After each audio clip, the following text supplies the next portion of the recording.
Hello, everybody, and welcome to session 68 of Forgotten Genesis Season 2, one away from perfection, unfortunately. Now, that said, been a crazy week. I'm going to do my best to stay energetic, stay focused, stay on task for at least the information that I'm intending to dole out this session. I've had a volatile week, though, so we may hopefully not dive into instability. Frankly, I'm just going to tell the universe cancel on that subject in regards to that, just to make sure that everything stays in high spirits. Regardless, I'm absolutely going to enjoy the escapism that's going to be presented today. All that said, how's everybody feeling? How's everybody's week's been? Wow. I started talking too fast and then my brain just kind of like blew a tire. And now we need to replace it, but I digress. Hopefully everybody's had a good week.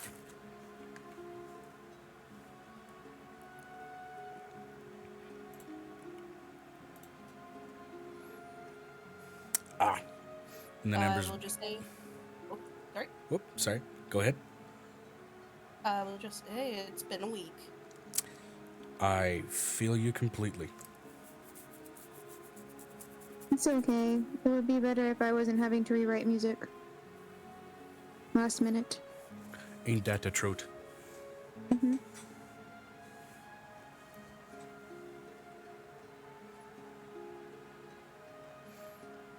All right. Well.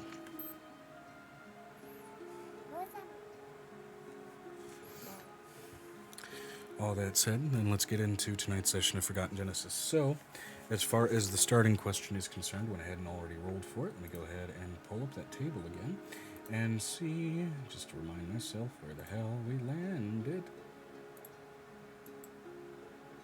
Did I accidentally close the roll table? No, I didn't. No, I didn't, because it's not on that thing. Okay, cool. We'll start with Angel and Violet. Mm-hmm. Angel first, of course. What does your character want to be remembered by? Her kindness?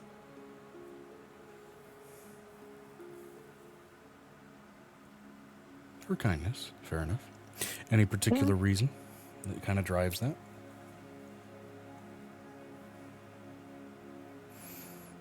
And you know what? Actually, let's expand on that question. What do they want to be remembered by, and what are they afraid they're going to be remembered for instead?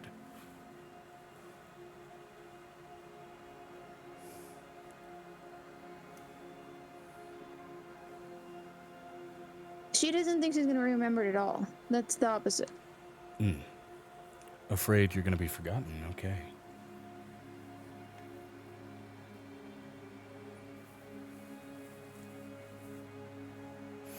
For Violet. What does Violet want to be remembered for, and what is Violet afraid to be remembered for?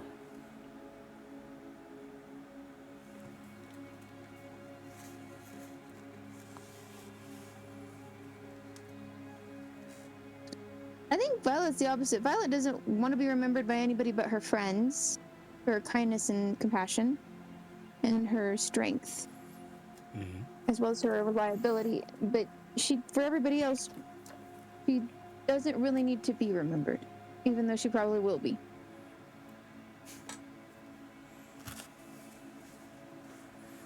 Quoth of Venestra for Violet, finding the world's biggest bone. Also probably valid for Bruce. Anything that Violet is afraid to be remembered for? Nope. No. Okay.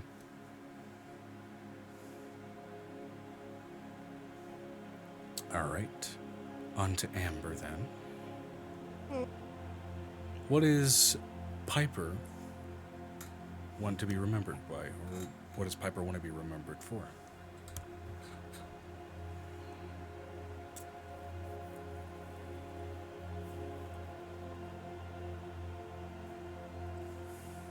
And I think the spirit of this question is like in the far-flung or relatively immediate future, depending on how events shake out, in the event of their death and non-revival.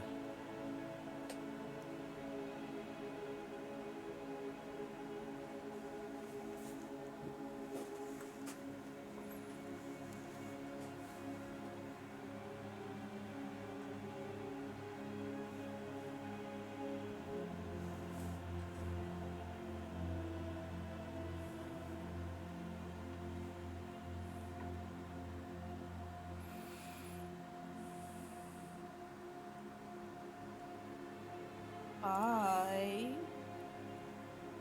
don't got a clue. I guess Piper would want to be remembered for being a good doctor, and she'd be afraid that people will only remember her from her coffee. That's fair. Public rebranding can be pretty fucking aggressive too. So that's actually kind of a real comparison.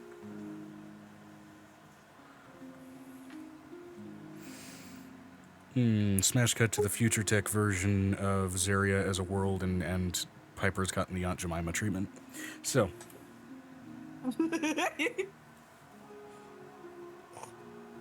Okay.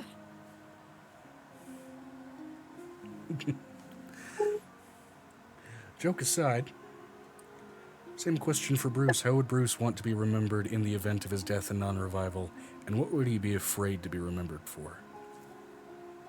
You want to be remembered for being a good dad? And he would not want to be remembered. He would be worried he would be remembered for punching a child in the face after he pulled his tail.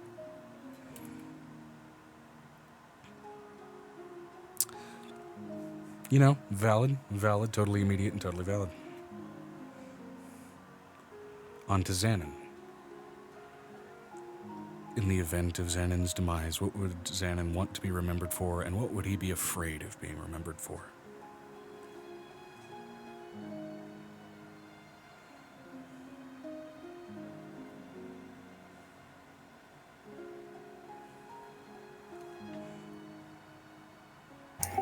I would say probably wants to be remembered for his deeds or some type of great accomplishment.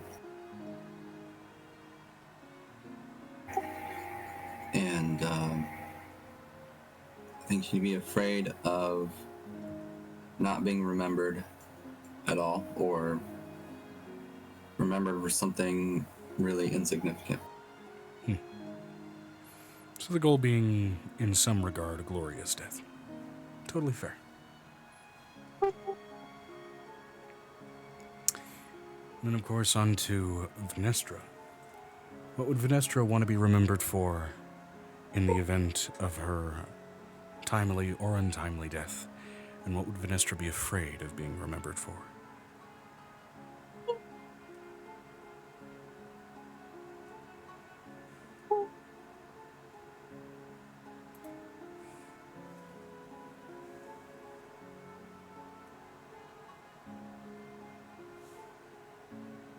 Venestra said, V doesn't really want to, or care to be remembered. What she wants is to inspire people to help others. Which may serve to be its own remembrance, so that's good. No particular fear of notoriety?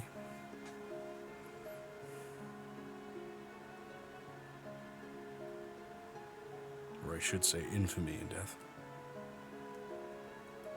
No particular fear. Fair enough. Okay. Everybody gets their role-play question inspiration die. And then for those that can go ahead and do it, go ahead and give me a recap at least to the best of your abilities.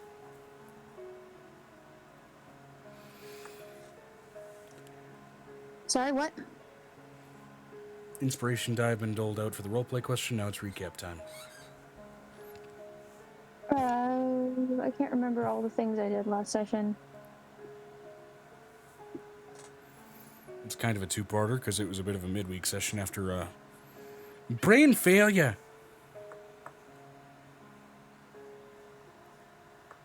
Oh, Angel became a grandmother last session. That was what it was. That was her highlight last session. Violet ended up on the ceiling, or beneath Halcyon. Yeah. Hyper followed us around the entire time.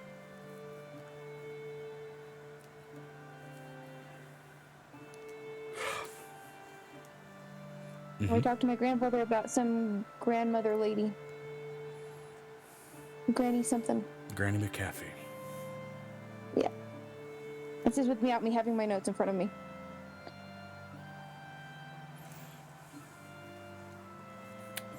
Well, good. Solid recap. You get your inspiration die for that. On to Amber, at least to the best of your ability. What can you recall about what happened last session? Excuse me.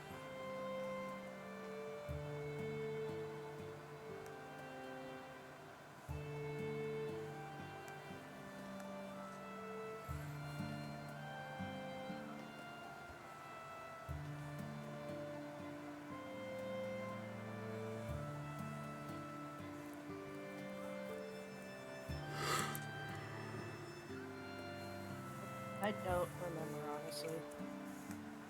Really. Okay. Totally understandable. Now, Nesio, you weren't really present for last session, at least not much, other than just kind of being there, and we didn't really get a chance to get around to you, so I can understand if there wasn't really much for you to recap there. That said, if you do have some notable things that you do recall, by all means. Otherwise... All I remember is Angel and Piper did stuff. Okay. You ran around all over the place. Gotcha. All right. And then finally from Venestra's end, V, alongside the three Kreen and Tortle and Avery, made some medals for Aegis. Got to work on the rune work to start enchanting it for cold resistance. And Atom did do a Mr. Popoto brick. You know, that's fair.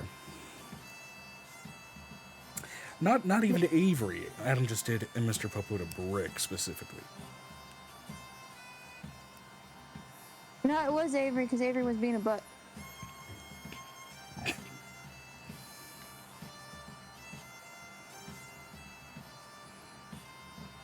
Okay. He wasn't being a bad butt, it was just hilarious. And since Inspiration Die are really just a bonus resource for rerolls anyway, and giving them out in this fashion is at least for incentivizing the recaps. Venestra and Megan, you guys get Inspiration Die for your recaps there. Sweet.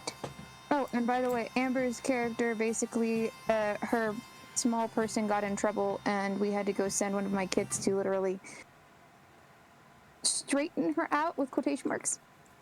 Right. Excuse me. All right. Vinestra said, "Oh, right. V had to go pick up the coffee drunk friend." Mm-hmm. Yes, that too. Which coffee drunk friend that was?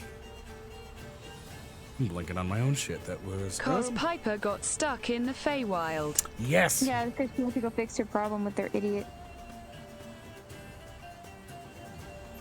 Piper started doing more Manifest Archfey shit. But forgot she does not know how to plane her ship.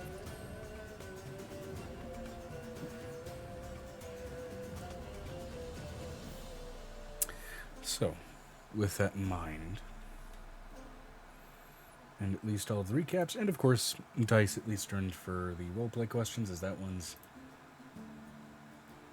meant for a solid reaction from everybody there.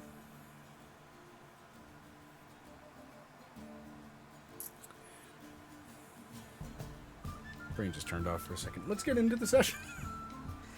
Starting on the bare wee early hours of the morning of Griseldis, Atticast 11th, 6th Era, year 198. Over on the frozen continent of Kirin.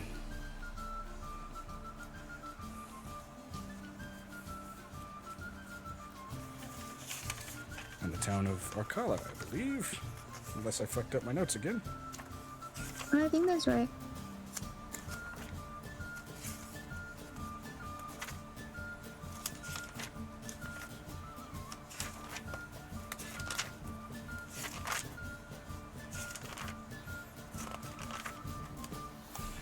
Of course, it helps if I'm actually looking in the right notebook for those notes.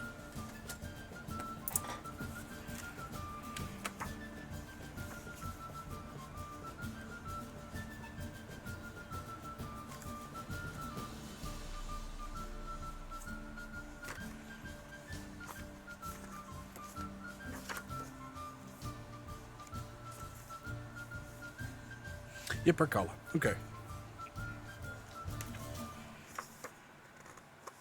Fantastic.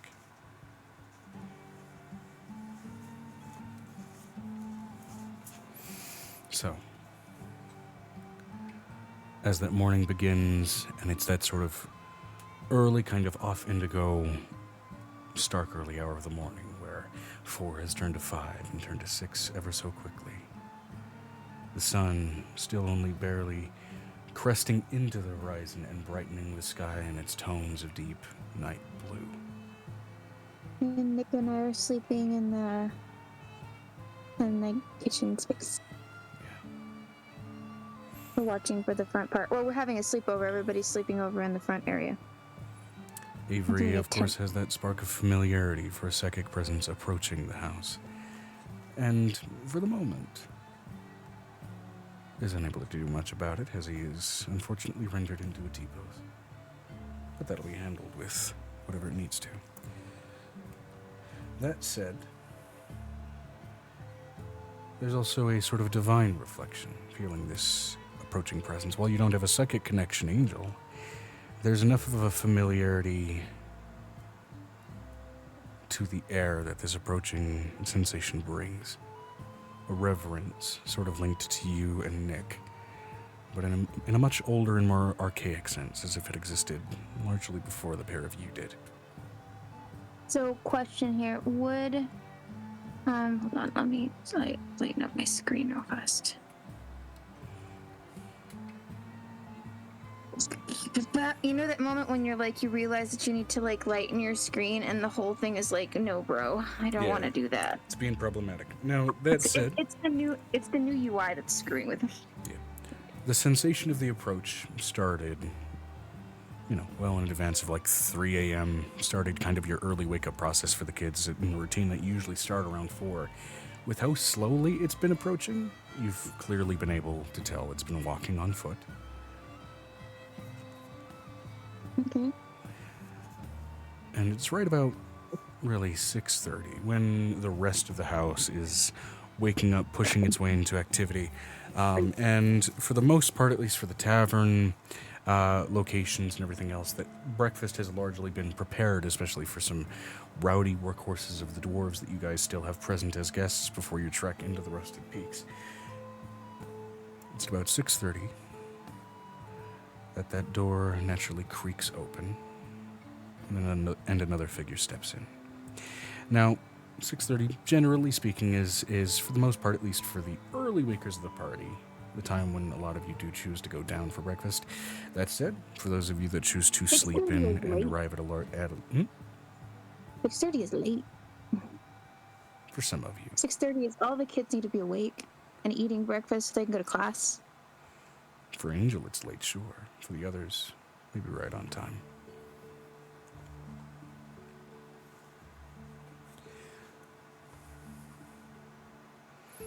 Stepping through that door, amidst the incredibly sort of rowdy and ready presence of the dwarves, as they are enjoying their morning with ale abound, as ale is essentially water for their kin. So we're sitting in... I have a question. We're sitting across from... Our sleeping space is in the ballroom that's across from the front area. So, yes indeed. And if you remember, it's also used as like a throne room once in a while. It's like kind of like a communal room. It'll change to fit if there's too many people in the house. Yes.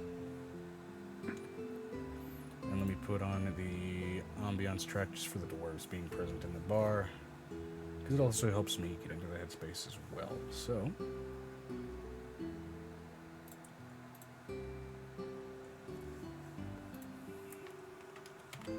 tavern. There's a dwarven tavern option specifically. Not a tavern brawl. There we are. Go ahead and loop that, and then I'll lower the volume for myself. So, Angel is,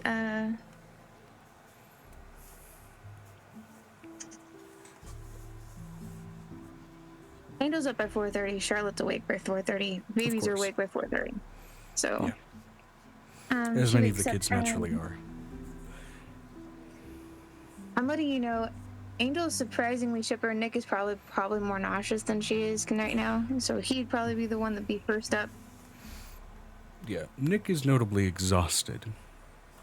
Didn't get much sleep left. The new ones didn't sleep. Mm-hmm. So, I know they didn't sleep because you kept alternating them on my boobs. kinda had to. I know. As the rest of you are filtering into, of course, that kitchen table for your sort of breakfast and everything else. Avery, of course, settles himself at the table, a vacant look in his eyes that all of you are, at this point, familiar with amongst each other. A The T-pose. strange facet of reality where, on occasion, perhaps it's the instability of magic surrounding the way the rings operate, but on occasion you'll find for your allies that the soul temporarily relieves itself of the body.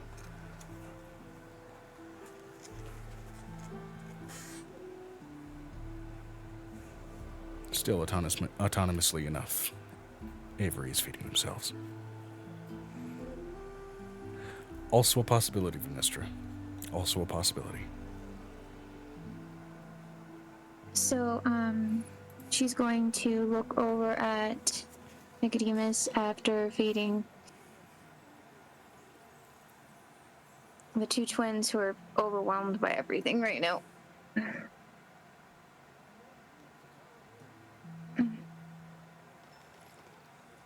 And she looks at her new adoptees and she's trying to hurry them off to school or get them ready for school.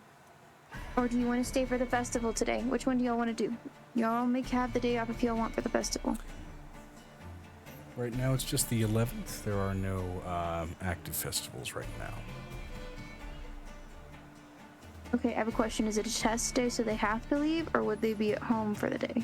I'd say reasonably, especially given that it's kind of a midweek. Let me see here.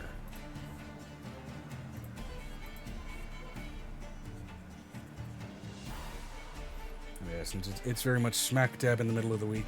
I mean, it is actually exactly a week after an Emeritus happened, and that became a holiday as of today. A lot of the kids are kind of amped up given that it's been exactly a week, but nonetheless, many of them do filter off to school, especially because, you know, even though new holidays happen and everything else, scheduled events at school do still happen regardless of them and their attendance. And today in particular seems to be apparently a school celebration just called Bad Potions Day, which is not necessarily done for, you know, bad quality potions. It's just a little celebratory thing with a lot of different sort of kid-friendly drinks that are all sorts of weird and somewhat magical colors. So Angel's going to... Oh my god, I needed more sleep.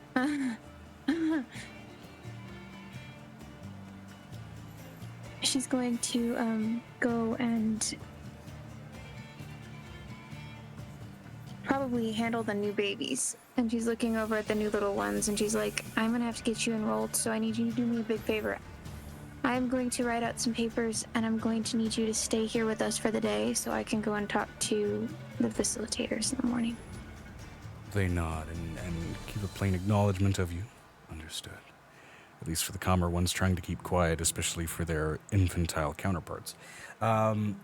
Griffin in particular looks particularly overwhelmed as a lot of the kids are getting shooed off, because it seems apparently, especially for this Bad Potions Day, likely a lot of the children presented that news to him last minute, while he and a number of other staff and older siblings of theirs threw together a lot of those off potions, again, last minute, costing them some sleep.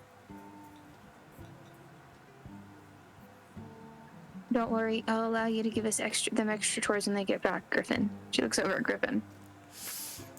And I just need some extra sleep, so I'm gonna go get that really quick. If Tansy will let me.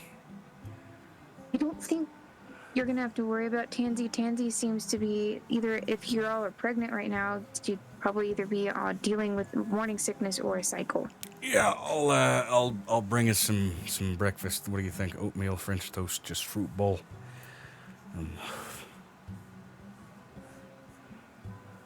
I would go with oatmeal with vanilla and cinnamon. Cool. I made 8 dozen random, discolored, liquidous science projects of juice bottles. So did I this morning. They had everybody on alert. I'm gonna go out into the bar and get what you suggested. That was vanilla oatmeal. Vanilla and cinnamon. You want me to make it for you real quick? Just write it down. She goes and makes it for him and then brings it to him. Doesn't take her very long. That works too. Takes it. And I made you a second portion. You're probably gonna like it. I've never made it for you, so Fair enough. I only make it when I'm sick, when I'm pregnant. And when I'm tired enough, my sense of smell dies, so I'm gonna put this under a warming cantrip, nap for like a half hour, and then promptly consume this. Okay.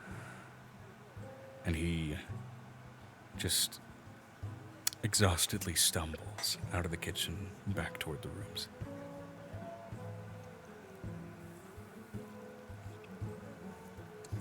So, Angel's watching the new Rust and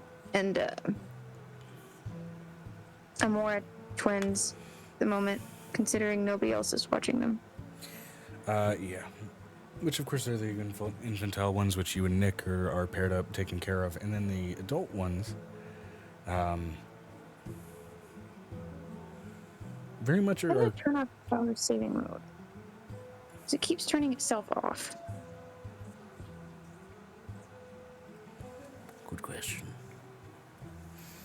They're keenly kind of focused on trying to get the smaller ones, especially to get a sense of object permanence. It's a lot of peekaboo, which are still very much done with starkly different methodologies between the Dark One and between the Valkyrie. You know, there's a very sort of aggressive and scary approach from one and a very almost bubbly approach from the other, and yet laughter is still coming from both of the infants. Thank you both. I know that you haven't started courses yet. I have to get everything signed up. I know that I signed the other kids' stuff when they had time the other day when me and Nick were trying to get ready for bed, but I did not handle y'all's yet. So I don't know which pantheon you're going to be under, so you're going to need to give me information on that. I'm so tired. We'll worry about that question later, Mom. Thank you. Mom's body still feels like a carburetor ran through it. Yeah. She, is this person like sitting across from the table, staring at her, considering all of the kids are running around? She looks at The person one is that's still kind of- very slowly kind of approaching even toward the sort of kitchen area. You can feel sort of the presence stopping roughly, at least distance-wise, where the bar would be likely to ask some questions. It's still steadily approaching. The pace is mightily slow. Persephone, Tatsu, I know today is your lesson day for me for more mess-related stuff. I need you to come sit down, please. And they sit down simply enough. Thank you. They're the ones that are constantly connected. They can't be separated. They have to hold onto a string, so it's kind of like they trip anybody who's behind them. Oh, yeah. Oh, okay. Plasmoids are gone. Everybody's gone except for the Amora kids. Ugh. And the Timor kids. Because Timor gave them the day off. I'm not quite sure why. He gave them the day off. Yeah.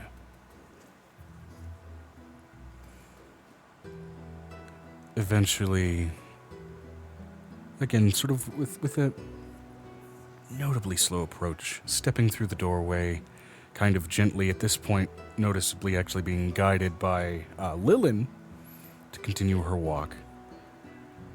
This half-elven, older woman, which you can tell by the sort of slight point in her ears, a tan to her skin that says a woman who is likely particularly pallid normally, but has had a lot of sun exposure. The sort of general pace that she's approaching with says, noting likely quite a bit of age and probably a lot of arthritis through her body, yet still having managed to walk all the way here, a fairly decently well-structured, what looks to be almost silver metal walking stick aiding her as she approaches. A faded and sun-beaten, sort of formerly rose-tinted robe wrapped around her body, at this point tightly, almost like a shawl more than anything else. As you see sort of this long, messily braided mess of hair kind of going down the back of her head in this sort of storm cloud gray tone with a sort of streak of white going down kind of to the side of it, almost like a lightning bolt in the clouds in a lot of respects. As she looks through squinted elder eyes at the lot of you with these sort of soft blue and still heavily cataracts ringed eyes that still denote a level of presence and liveliness with the elven half of her ancestry, though the other half, just given the shape she's in, very clearly human in its nature. If you had to guess, even just from a first look at her, she's probably in her late hundreds, and with an average lifespan of around 200 years for half-elves. I mean, she's up there.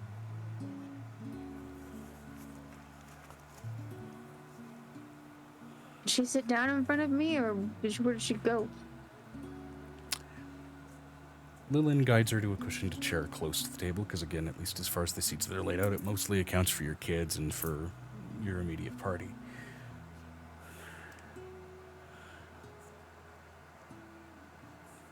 So she's back in the living quarters, not in the main area? She got led back here by Lillian, yeah. Okay. She looks over at all the more kids. All right, here's what we're gonna do today. The goal today is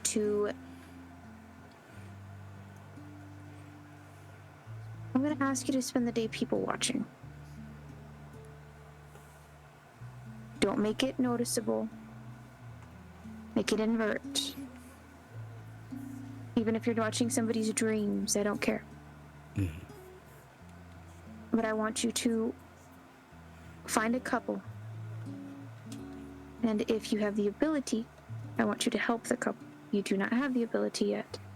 I want you to just watch them and see where their issues are, so we can talk about miscommunication and different problems that people have. Okay? And as for the dragons, I would like us to practice flying, please. The dragons almost a little too excitedly leap off of your head in a clumsy effort to fly. No.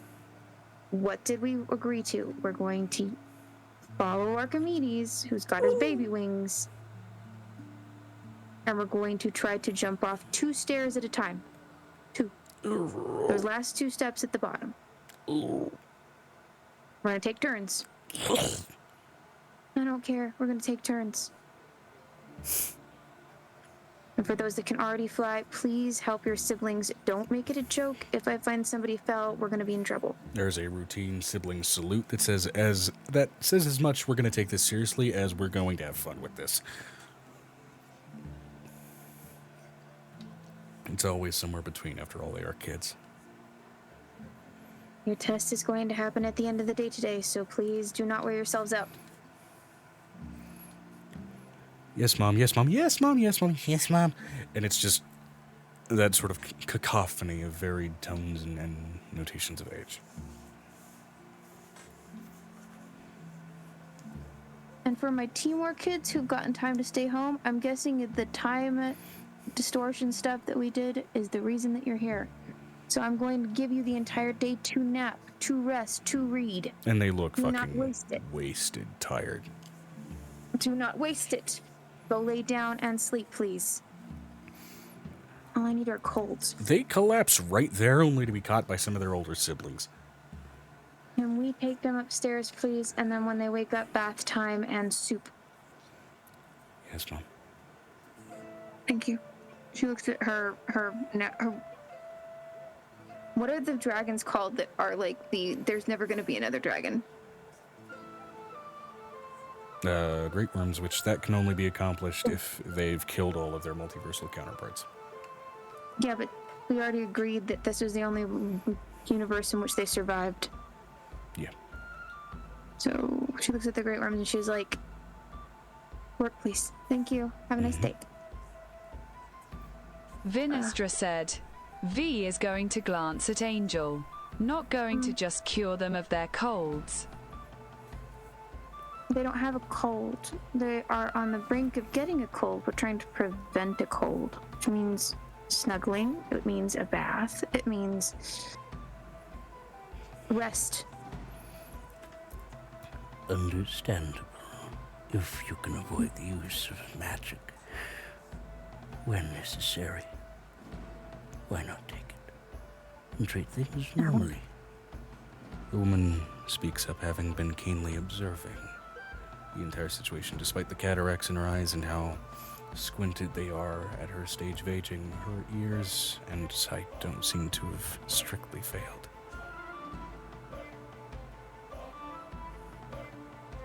Hold on, where's Charlotte? She looks underneath the table. Charlotte has been weaving people's shoes together. She's been spending a little bit of time around a Tim. I know that Grandpa Prick would be proud, but we do not weave people's shoes together. Especially the elderly. She has not touched hers. The new lady, anyway.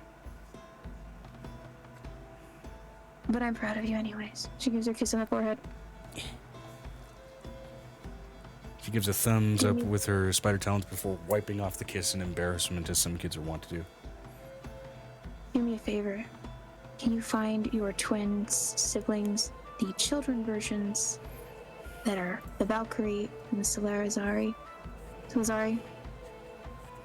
I don't know where they went. They're right here. Managing their younger like siblings. the little ones. Yeah, they're here managing so their younger they're- siblings. No, there. You said there's a big version and a little version. Yes, Don't know where the little version is. the bigs are managing the littles. Okay.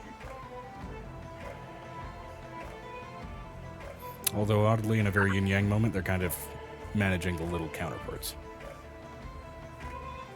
Or the little opposites in this case. I love Christina with Grandpa. Just for the day. For at least a little while. She needs some time to just be a kid. And not have a million siblings running around. Avery's gotten much bigger since I last saw them. They seem a little checked out. Oh, I'm so sorry. She looks over at her. Come join us. Breakfast is all around us.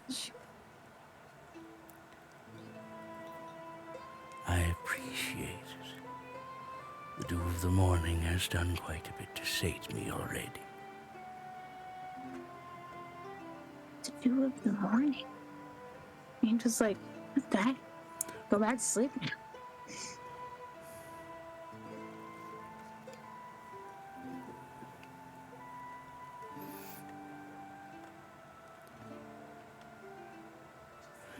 Well, while I cannot tell Avery the news directly at the moment,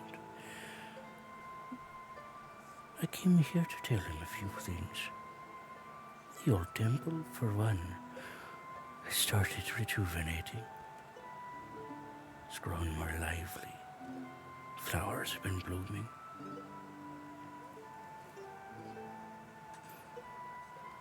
Which one?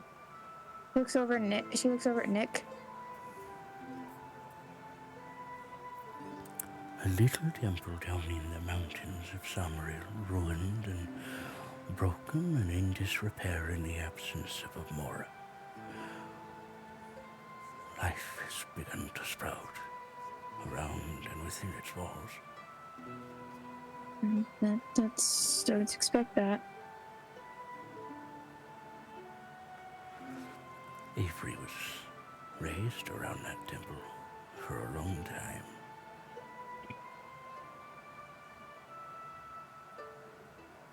Some would argue I could be considered his auntie or his granny.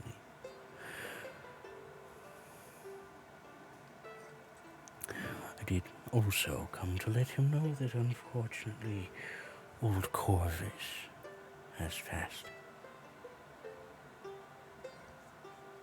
Who that? Oh, I'm sorry, I failed to make any introductions. I am Eldoris Finn. I am the groundskeeper of our old temple.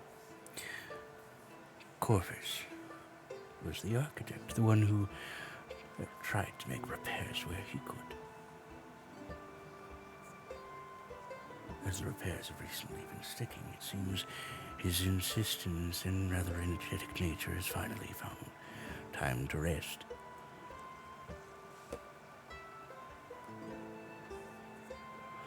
That makes I sense. feel like I know you.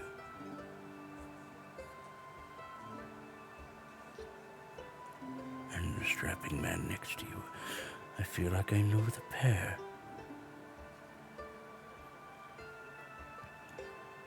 I have a question. Is Lillian laughing at this point, considering Lillian would know what it is? A bit, yeah. It's not every day that you get a chance to meet your own god. Ooh.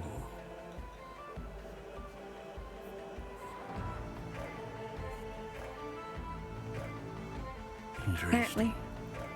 Does the name Zor mean anything to you? Oh yeah. We need that. It's very rare that I get detailed dreams these days.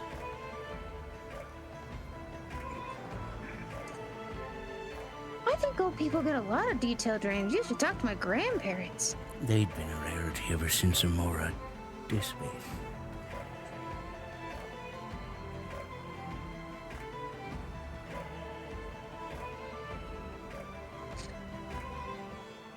Yeah, her death was kind of weird. Yes, it was. Silence was oddly quite loud during that time. Well, there was a reason for that.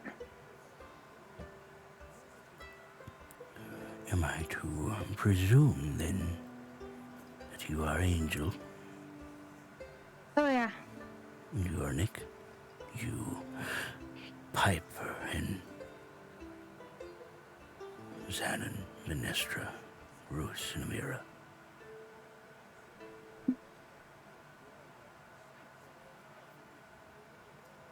And Ravik, the golden radiant one. Violet, and the large and strapping Halcyon. Violet's hair looks absolutely hilariously messy. Oh my.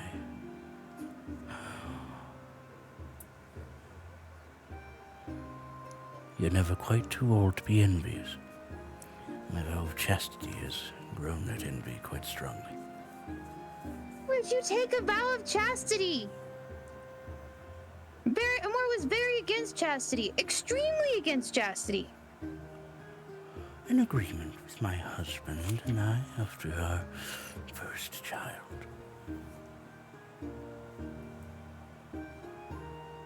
Lady, that's what that is. Hmm?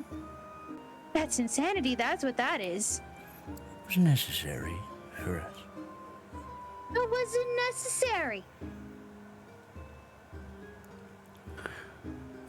Orcish and Elvish ancestries tend to have sometimes volatile results when combining.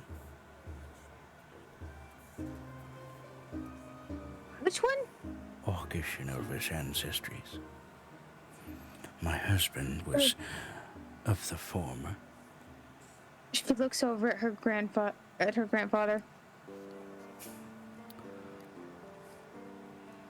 Her great-great-grandfather from across the... Different world, different rules. He sets down a fresh platter of cinnamon rolls and then walks away.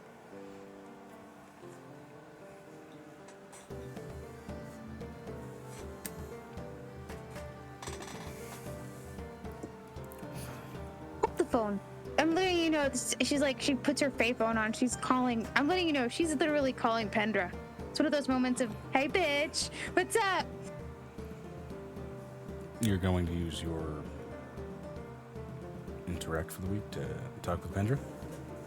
It's not a talk with Pendra, it's just a question, but considering that we've been working on potions for improbable pregnancies after this bullshit. More or less trying to find a way for her to have a chastity belt, but that's not gonna happen, so... What do you want to try and ask Pendra? This is a Fae phone. This is a Fae phone situation. This is just me calling on my Fae phone, being like, I don't know anything about this. Okay, I'm gonna roll to see how busy the goddess of nature is at the end of spring and transition to summer. I know. This is like me possibly getting the dial-up tone and the mail service and me having to leave a message at the sound of the beep. I am okay with this, but I want Nomoria's voice if we're gonna do that thing on the... I want them to have a joint voicemail. Vinestra said, or the goddess is busy. Busy? That's what I mean. I understand. That's not the point. I want to see... I want the joint voicemail that goes along with the situation, because Nomoria is not gonna have a freaking phone. He's gonna have get the classic beep. The soul you have dialed is currently not available. If you would like to leave a message, then it switches to, please do call me at a later time. Right now, I'm busy making the lime greens turn deep and making harvests grow all the stronger. Things are getting a little volatile as migrations are getting all that much more overwhelmed at the tail end for those beautiful bits of nature that were a little bit late to the party. Either that or I got metal between my legs, but that's neither here nor there. Call me later.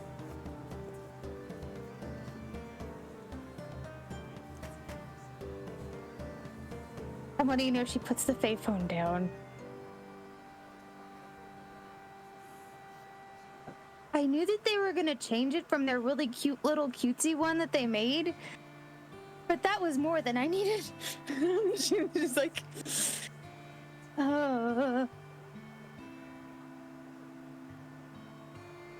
Okay. So what you're telling... She looks over at Zeus and Farah. Is it true that Orcish and Elvish people have a hard time having babies in this world? Well, just like any other sort of ancestry, there's a number of other factors involved with that, like genetics and what have you. But in terms of genetic compatibilities, especially in a world like Zaria, while it's possible, and there have been joinings before, they are of a rather high risk of Defects. To say it. defects or other sort of unpredictable traits in their offspring. Such as... I haven't been made aware. It's kind of my deal. I should know things. In the case of high potency of elvish blood being the dominant source, unstable magical sensitivity, a lot of wild magic there. In the case of the orcish blood being the dominant source,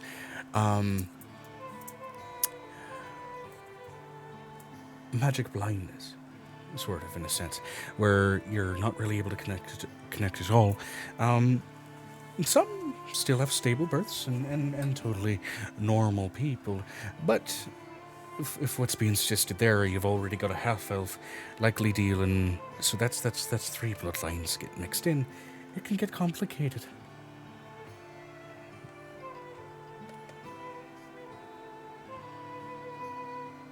And this is where Angel looks over at Nicodemus. Why is it that in this world, when the bloodlines mix with more people, it's worse? Instead of it possibly being a better thing, why couldn't it just be like original Terra, where it was an actually great thing? Vinestra said, Angel, your world continues to suck. I know, right? I mean, I'm a changeling, which means I'm basically the typo blood type of breeding grounds. I can do anybody. You can do yourself. That too.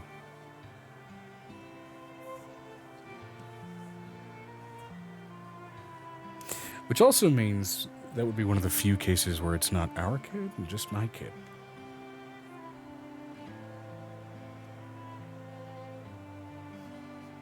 It would get weird. I've never done that. Why are we After all the weird fakey things, that would be. I'm really confused how Avery had a child and you haven't. I have. How many births have we had where some of them have come out of me? That's not what I'm saying, Lovey. Where they're purely just you fucking yourself.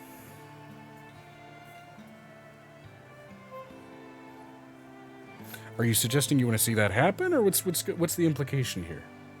No, my curiosity is the fact with all of this heinousness that we've dealt with for the past 3 years, most of them either end up in my body or your body, and they're usually just normal Brit. Instead of, like, shaken and stirred changeling. This is quite a fascinating conversation. Vinestra said, Amira would perk up. We do have a device for that.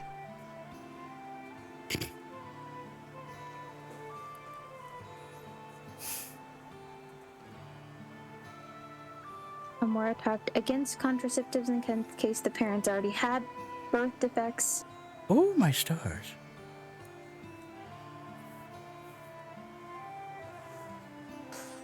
And after the child had the first set of birth defects, from what I remember, she looks through her notes. She was all for them if there were situations where women didn't want to get pregnant. It was all about the woman's choice. And all about the male's choice if they didn't like their partner. There was a lot of choice situations. At any rate, if this is all about why, I sort of took that vow of chastity. Our daughter came out devoid of magical sensitivity, so didn't want to risk more of that. Why not? I'm going to be honest with you, why not? We just agreed upon it, and all the same, she managed to make quite a life for herself.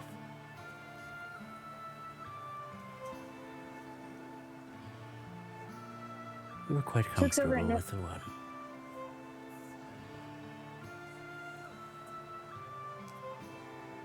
She just shakes her head. How many are there still left? How You're many the only what? person who's ever traveled to see us. Most of the people can probably sense we're alive, but they don't know I exist. imagine that I am the first of many. She digs into her robes, which again she's largely using as a shawl, and procures a scroll. The actual scroll, it's not a scroll, actually. I'm drawing a blank on it. There's a word for it that escapes me. A Rolodex? Yeah, roll. The scroll roll. Looks to be... A scroll version of a Rolodex? Yeah, looks to be fairly weathered and beaten rose gold. Around it, a pretty, fairly well-weathered bit of parchment. On this scroll is is a recorded charter of everyone that ever served at our temple, living, dead, and otherwise, as well as new conscripts that recently signed within the last week or so. Interesting. As per the old tenants of the temple, they are incentivized to make a pilgrimage to the Mountain of Rains, as well as to make a pilgrimage to any well-known holy sites marked for Amora, or in this case, Amoras. recently, with the advent of a new holiday, this very spot has been marked as a holy site, already in record by the keepers in Githoven. Is that why we still feel like people are coming? I've been the only one made to make a pilgrimage here, but you may expect a crowd to be approaching your recorded homestead in Sharney in future days. And I have also come to request permission to go to the proper leadership of this township and procure land rights to construct a temple here in the absence of this mobile structure.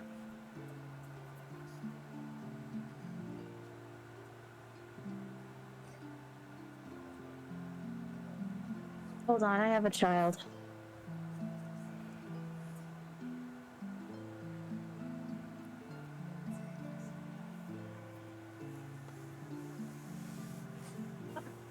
Can't remember her name off the top of my head. I know what she is. She's Arlene's kid. She's a large angel demigod with hair like Rianne's. Whose name also escapes me for the moment. No, I think it's like Susanna. I think her middle name is Susanna. Something like that.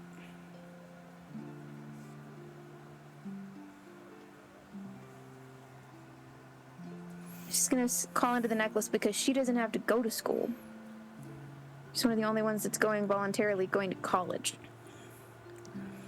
I have requested that my daughter make a pilgrimage here. She's not an active zealot or acolyte or worshipper of any kind, but I've made the request nonetheless, and she may be sailing her way up here from the front in Jihu.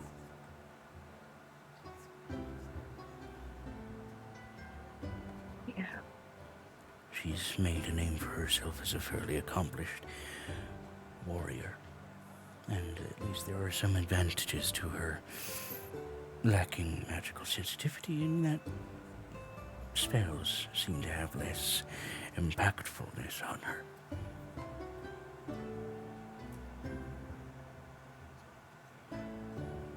Do you know what it feels like to not have magic? I know she does. We briefly went to a number of clerics to try and find a solution, initially thinking that her lack of connection in its entirety was a malady, which was revealed to some degree it may be, as we provided her an enchanted means of utilizing magic, at least trying a ring on for her, and she found the noise overwhelming, and then once the ring was removed, the silence almost more so, even though that was all she had known. So, to my dismay and her father, rest his soul, his pride, she found solace in the noise of battle.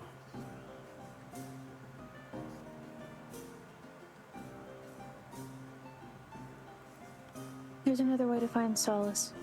If you bring her here, I'll tell her how.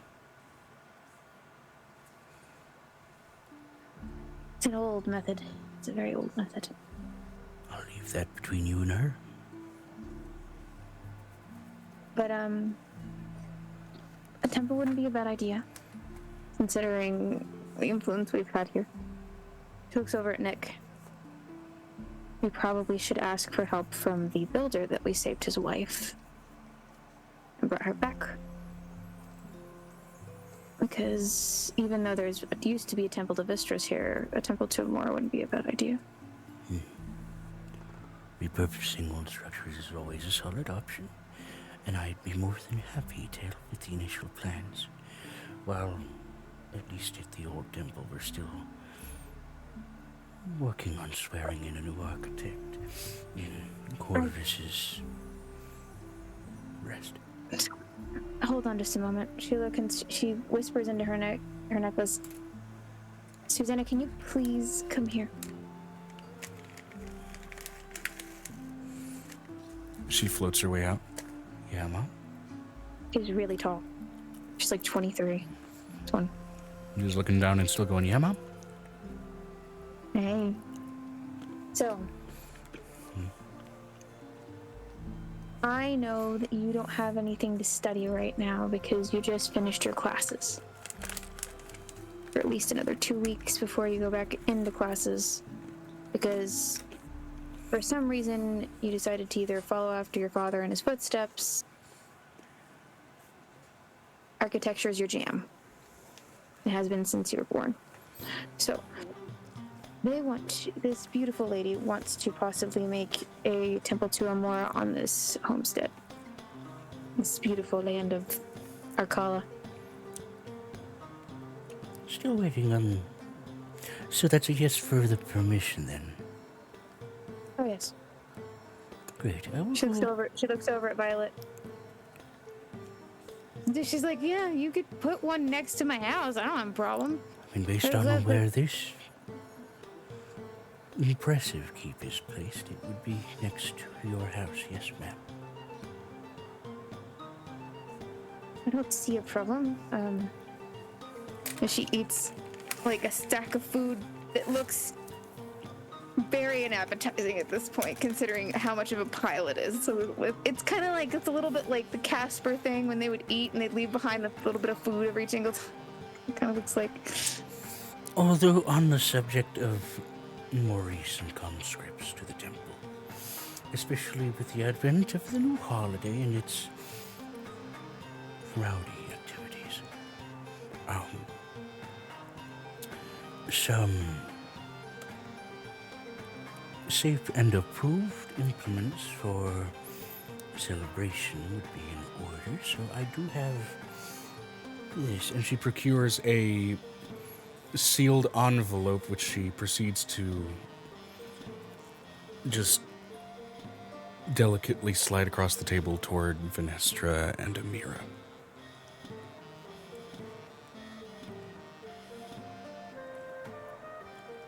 Goddess of love, I would presume, still includes loving oneself.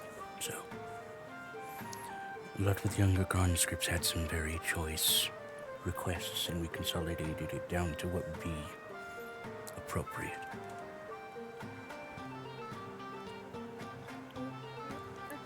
I'm letting you know she puts her hands in the air. Angel's like, just frustration. Celibate monks. She looks over at Nicodemus. Of Amora. Celibate. Not celibate, not by any stretch. I'm celibate, I'm an exception. I'm an old woman. Getting into action at my age with how my hips work. Well, the thought of it sounds divine. There's a sword. She looks over at this. She looks over at Amira. She looks over at Amira and Venestra. Like, her face is just like full on deadpan of like.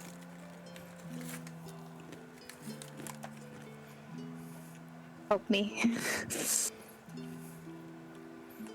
poor woman. There are a number of requests that I've been provided in extra envelopes to dole out as appropriate. The younger conscripts and some of the, well, older ones that are not myself sent me along with a number of requests. As such, with the up-and-coming advent of new divinity, as per a number of our dreams, some of the others have been sent to other ruined temples with the same inspirations.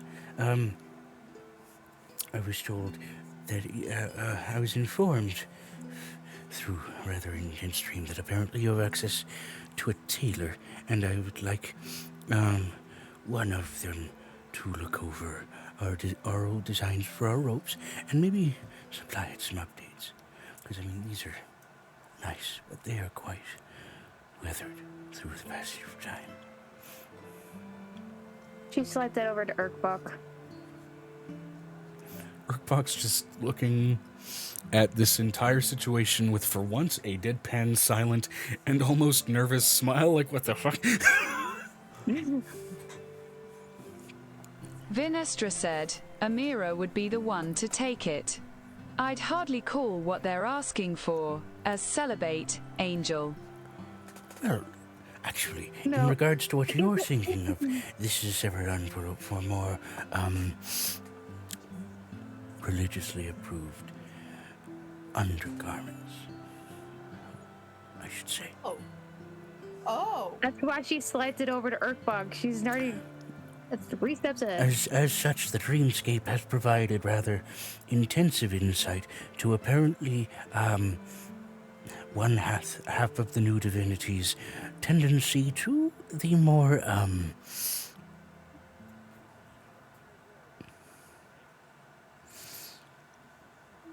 scantily clad oriented form of paid entertainment. So we are trying to figure out a way to work that into at least the temple doctrine for a trial run.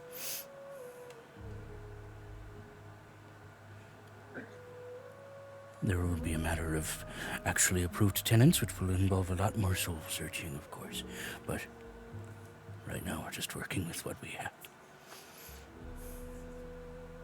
I want to include marital classes as something you would add. We already have those. I'd like to expand it. Certainly.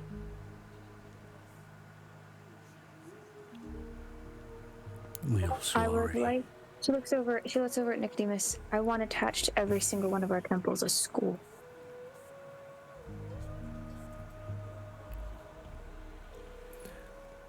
She's getting out a small quill and essentially with still a very shaky hand is writing down sort of each and everything that you mentioned to add.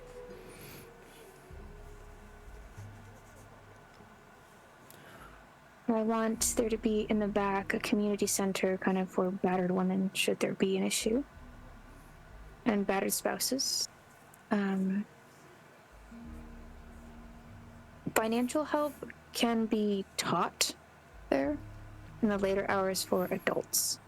In other words, just recuperating community outreach. Sure. That's right.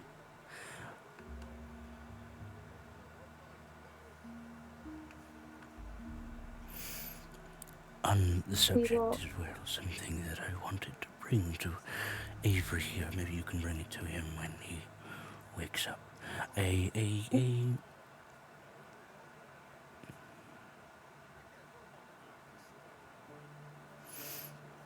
Well, She just slides an envelope over to his T-posing direction. something for him to read when he's more awake. An offer for him to visit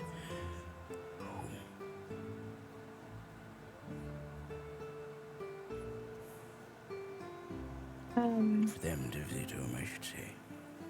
Changelings and all that.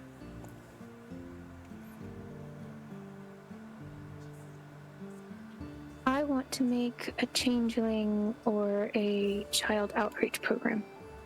Any woman who does not want their child, we will take them into the temple.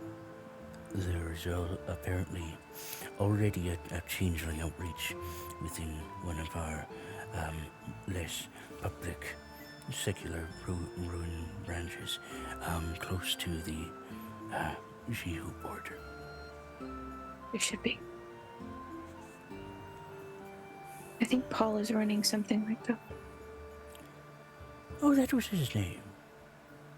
I was wondering. Yeah, the what chain titan. the His giant name is boy. Paul. Right. His name is Paul.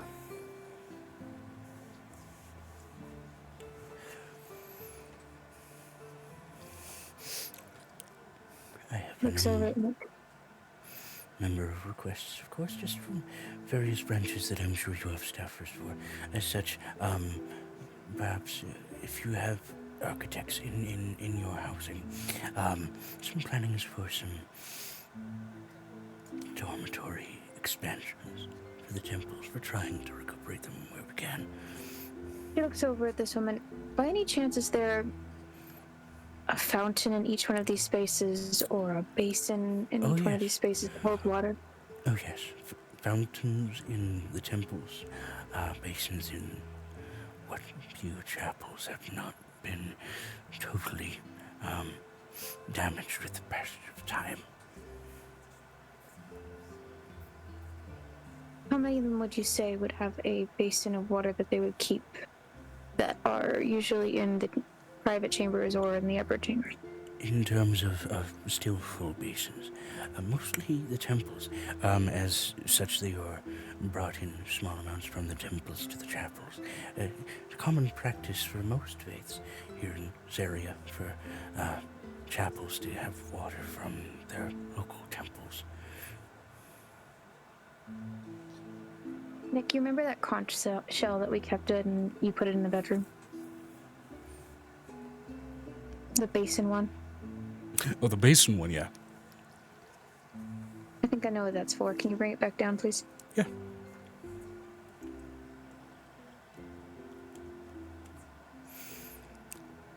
Just as well,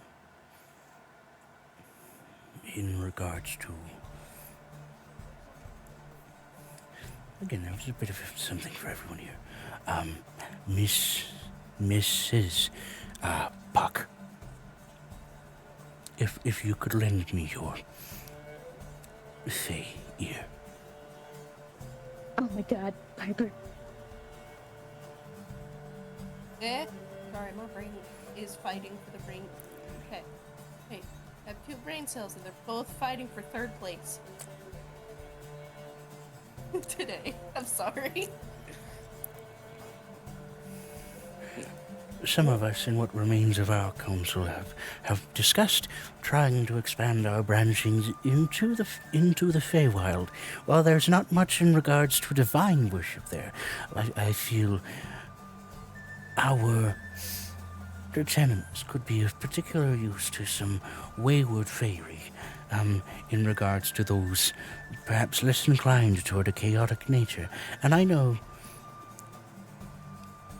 given your closeness to the situation, perhaps you might be able to grant us some land with which to perhaps start that venture.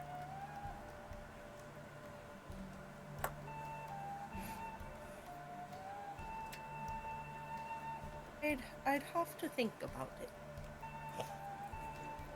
Certainly, I wasn't expecting a strict yes or no, given your direct Fey heritage and nature. I'm letting Right. you know, Pip would probably agree as long as he had a Pip fountain in the same temple. Right. Now, on the subject with, let's see here. She's going over the page, looking over names that she wrote down through the dream, which very much looks scrambled, like you're trying to do a dream journal, and they do very much have elements of doctor's scratch present, which is present for pretty much anyone who works in any kind of maintenance or doctorate, which she apparently was. And also still just this sort of shaky handwriting present with her advanced age. Let's see, there was, there is a Noel, Bruce, I believe his name is. He's sleeping. He's Oh, sleeping. right. Now, I was a little confused in the dream. Is he more of a primal and sort of angry sort of warrior, or is he a warrior of devotion? Wow, that camera got fucked. Mine or somebody else's? Amber's. Or is he more a warrior of devotion in oh, she's back. Or is he more a warrior of devotion in sort of a divine, malleable, oath-keeping sort of sense? It's kind of a both situation. Sort of a both. Ah! Hello, what did I miss? Sorry. Bruce is kind of a both situation. Bruce is kind of a both situation. Rage boy and like holy divinity child. He works for Nemoria and Hendra. Well, a goddess of love is a fairly straightforward baseline for an oath of devotion and powers to be granted in that such manner through to a number of paladins. And we'd been thinking about a means of of providing the old temple's security in that regard through that sort of oath. And we were wondering if perhaps Bruce had any experience with that, as he did seem to be sort of the armored, honorable type, given a lot of our shared dreams as of late. I would like to let you know something. I don't think the best person to be in charge of your temple security is the one that will punch a child for pulling his tail. Tough love is also a thing. She looks over at this woman. Okay. You were asking about Bruce. Bruce has a loyalty to Nemoria and Pendra. Oh, right, well... Zeus is their pet dog. Mm. You mean Bruce? Not Zeus? Yeah, not Bruce. Not Zeus. Everything's so weird. Okay, well, still, I think I would love the opportunity to have a snippet of a journal or a poem or an excerpt or some sort of written notion of the devotion he displays. After all, a dog's loyalty is often quite symbolic of the purity of love, and perhaps we could treat that as a baseline for the tenets of a paladin's oath in the temple. Is Halcyon trying not to giggle, considering the dog comment? He has his teeth bitten quite harshly into a cinnamon roll to try and stifle laughter.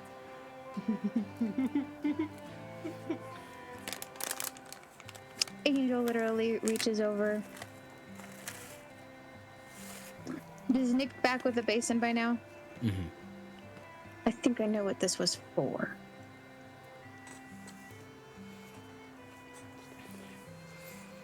Remember when we went to the room that she built for herself at one point? Yeah. Also, in no settled capacity, I was also sent here to procure some holy water to supply for our temple as a baseline for spreading around. What is your problem? Come here.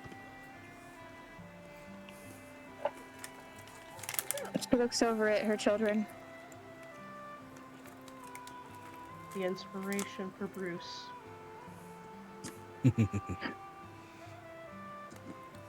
Look at that big old goof.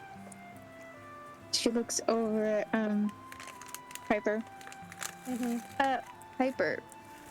Question. Answer.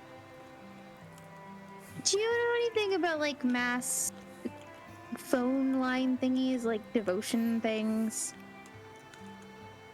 No.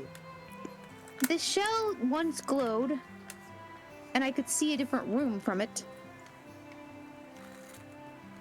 And several different rooms from it.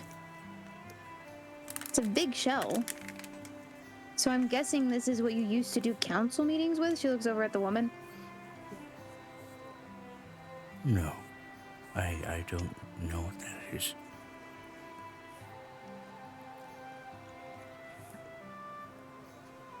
You need a bath. So I'm gonna remind you, this is, if the DM wants reminding, this is the shell that I found inside of Amora's house. Mm-hmm. In When I Amora's visited the one time. house. Yes, and it was used to talk to different leaders of her church. Like it's like the faith phone. It's like the faith phone, but divine faith phone. Yeah, it's a tangible object for divine messaging. The priesthoods themselves don't use a similar object to talk to each other. It's at scale of artifact here.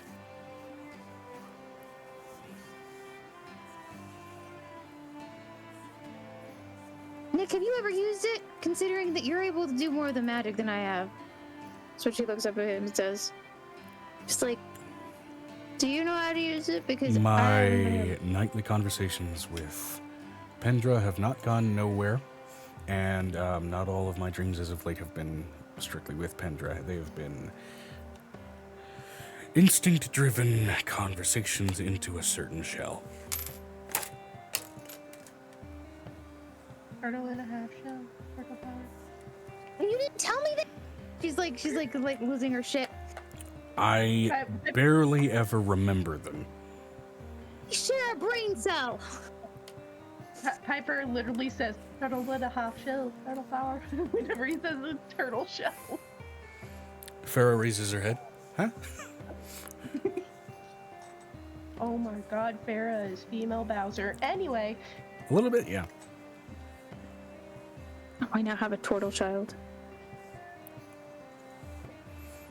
I don't know where this thing is. Oh my god. By the way, I Busy said to painting a island resort and pissing off a plumber in a red hat.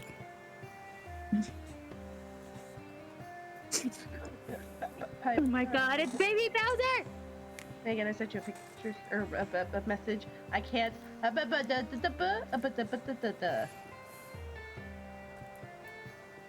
on. Hold on. I can't get to that. It's frustrating me.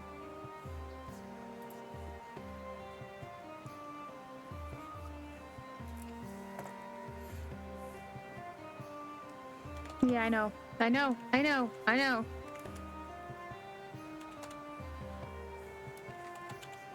She looks over at, Nick. Would you like to activate said shell for me? Because I don't know what the crap you just did.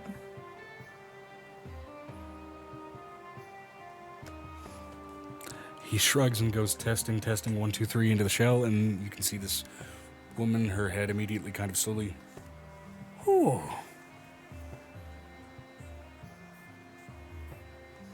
That's not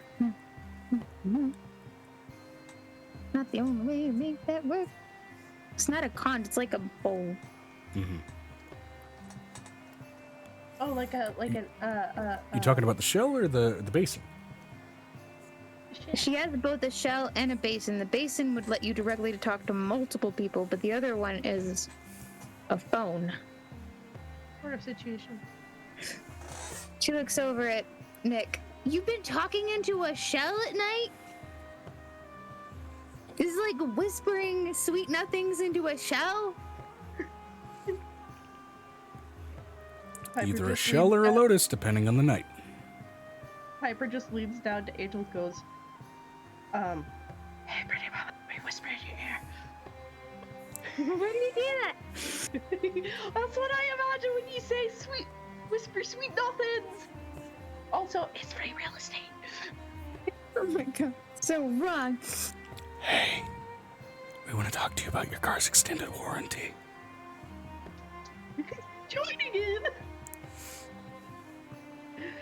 Was that him joining again? It's just me being a shit. Oh, okay.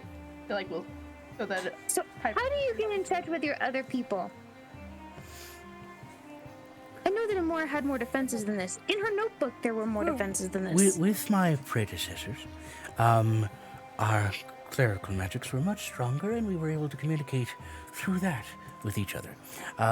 Recently, that has begun again.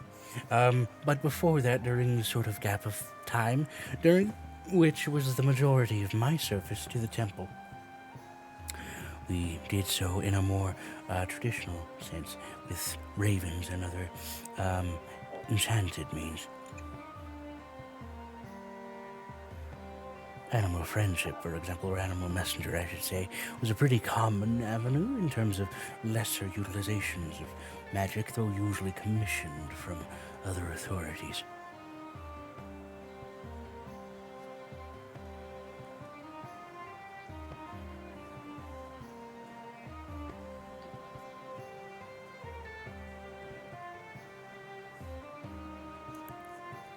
Far less efficient when a simple clerical message spell was able to be used.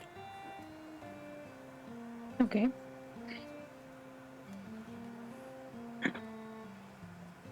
But as I've said, that magic has begun slowly reinvigorating.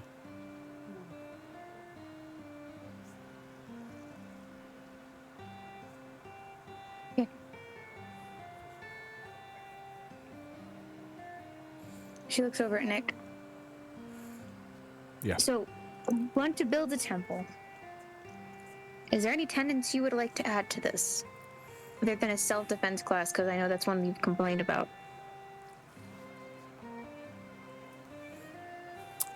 I mean, yeah. Of course, that could be handled also with any paladins. I mean, former soldiers would probably fit that bill pretty well.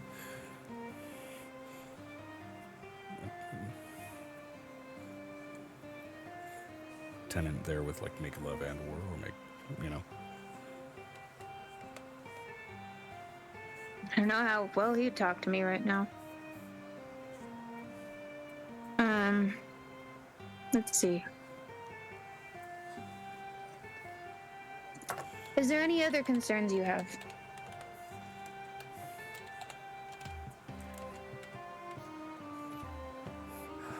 Aside from the commission sort of updates, just as well, and I know it may be an early thing, and a lot of old religious texts suggest that at a state of higher divine consciousness, it comes as a matter of instinct.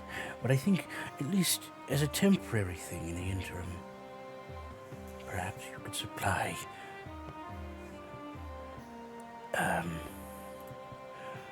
a new religious symbol with which to mark our temples.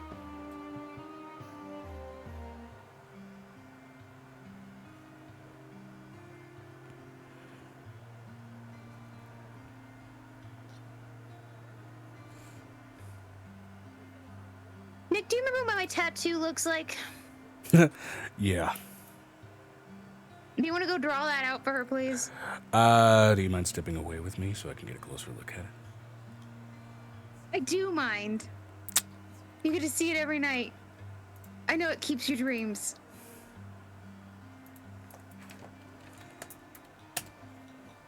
Then fine, I'll draw it out. Oh, really? No further sweet talking or insistence? Are you a little bit nauseous? He leans in love? close to your ear. Insistence is for when we're able to be private.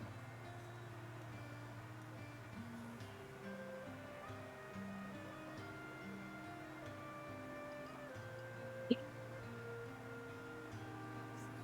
lingers there for a moment before then retreating. Oh, yeah. Oh. Okay, so.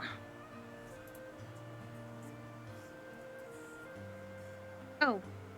And should anybody be looking to make a temple to the oldest god in reference that I know of, they're welcome to make one near our temple.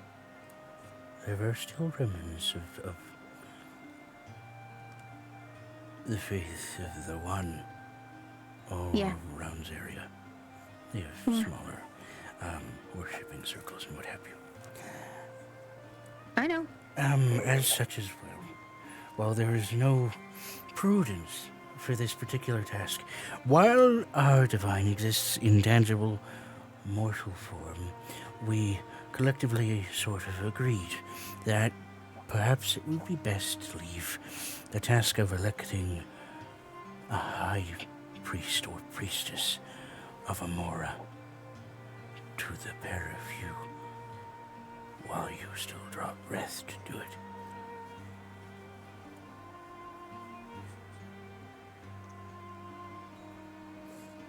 No strict urgency. Oh, it's fine. I'm just trying to figure it out. And I know you don't know anything of the candidates yet, but I understand that this is something we prefer to leave in your hands as you can access your hands.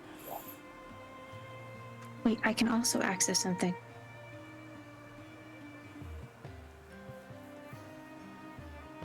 How soon can you get a message to your people? People. Angel's like, I'm stuttering. I'm going to put a child in my boob and shut up. It'll be a bit of a game of popcorn, but I can send out a message now. In the recent weeks, I've come into some of my own clerical prowess. in light of yourself and Nicodemus here.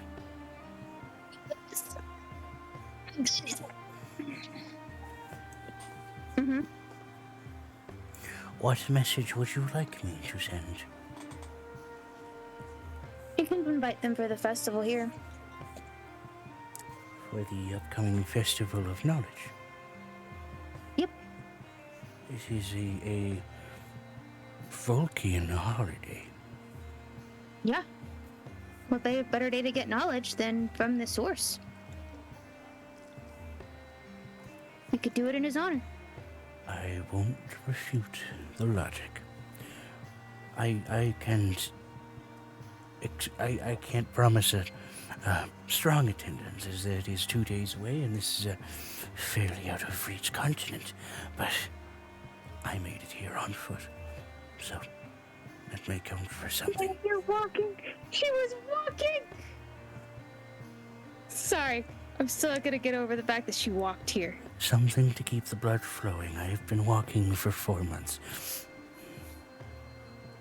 Nick, can you do me a favor? Not non-stop, mind you. I've been camping. Though, once I got up here, camping was... interesting.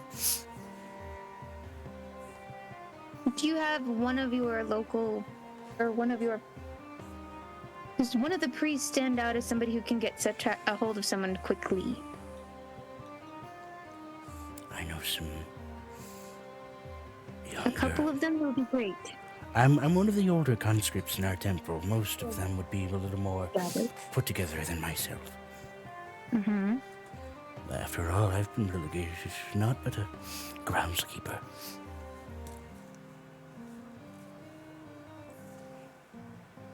And I'm plenty happy in that position. Let's see here. And she again peels over the charter to look over some decent candidates. As, let's see.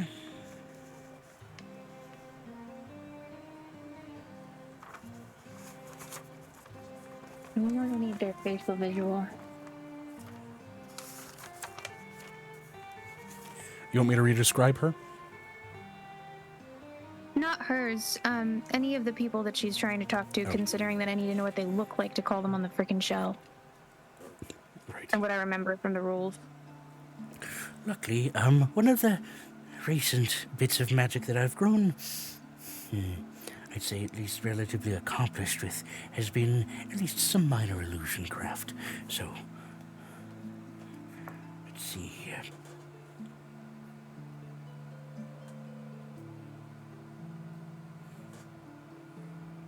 We have the... Somebody you know, she looks over at Piper. Piper, if only it was this easy to get Fae people to follow you. What? If only it was this easy to get Fae to follow you. To be fair, what you're dealing with is salvaging a previously existing religion. I know. But she's like, if only it was this easy, considering that Angel has literally said, have you heard about our Lord and Savior, Piper Puck? Letting you know there was a whole summer thing she did with all of the Fae. She's like, do we go to door? Do we try to do that? What do we try to do? I don't want to be the Mormons or Jehovah's Witnesses you were talking about from the past. No. I'm like, we did that for like a week. We did it for a week, trying it. We tried. It didn't work. Angel tried. I'm letting you know. The log just to be like, yeah, no, knew that wasn't gonna happen.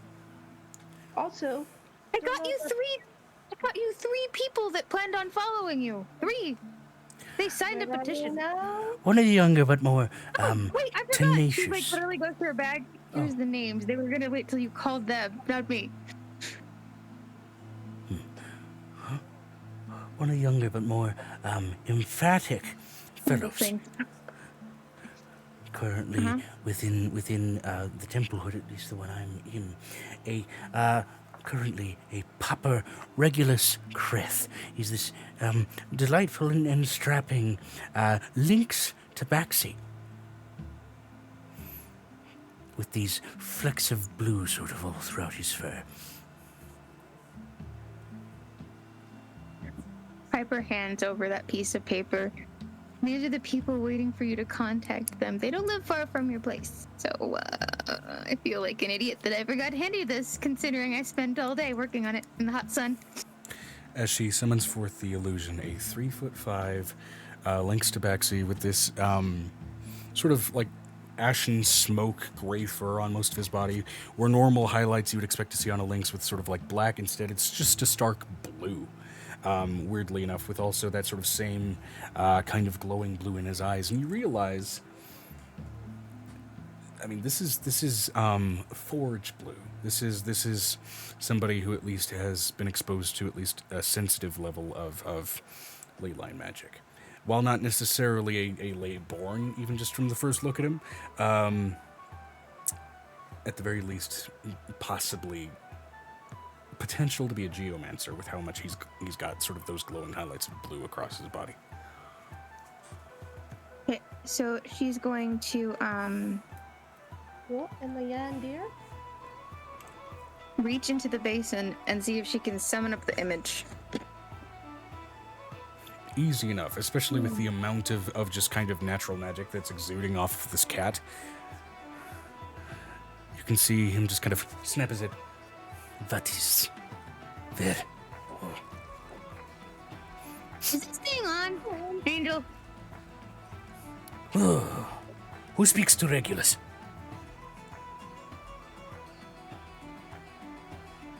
Can I see his face on the screen? Yeah. He's just looking around. The ears are kind of just twitching wildly, kind of trying to gauge it. Wait, is this one having a religious experience? Finally! Religious experience? I guess so. Oh, I have no idea.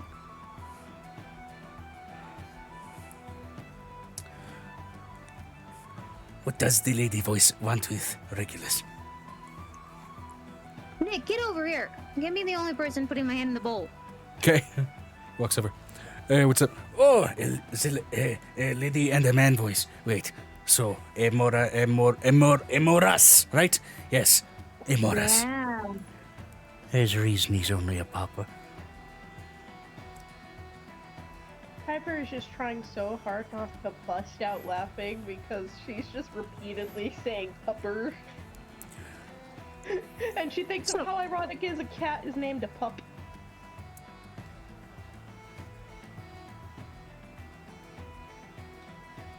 I would like to inform you, invite you and those of your religion Oh, to join us for a festival of Volk.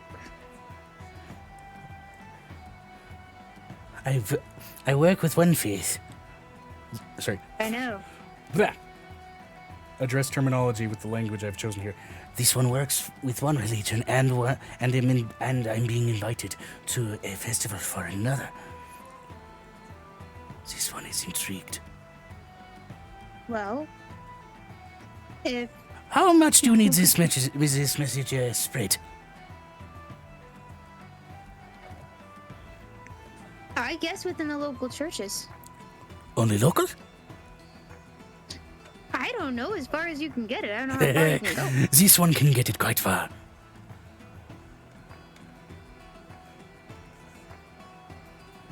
Let them know to come to the big castle in Kirin. But if anybody has tree striding, they should be able to use the silver trees Oh. to find their way here. Are you asking him to send a message? Yes? Ask him not to do it inside of the temple grounds. Don't do it inside of the temple grounds, apparently. Yes, good point, good point. As he walks, it's very much like watching someone walk with an active video feed with their phone in their hand. You know, you're seeing the fucking background pass by, and you can see the temple well put together, but you can see kind of the ruined structure where there's like bits of walls that are cracked away, and there's canvas kind of to cover and shield it from the weather in places. As he makes his way outside, So, sending a message to send as many people as as this one can gather to where? For this festival of Volk.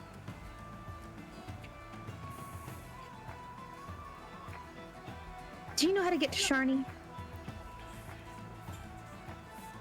No, but I can ask it. But this one can ask it where Shani is. As you see the feed, him reaching down into the earth, and then all of your kids, the Leyborn specifically, twist in sort of a feeling of just feeling weird, like, you know, when you have like a pair of fingers just like drag up your back and get that shock of like ticklish moment.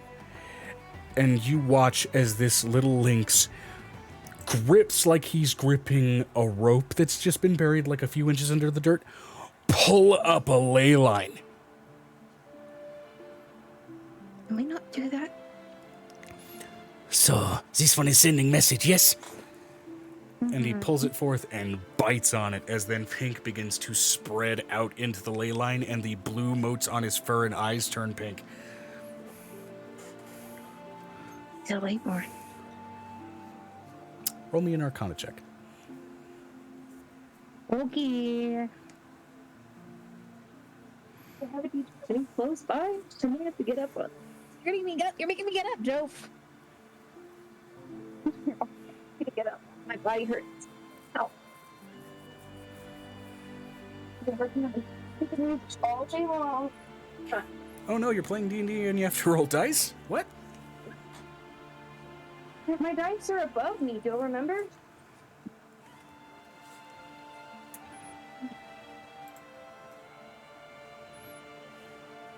Closer to God. I need some help. We build our churches high to get closer to God. I put my dice up high to get them closer to God. With an 18 to start. And a plus 10 to the Arcana. 28. Not a Leyborn. But, of course, just like planar exposure can create sorcerers of a number of different natures, perhaps being born by a ley line in this case may have produced a ley line sorcerer of some kind, or in this case, a geomancer. Hold on, give me a minute. Small children are hungry.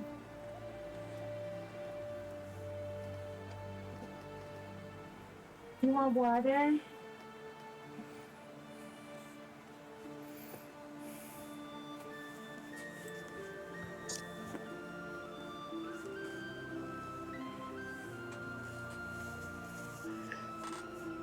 Bless you!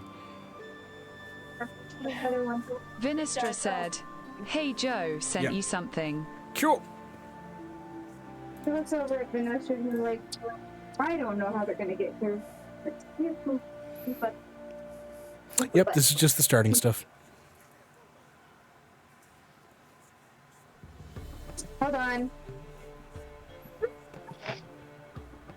I can't get anything into anything right now.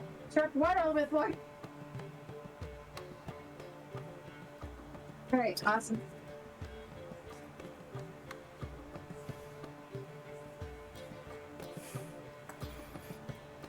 Alright, so she looks over at Vanessa and at Piper, at this Lynx character. I think this is insane. Yeah, leyline sorcerers are a thing similar to how other sorcerers are produced, though they're notably a lot rarer. They are pretty much the closest thing you can get to a Leyborn without being a Leyborn. They are still notably lesser in like raw magical power than Leyborn are, but they are of the same sort of ilk of power. They also don't have the aging problem that Leyborn do. So let's figure this out. So we're inviting them for the festival.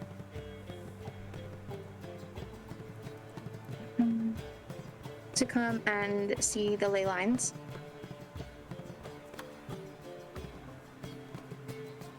Or come and basically talk to their deity so we can kind of get this out of the way before I have to start being diplomatic again. Yeah.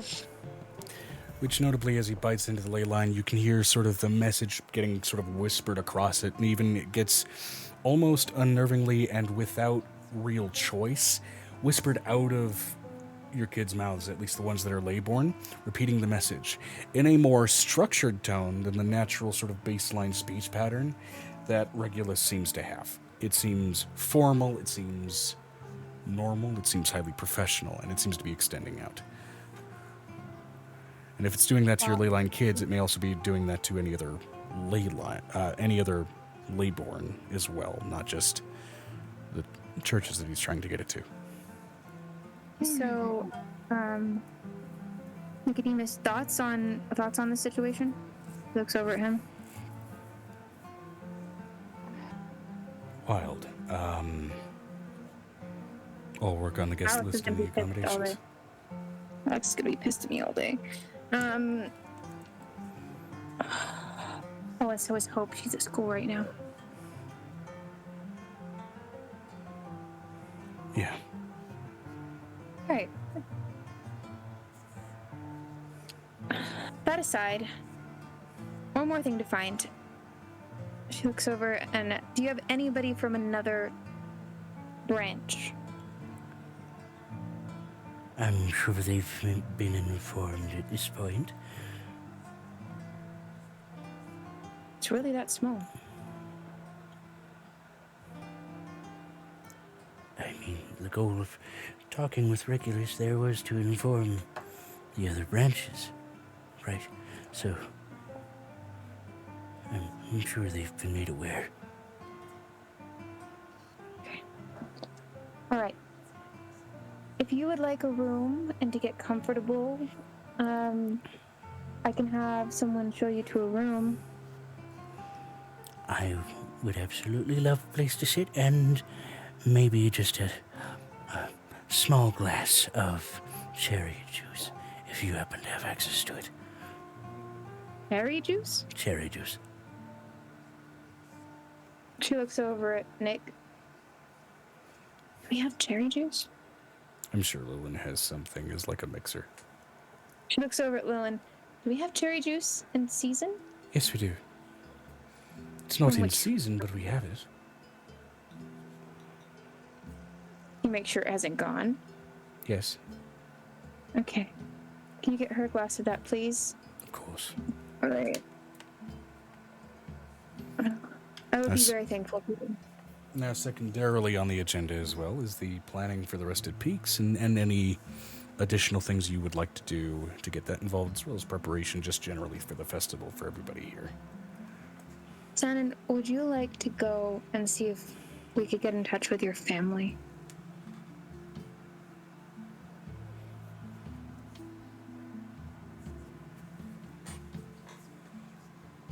Nisio? So, What? Sorry, say that again. would you like to go and see if we can get in touch with your family by any chance?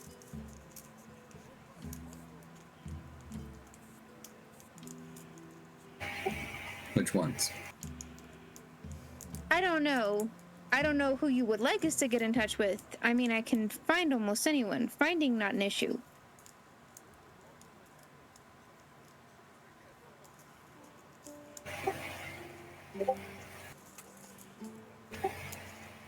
I would like to find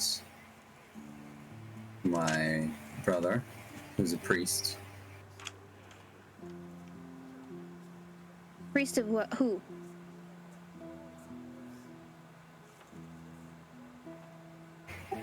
One moment.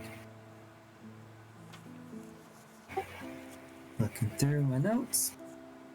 I don't know this is a character, so I wouldn't know.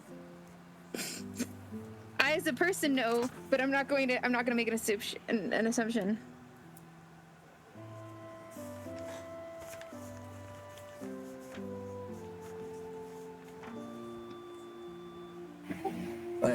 His name is. Oh wait. Is that his name?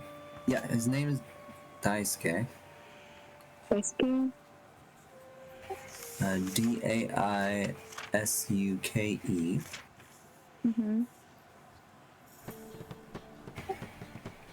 And let's see. Do you know what Moon Ink is for? to be looked at in the moon.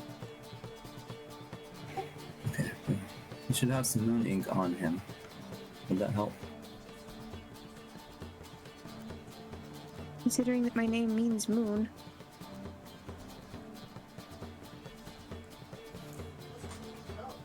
I mean, would that help to find him?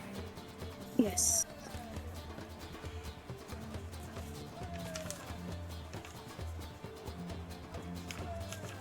I also, she calls to Gabriella because Gabrielle would probably also be home considering there's a thought festival. She probably wouldn't go to Potions Day considering it involves getting messy and possibly ruining her books.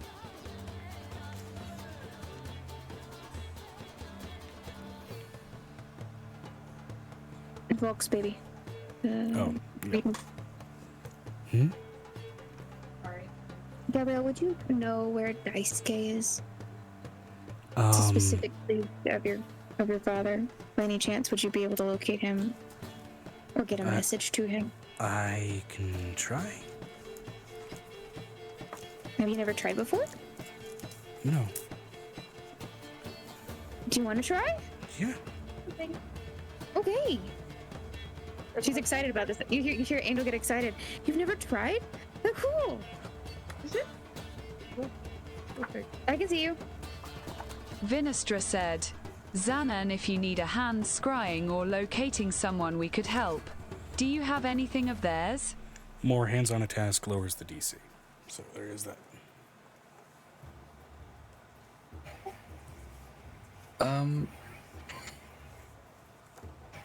You think? I have a crystal shield that could be used as scribe. Oh, yes, I do have the. He wrote me a letter. I have that. Unless. Did that letter disappear? No, you still have it. It didn't like dissipate. Oh. Yeah, I have a letter with his handwriting. Pepper, I need the map. Give me the map. Give me the map. Give me the map. Give me the map. Give me the map. Give me the map. I'll have the map. Wait, didn't I say I'll put blood on the blood in the map? Yep. Dragon Realm! She's just like... God, that... The map likes to be a dick and turn into a book. Solely for Piper. Yes, I would. I would welcome your help, Vanessa.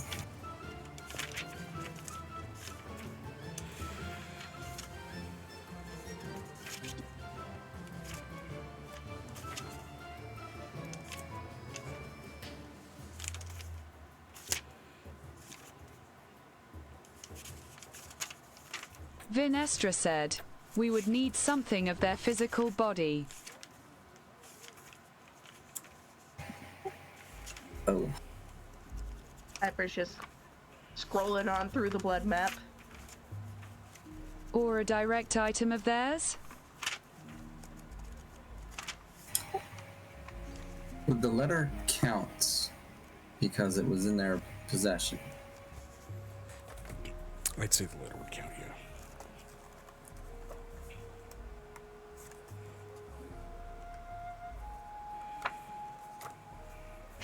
I have this letter. If that'll help. And I roll investigation for the blood map. By all means.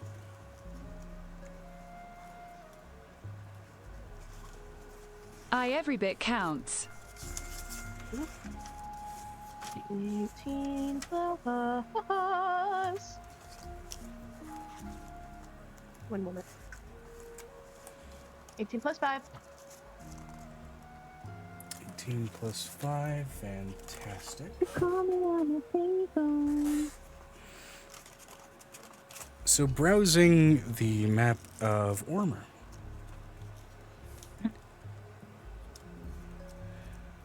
Let's see here. Megan is I just saw it. frozen. There it is. I'm not frozen anymore. No more bases. Don't do screenshot, Corey. It annoys me.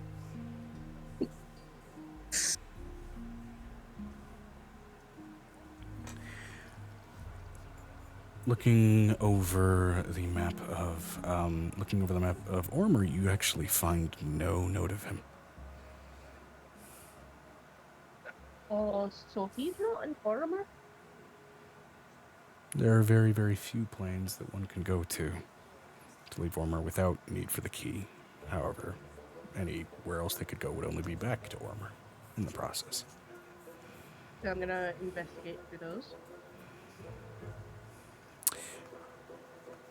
Only a few options. I mean, there's the ethereal plane, which is linked to just about everything, right? That's where ghosts and things are. No note of that. Browsing over a few different planes, eventually you land on one page that has always been a little bit weird to look at because it constantly shifts. And you find the note of his color bouncing around and shifting along the moving land masses and shifting shapes of the realm of dreams. Physically there. So he's physically in the realm of dreams. Shows Zan and Venestra Angel, because I'm trying to apparently fight a stroke. The map. Kidding. Calm down. Okay. So I guess we're going into the realm of dreams today. I'm sure he, are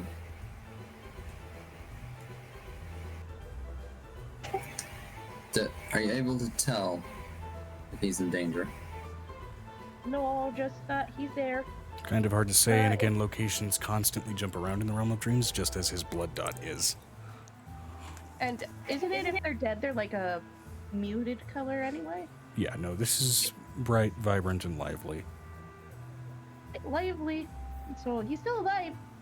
Just bouncing around. Okay. Vinestra said, Xanan, can you make a good lifelike image of him?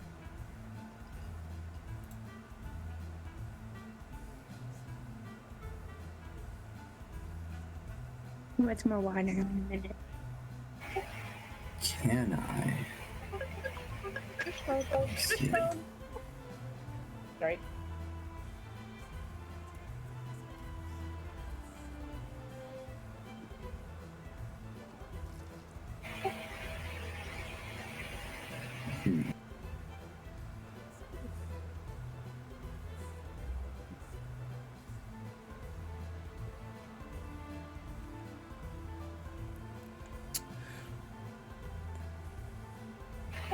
I'm gonna describe him.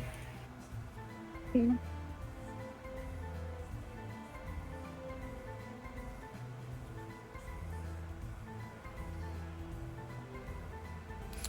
Oh, by the way, Piper, give me a perception check, really quick.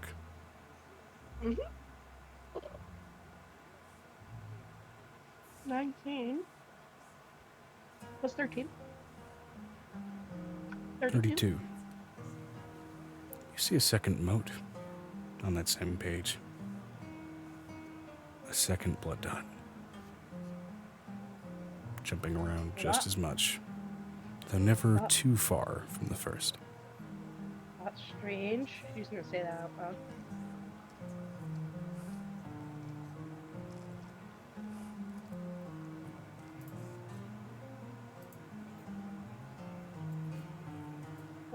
Would anybody else related to you be with your brother? I have no idea. Apparently he's got a companion, and shows him the other dot. Vinestra said, does he have a kid?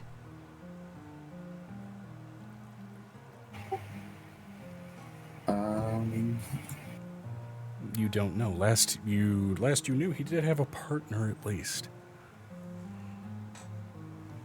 Not that I know of. Well, it's a possibility. Okay.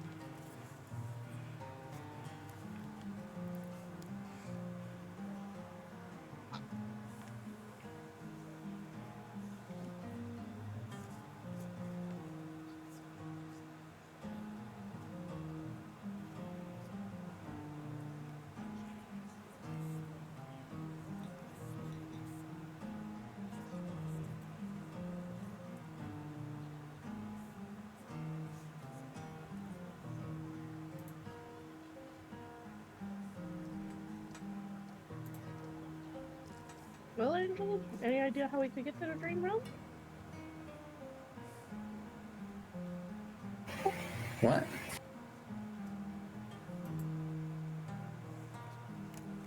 Vinestra said, Amira would speak up, back to the scrying. The more I know of the person, the better chance it will work.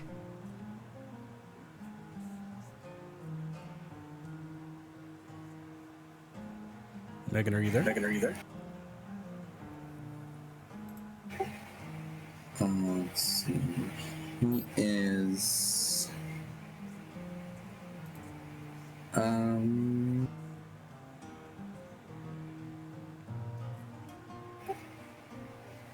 don't know what faith he's with, but.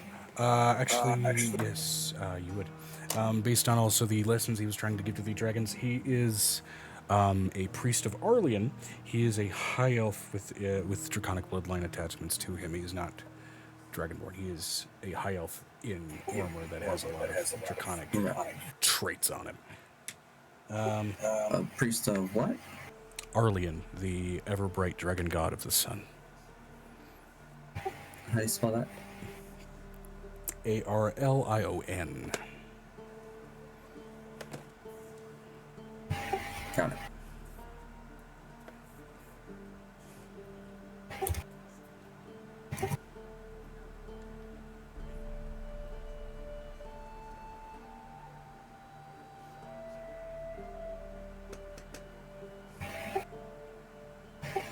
Right.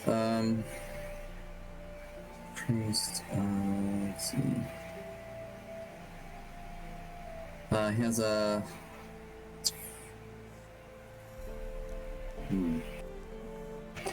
Okay, I don't have a physical description, but I assume my character knows what he looks like. Yeah. So to give the physical description. So with his parentage, he is a high elf, of sort of a naturally, he does get a lot of his traits from, of course, your shared paternal father. His hair is sort of a bronze color, so is his skin to a subtle extent, sort of bronze mixed in with that sort of fair color. He does have bronze eyes, bronze scaling for the bit of draconic ancestry, sort of sorceress-like nature that is physically present on him at least. And let's see. He does also have bronze, Vinestra draconic said, slitted eyes. despite his illusion would otherwise work or a elven picture. appearance. I don't have any of those. Okay. You could also try to sketch him if you like. How The good check for that would be a Piper's- charisma or dexterity. How good would Piper's artistic ability be to be like essentially, like crime scene artist? I mean, you are a painter by trade, so you could certainly give it a shot. I would like to try to see. Strength or charisma, dexterity or charisma check with with your proficiency bonus to basically try and make a sketch based off of his description. 19 plus 5. I'm gonna give you guidance. Plus D4. Mm-hmm. My hands are a little greasy, so I'm like, I don't want to type. Here.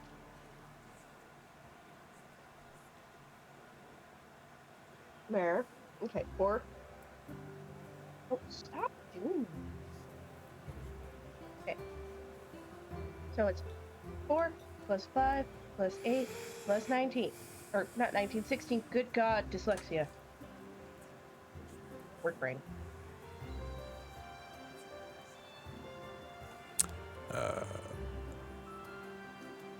33, and then did you add the D4? Mm-hmm. Okay. The 4 33. was the- Yeah, 33. So basically, including the guidance here, this is her this is Piper very keenly with a very experienced hand, kind of following along with sort of your every kind of little micro adjustment in terms of recalling from your memory. Essentially what your brother looks like. And so to the best of your ability, you produce a reasonably serviceable sketch of what he looks like with, of course, imagination being able to fill in for the amount of bronze coloring visible on his frame, as I'm assuming this sketch is mostly done in, well, charcoal or graphite or a similar material. But either way, it is very serviceable for kind of his visual appearance.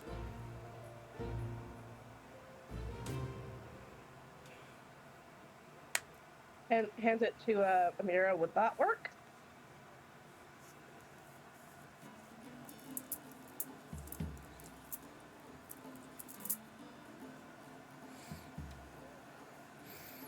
Which, at least from your elven side, looking at it, like, if this is what the elven half of Xanden's sort of dragon person that he is looks like, that's not a half bad looking guy. It's not Piccolo, so she don't care. Yeah. It's like, I mean, she's drawable. He is drawable. But Which, even Violet looking at it, it's like, okay, another high elf that looks decent. Like, not Halcyon decent, because, you know, biases, but looks decent.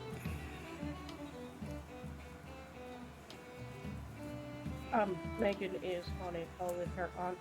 Ooh.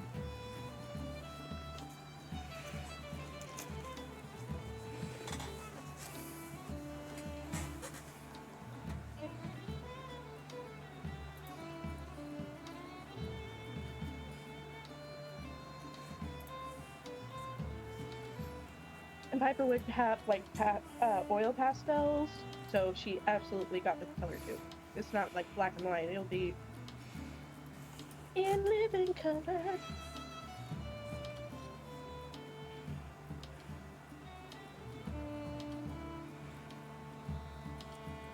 Vinestra said, "Aye, that should help a bit. Let's see unless there's a way for me to meet said brother or a way to get a part of him. That should be everything we can do." Alrighty. So I think just about everybody lended a helping hand there, except for, I think, Angel. So that's 2. Cool. So that's another -4. All right.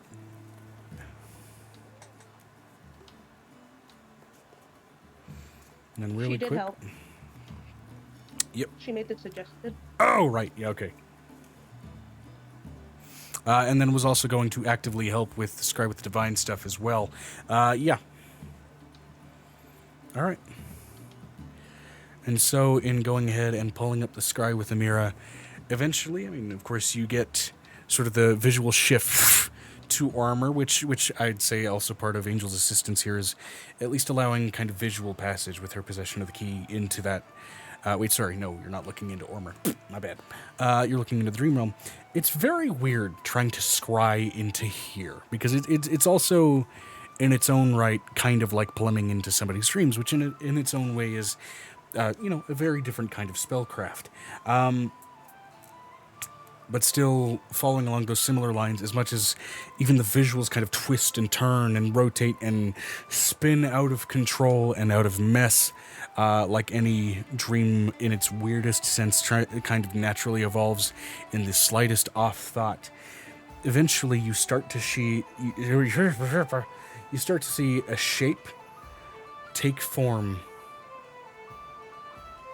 before suddenly a blast of sand careens like a sandstorm in front of the visual, blocking out your sight, and in that same moment granting at least Amira, since she was the one doing the scry, a feeling of the sting of sand in her eyes as the scry cuts.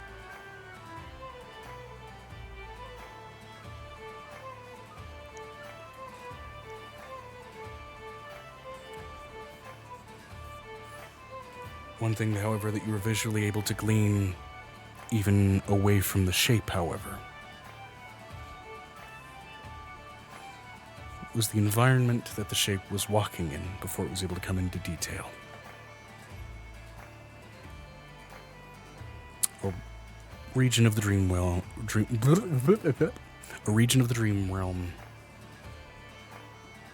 called the Sands of Thought.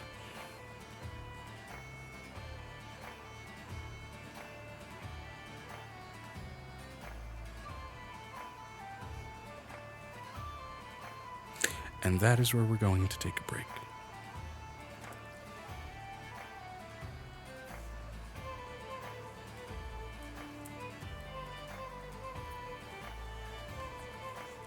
Vinestra said, Dick, Amira would convey what she saw as she washes her eyes out.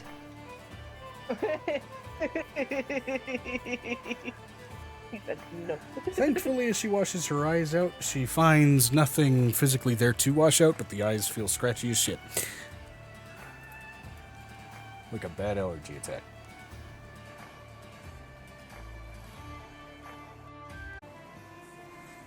Alright, welcome back everybody from the BRB. So,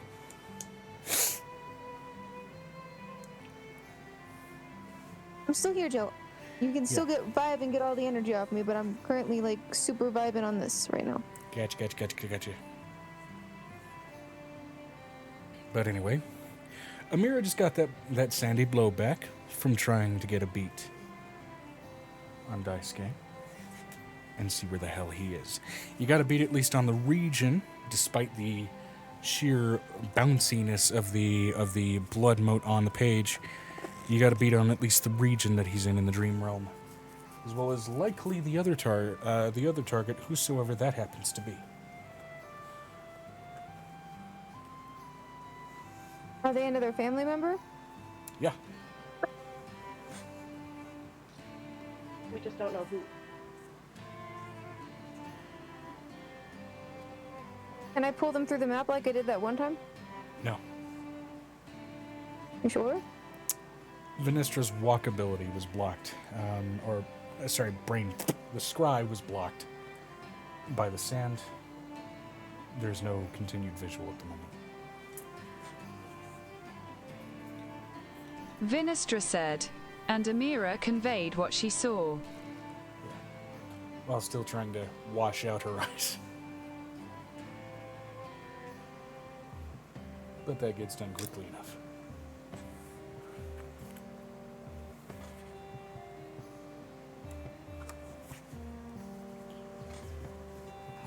Oh, excuse me. Should babies that live in the dream world?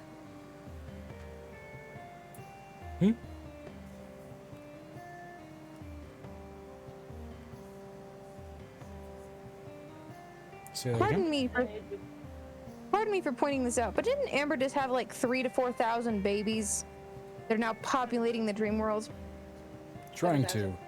They're not there to patrol the dream world. They're there to deal with people who are falling asleep. Like in comas and shit. Yeah. Yeah, but they're actually physically there. Oh yeah.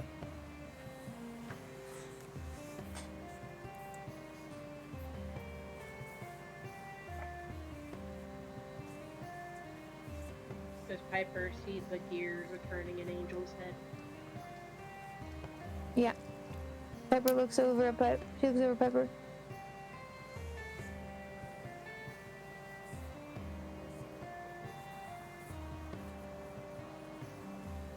Describing what they can see and describing that, Angel's gonna pull out her baby dream dragon and her baby nightmare dragon and her baby neutral dream dragon.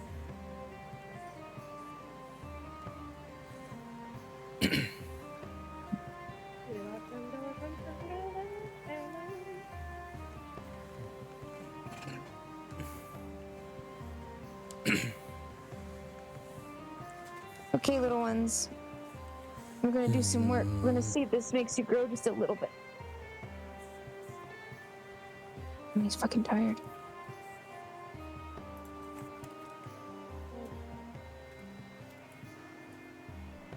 She looks...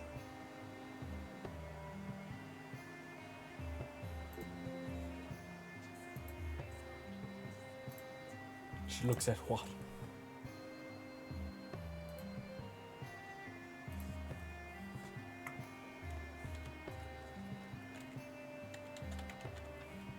She's going to whisper, what is his name? He's so freaking cute. I know what he is, but... Vinestra said, so how do we enter the dream world? We dream.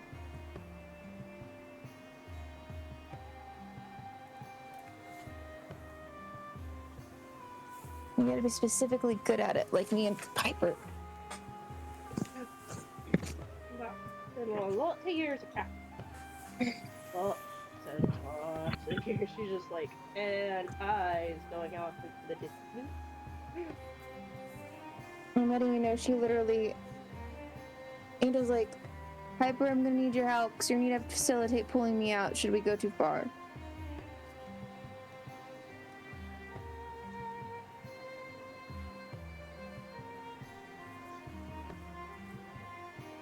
So is I need to bring... I'm pulling everybody out? I don't think that you can pull everybody out. I know that I can make it in and back fast enough. I know that Amira already helped us. I don't want her to put herself in danger, but I'd like her to be here in case I accidentally put myself in too much danger. As to pull me out. Please God.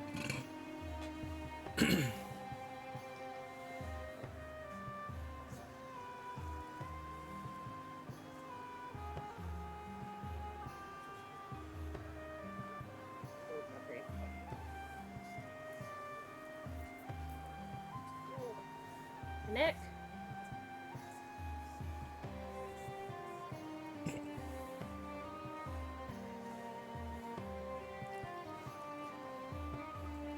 Nick, I need you to do the ability thing where you pull through my dreams. All right, I'll try. Come on, I know you can do it. You've done it before. You pulled out one of our kids when they got stuck in the dream room for a week. Right, it's never flawless, but I'll try.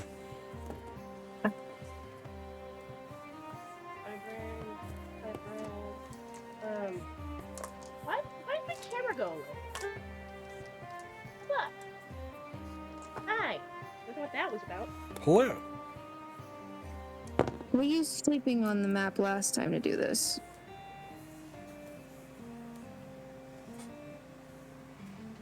Well, Donan should definitely go with you so that way his brother has somebody he can recognize.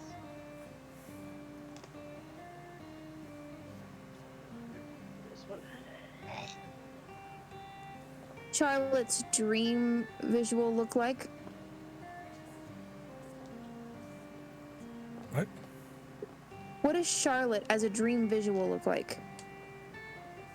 As a dream visual? Yeah. Like in her dreams, what does she think she is? What does she think she is? She is a little girl person princess with a princess dress and a skirt that is mountainously too large, and yet she still has feet to stand in it. Like she does every day.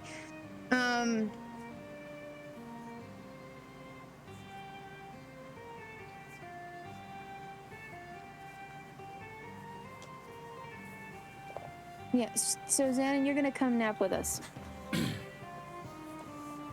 And Mama Bear needs a nap. I mean, that's kind of Nap? Yeah. You have to go into the dream realm by, well, dreaming. While you dream, take a nap. I see.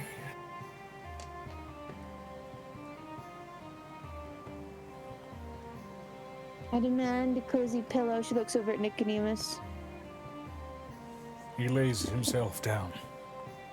You are not the pillow. That is not how you pull people out of the dream. I can sleep on hard surfaces, and I have abs that I guarantee are soft. So how are you going to pull the person out of my dreams like we did last time? Your head is right there within my physical reach. Fine. Good argument, considering it's an egg. Alright. Oh, but I have to put all of the dragons on top of me at the same time, or we won't be able to do this correctly. Do not put the nightmare dragon closest to my head. They could go near the gut to tell you if there's danger. Alright. Okay. Nobody has your phone. Hmm? Talking to my phone. Hold it, nobody asked.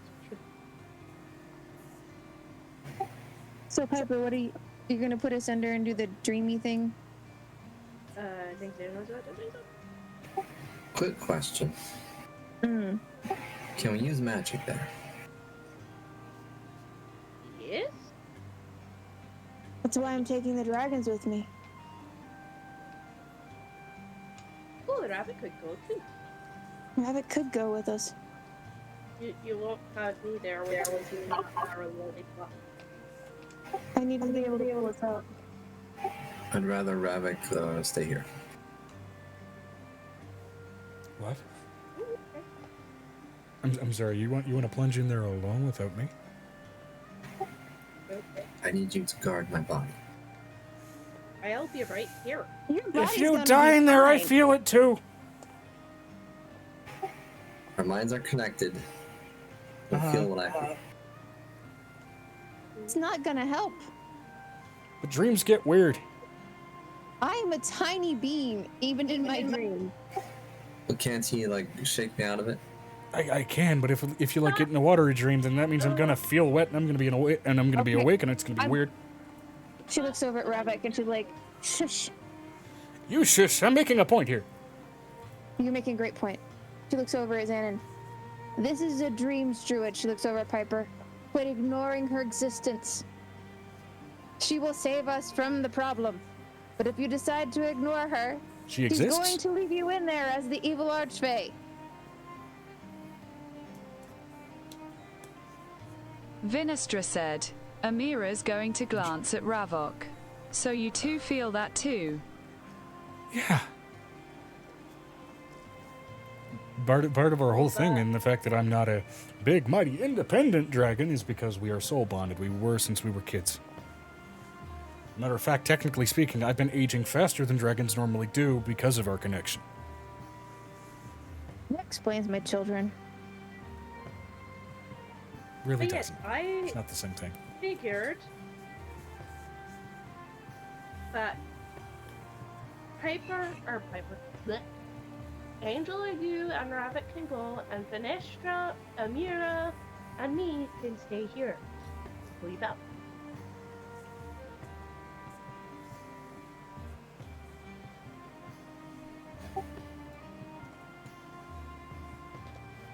I'm letting you know I've pulled a woman out of somebody else's dream before. It sucked. It hurt. But it worked. So, how does this work? We lay down in a circle. On top of a mat. I mean, how do we pull them out?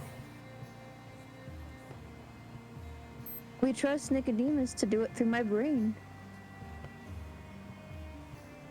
I did it through his brain. That's how I saved his sister. Yeah, that was fun. You were terrified the whole time. And they're going to appear here. Oh yeah.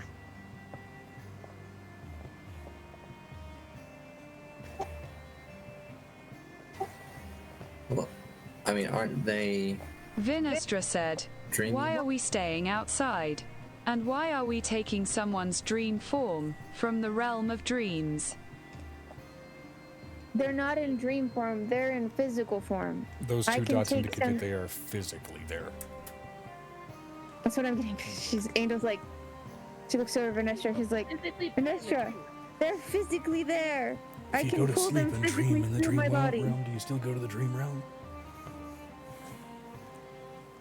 Don't even with Oh, that that's a concept for a fun little one-shot.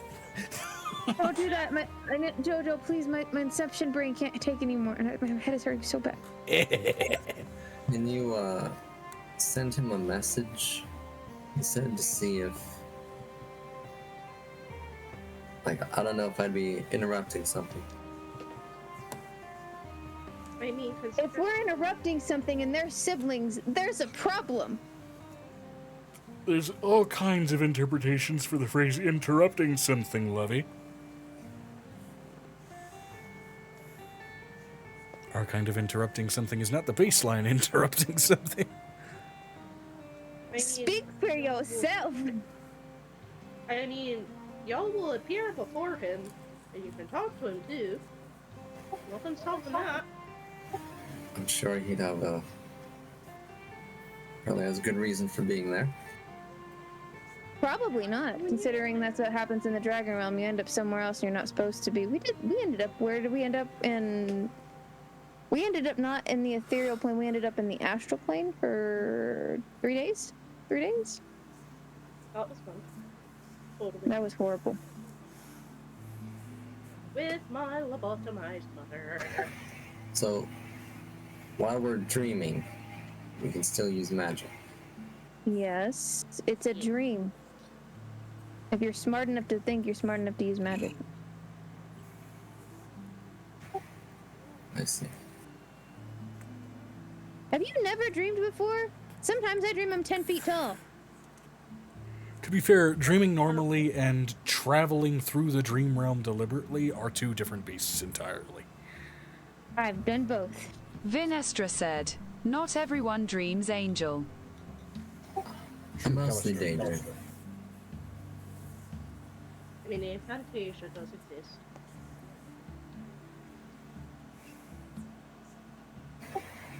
Alright. Vinestra, would you like to come? I would prefer her not be there. I need somebody to pull us out if something goes wrong, 'cause she'll be able to walk to us. Plus, Can't she walk us out? She can't if she's dreaming. Does she not understand the concept? like, These rules confuse me. Okay. She puts her hand on Janen's shoulders. I'm letting you know she has to stand on a table to do this. So we can use our magic, but not our abilities. We can use certain ones, yes, but some there's restrictions. Okay, let me put it to you this way. While we're there in dream form, if one of us is dreaming of them, you can pull through the dream. But you have to be malleable enough to do it. Also, I have no idea the physical ramifications of her points at all of Vinestra's rune stuff. That trying to use dream form is use a walk ability. So, here's the thing. Magic and abilities generally are still usable in the dream realm. However, it gets complicated when you get into the coming back, for example, and you're dealing with sort of paradoxically two of one's self. That's right. She looks over at Zen and this is just something I'm gonna understand. Because I've done this before. I saved Nicodemus's aunt, cousin, person. Sister. Bang, bang. Bang, bang. I'm just gonna look at Ravik and send him some thoughts and feelings. And then we're both gonna go lie down on the mat. I'm sorry, my brain just went thoughts and prayers, thoughts and prayers. Yeah, do it like we're kids. He turns into dragon form. I am your mattress. Let's do this.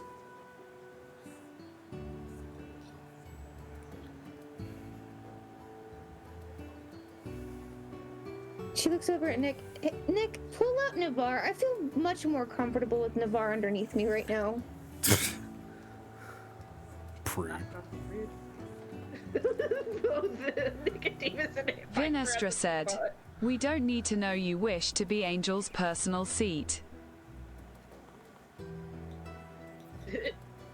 Every day of his life. Anyways.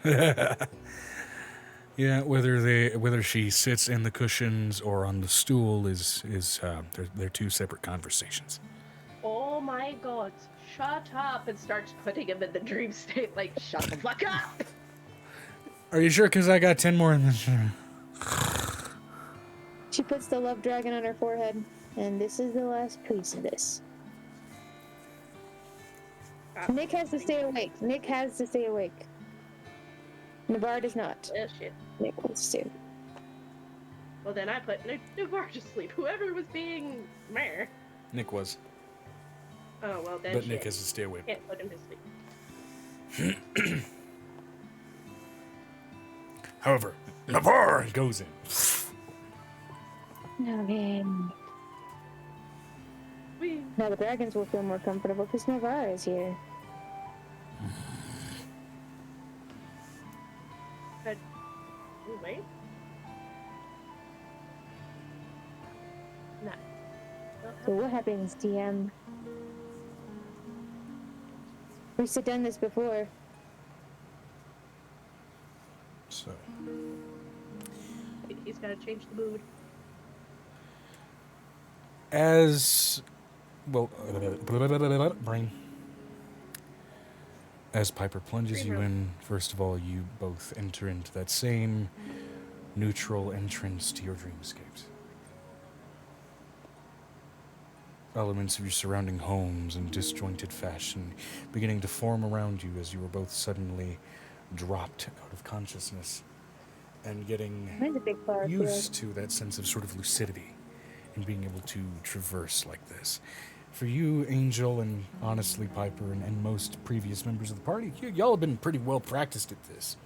Xanon, however, I am on the outside. is this his first time being this kind of consciously lucid of being in a dream?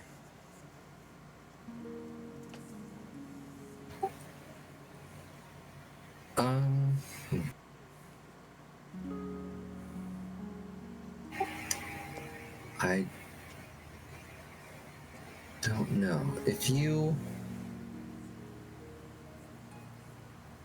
Is it possible to daydream into the plane of dreams? To daydream into it? With the exception of certain specific magical creatures, generally no.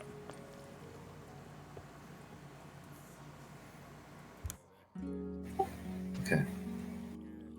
It is different from astral projection in particularly that respect. What about, like, hallucinations? Hallucinations are a completely different vibe entirely. That's a realm that nobody's recorded. Rick. Yo. Welcome to the realm of DMT. You're gonna see God and then crap him out your asshole. Everyone, I would say he wouldn't know. He's been here before. Okay, fair enough. Also, welcome in, Brick. Thank you.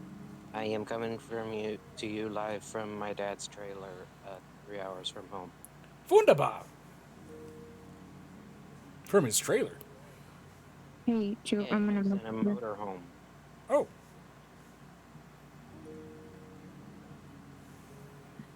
Ah. Cool. Well, I guess it's not a trailer, is it? It's an RV.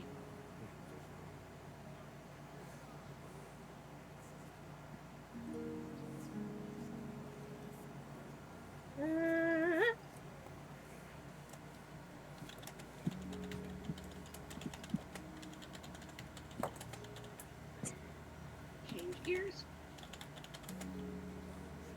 Itch this one.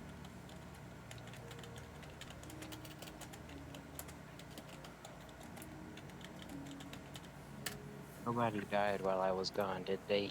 Yeah. Excuse me. Not yet. Not yet.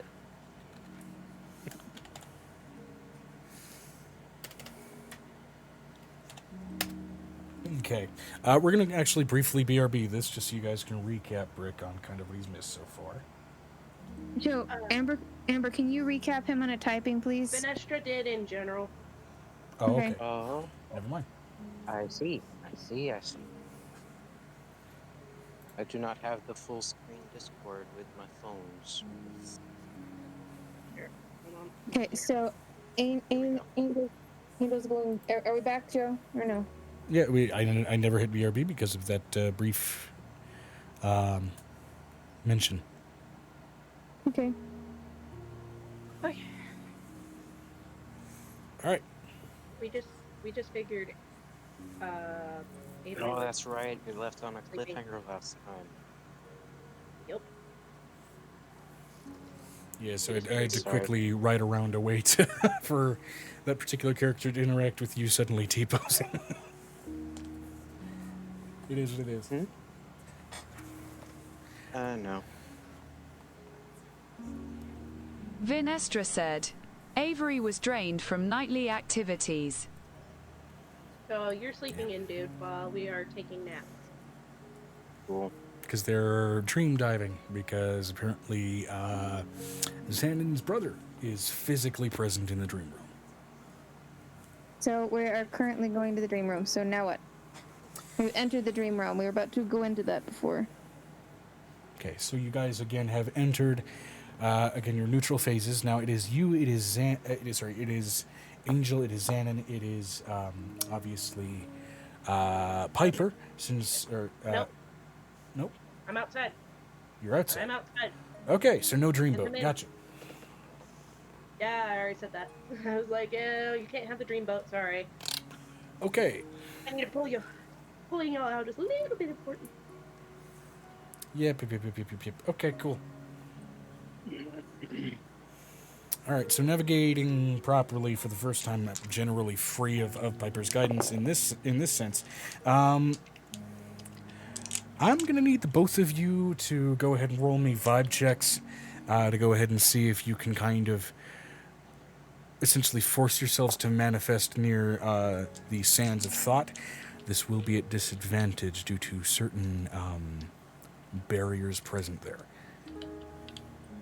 Scrying was blocked, and a number of other things are as well. Is this right after we enter? Yes. Joe, that's a 31. With disadvantage? Yes. Okay. Me and Megan have stupid high vibes. No, I got you. Yeah. Mine is a 6 total. 6. Okay. That'll bring down the average. But let's see if you still meet the DC. So.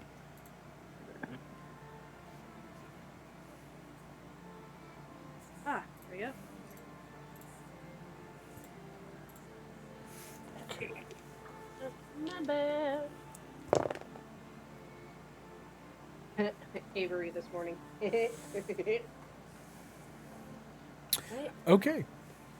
Get my bag. For my Those battery. are some piss poor rolls on the Sentinels on their part. Okay. Place for me to plug my phone in.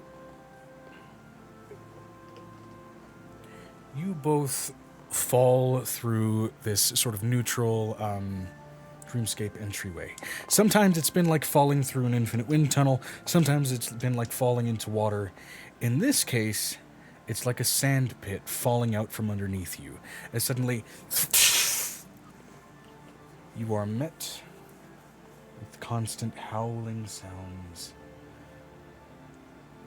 of a sandstorm all around you. Let me go ahead and change the background ambiance for the stream. These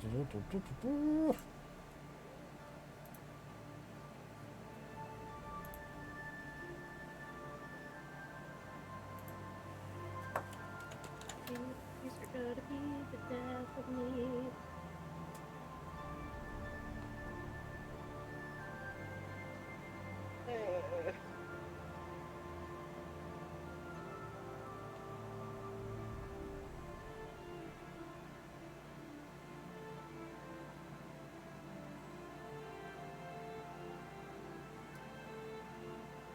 Yeah, that'll work.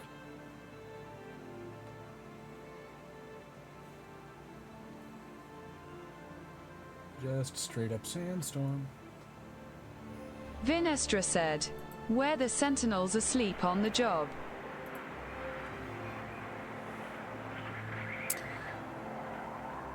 In this case, as you drop in, you do see kind of dotting around the desert in like various standpoints in frantic distant miles. Pillars with these sort of statuesque figures kind of scanning about, turning their eyes, swaying like someone who is sleep deprived, their eyes glowing with this sort of golden bright light of sand as it swirls around and out of them.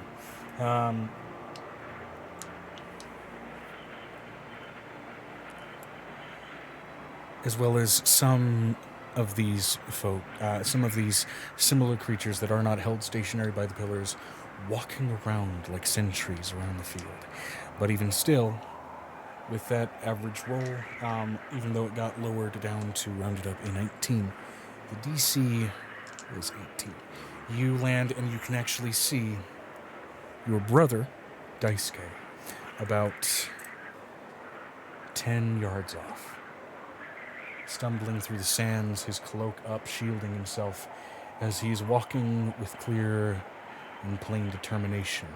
His bronze hair whipping out behind him, his usually well-refined braid kind of undone and sort of in tatters as he is trudging forward. As the sound of whipping wind batters into your ears and limits the range at which you can properly hear anything in much detail.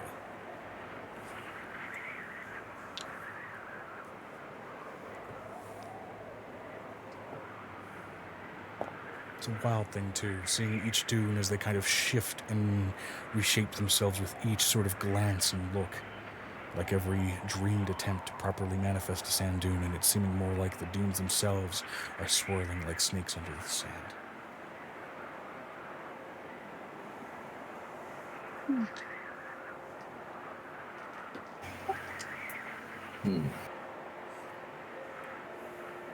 Another odd thing as well.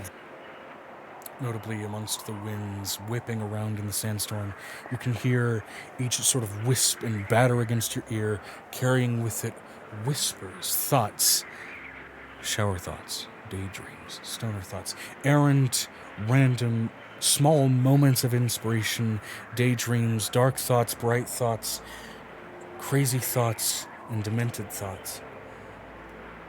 Good and bad all together, gathered with each blast of wind and each grain of sand.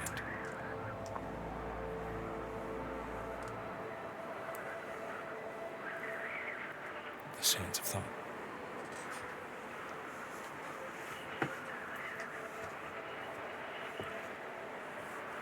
So, Angel and Xanon, what do you do? With currently Angel, you just barely riding atop Navarre, keeping your rather short stature up off of the sands, as even Navarre's legs are sunken somewhat into the sands themselves. I'm gonna do the thing that I imagine in my dreams, and I'm going to have like tiny little hovercrafts carry his legs up so he's out of the sand. Roll me a vibe check. Yo! With disadvantage. Joe. Because It's of who you 18 are. plus. It's 18 plus 11. 29. Okay. Well, you imagine hovercrafts, doing your best to picture it as best as you can. What instead manifests beneath Navarre's feet are a series of small sand turtles. Turtle! With fins like sea turtles as they seem to be swimming through the air and carrying his stride.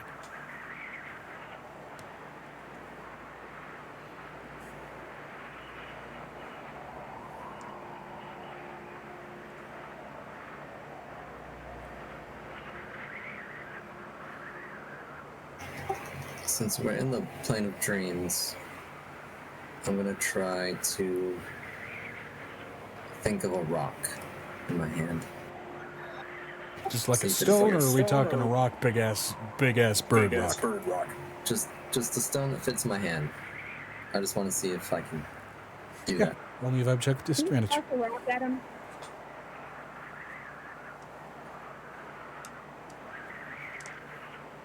It's a 9 total. 9 total. DC's not very high for just manifesting a stone in your hand.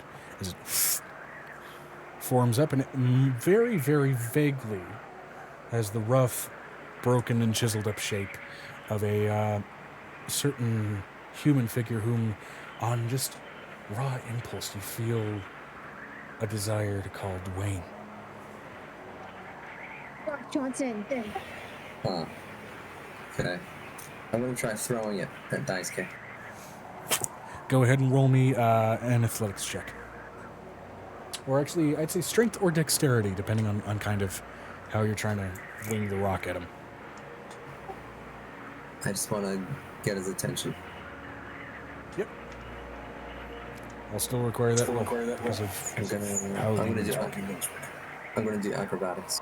Sure.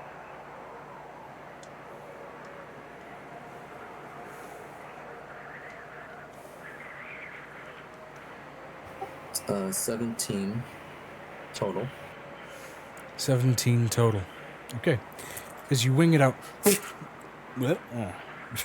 pursed my lips a little too hard there. Mid-flight, the rock breaks apart and takes on the look of a sandstone dragonet that screeches right by his ear. And on instinct, he looks back.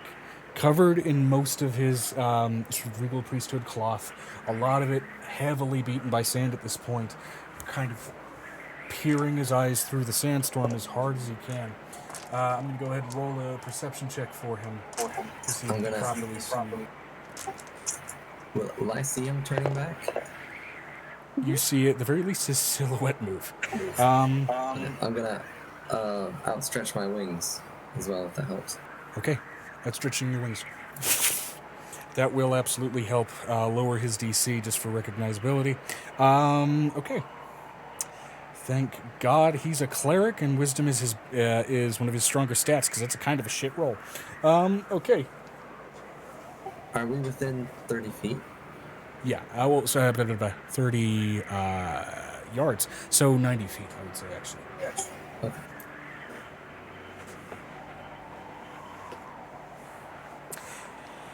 As he looks back, he does catch the glimpse of a pair of silhouettes, and curiously starts at least moving in their direction. His figure starting to grow at least a little. His silhouette growing at least a little larger in the distance, very clearly trying to make its way in your direction. I am now going to roll perception for the Sandmen sentries. I'm going to need the pair of you to roll me stealth checks. Okay.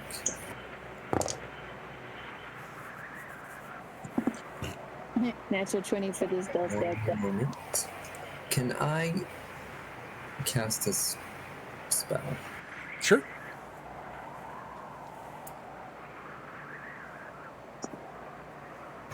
Moments. Ooh, okay. This is Battle Mind.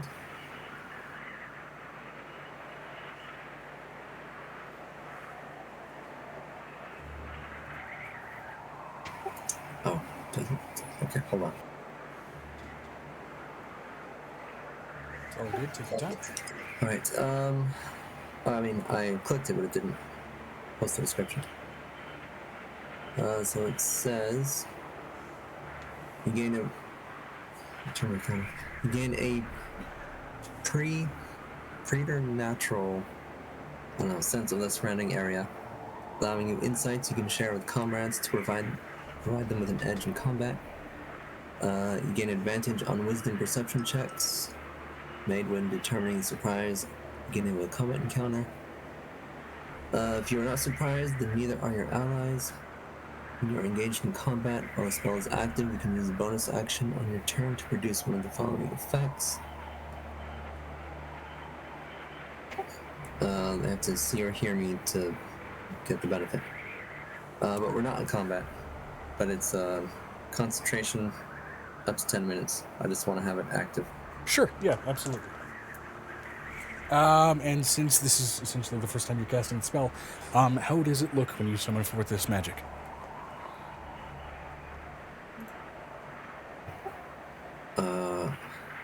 Well,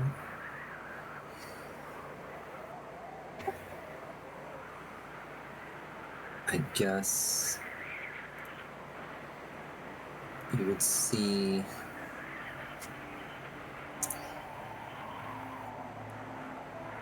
he would move his hands over his eyes, and then you'd see them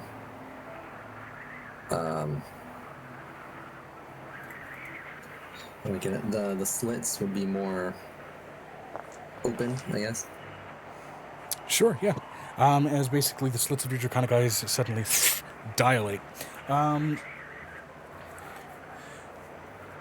Very much a subtle magical manifestation, but nonetheless noticeable for those with a keen kind of eye on what Nescio happens to be doing. And you did say that also affects allies? Or just... Yeah, it affects allies, but it's the rest of the benefits are for combat. Gotcha. Okay. So then I would say notably as well, Angel, you do almost physically feel your eyes dilate as the intensity of sort of the light of the area kind of in its own way grows. As naturally in sort of a dreamscape, it is relatively dim here. But that seems to be apparently a little bit less of an issue. As your vision expands. Okay, it's inspiration. 17, my stealth. 17 for your stealth, fantastic. And Angel, your stealth? 28. 28, okay. Angel, from the Underdark, well accustomed to hiding from things, particularly with your deep gnome nature,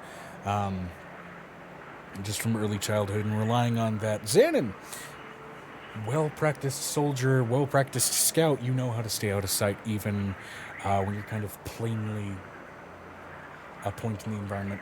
Oddly enough, your bronze scales do actually help blend in with the sands a good bit here.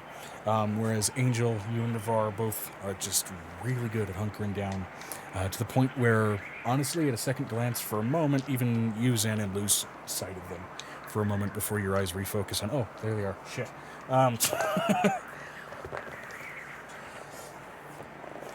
As you hunker down. Now, that said, that may influence Daisuke's ability to see you. So I'm going to go ahead and have a perception check from him as well. Rolled significantly better there. Is able to, at the very least, keep a beat on your silhouette, Xanon. Angel's is not standing. May have a harder time seeing the small folk there. And then as far as the perception on the Sandman sentries, they rolled like shit. I know that the necklace, even in my dream state, is still a portal. Yeah, which, fascinatingly enough, you can see even gathered before your necklace, the sandstorm almost seems more dense. Like there's an active present barrier here.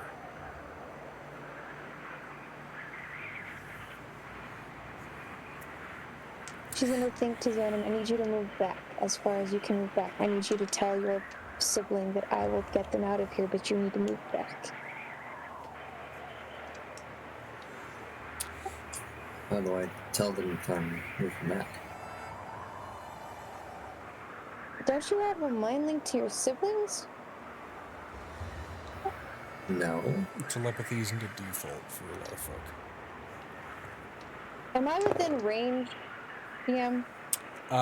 Just rolling to see how fast he's able to close in.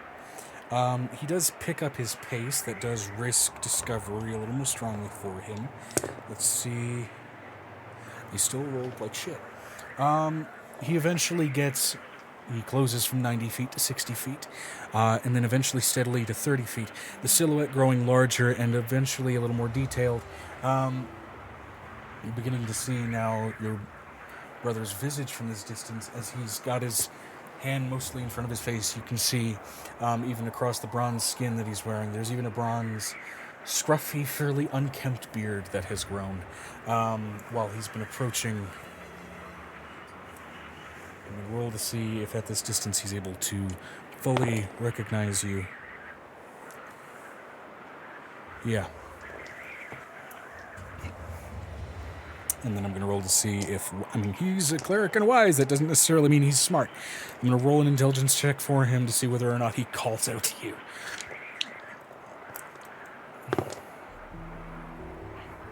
Rolled well. Rolled well. Okay. Eventually he closes the distance, and when he gets within about 20 feet, finally you can see his eyes. Sort of the bronze irises that he does have gleaming with divine power, some kind of spell he must likely have active up on him. And there's a moment where you can see his eyes widen in relief and picks up his pace all the further before he closes the distance. No words, just full-on bear hugs you. There's another sibling here, isn't there? Xanon. I hug him back. So you read the... You read the hidden ink on the letter? No time. Where's the other one? She's out here somewhere.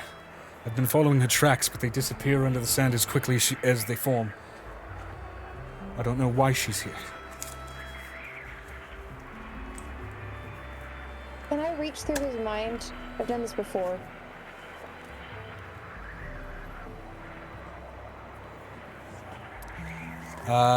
You want to... I mean, you can gather surface thoughts with detect thoughts if you want to cast that.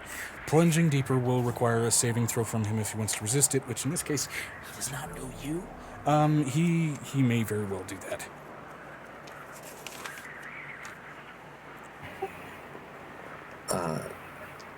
Angel, can you help us find her?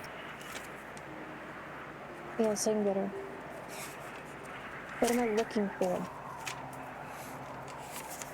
Tell me what they look like. Who's this? Xanon? Small... Oh my god, that's a... Is that an adamantine drake? She's here to help. Just trust her for now. Duly noted. A dragon, not a drake. Duly noted. God, I love you. Okay, buddy, it's not an insult. She pets him. What am I looking for? You're looking for our sister Beatrix. She's been missing for quite some time, and apparently she... I'm going to use detect thoughts. I don't know what she looks like. Plunging in for surface thoughts, you immediately reach, and let me just double check the notes here, for which race she was, that I have this correct. Beatrix. Oh, right. Oh, When you I remember. get your own backstory. I remember. And you also remember she is not on good terms with you. Her other siblings are another story, but she has, last you saw her, hated your guts. I remember. Oh, she's gonna have to owe you one after this. Oh. Yeah.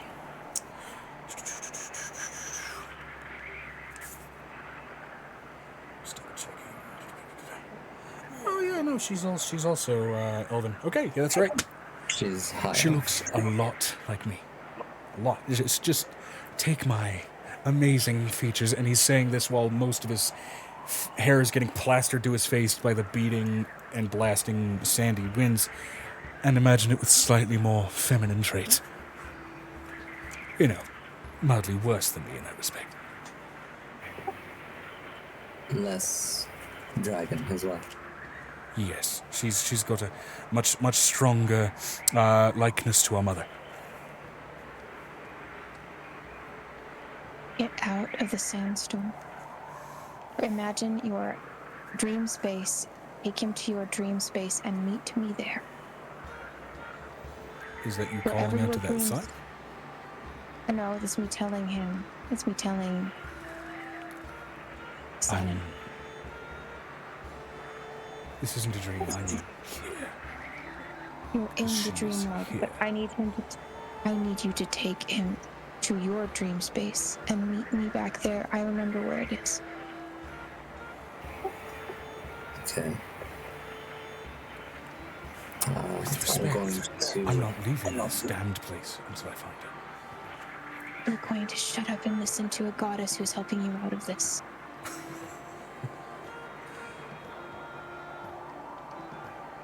Is she not? No. Love has been dead for a long time. I think she'll find her. We should probably go.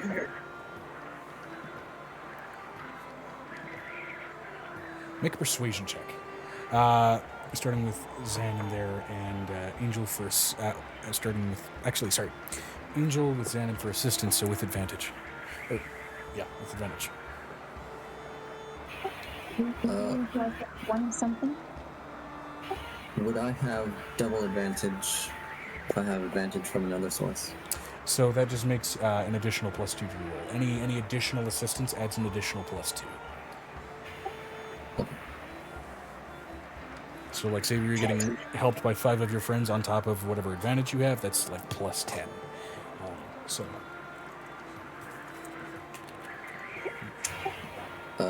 36 total. I hope you bloody know what you're doing.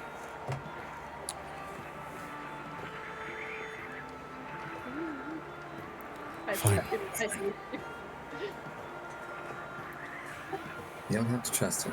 Just trust me. Yeah, which, as a note as well, Daisuke specifically, he has very much abandoned the local accent of his home, which can largely be chalked up to how traveled he's gotten. And in particular, he hasn't really talked much about the accent change. He's actually been dodgy when it comes to the subject of it.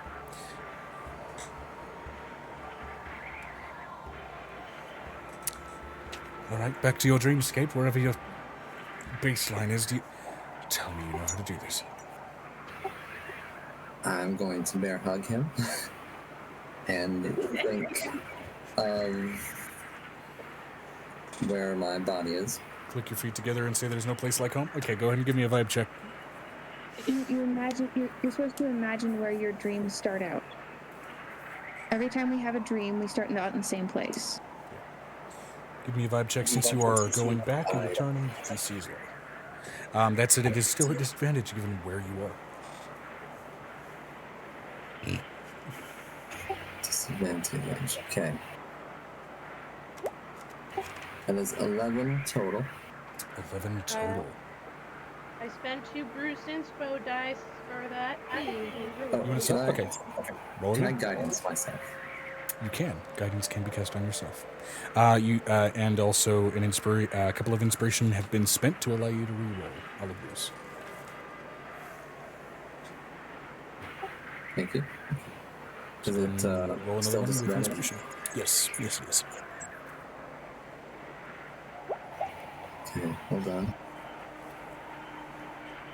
Well, even if I had the guidance, I rolled a 6. I'm gonna give. We just gave you an inspo die, which means you get to re-roll the die. Yes, we did. Yeah, it was a 6 total. Before I'm the gonna give him. I just woke up. Give him a lucky. I mean, before the guidance. Lucky? Okay, that'll be a flat single roll. Guidance is a cantrip, I believe, so you can do that. Single roll with the d4.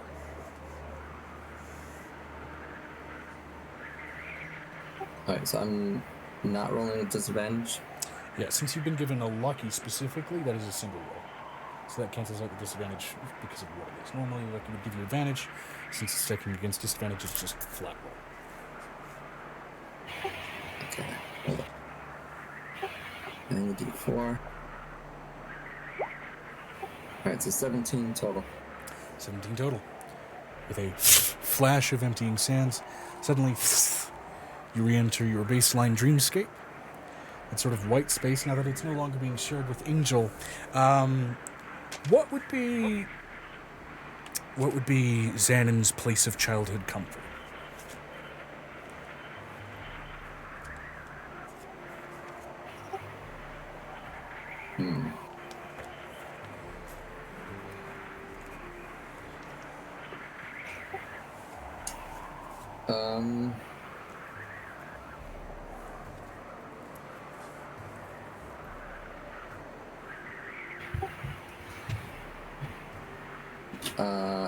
Am I not appearing in my body, or am I in a different location? You're not in your I believe body. you were You are initially just going- mentioned to go back to your neutral dreamscape, going back to your body after that is another thing, but visually speaking, since you are I now can just in fix your it if we get to that. neutral space, having not gone back to your body yet, what is Zenon's sort of place of childhood comfort? You can go back to your body after this point. Isn't enough. I would say probably I'd say there was a body of water at our house. I don't know if it was a pool or a lake. I'm gonna say lake. Yeah, that's fair. It's bottom of the lake.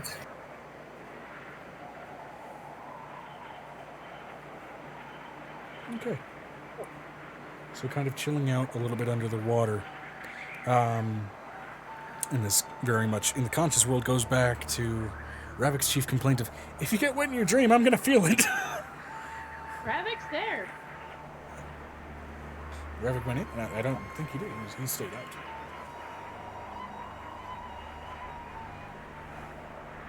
If I recall, he stayed out. Or at least Sandon requested that he do.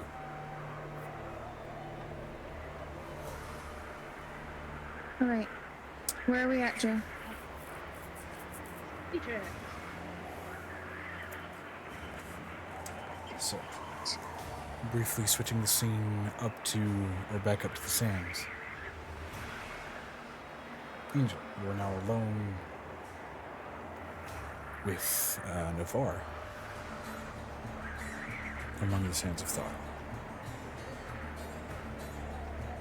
I think I knew before. And at least from the outside, Piper, you are clearly monitoring now Angel's presence, jumping around in the dreamscape, of course, just like every other one, but now it's close, at least to the other motive of living connection to Xana.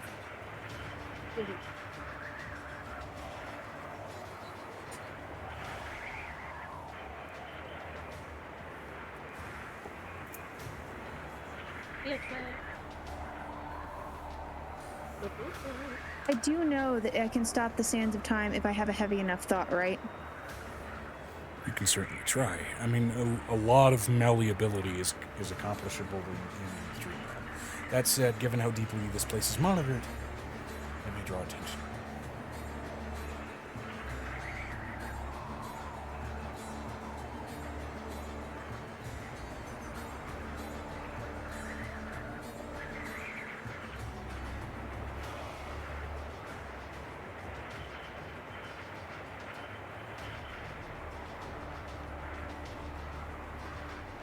But by all means, if you'd like to, go for it. Your rules last time we were here in the sands of thought was literally a heavy enough thought will freeze the sands. Yeah.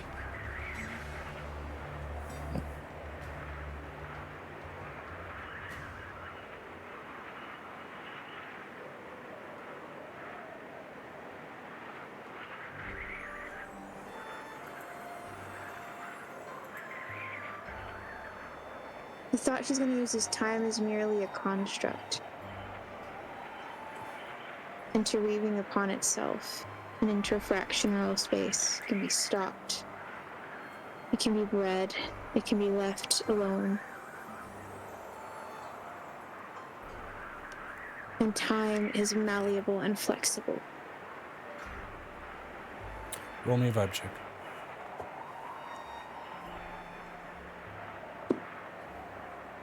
Wow.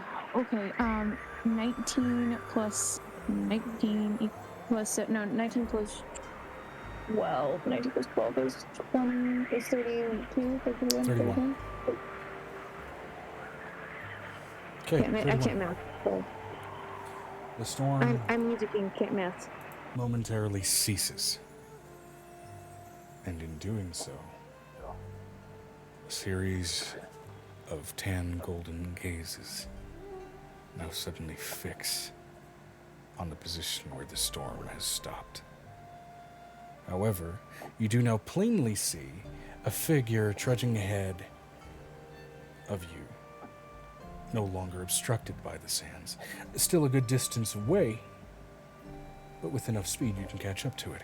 And it is walking alongside a shape that is also very clearly draconic and decent in size.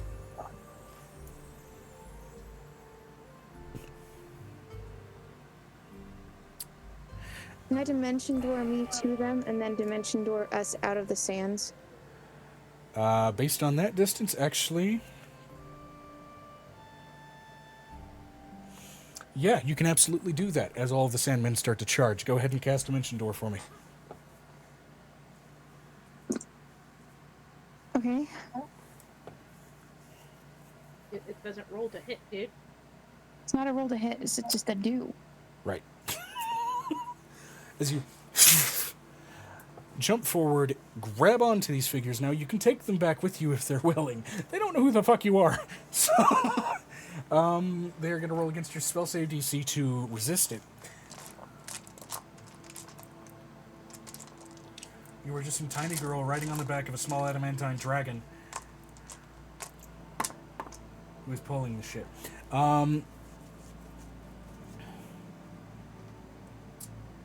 And your spell save DC at this level, I think... Let me double check here.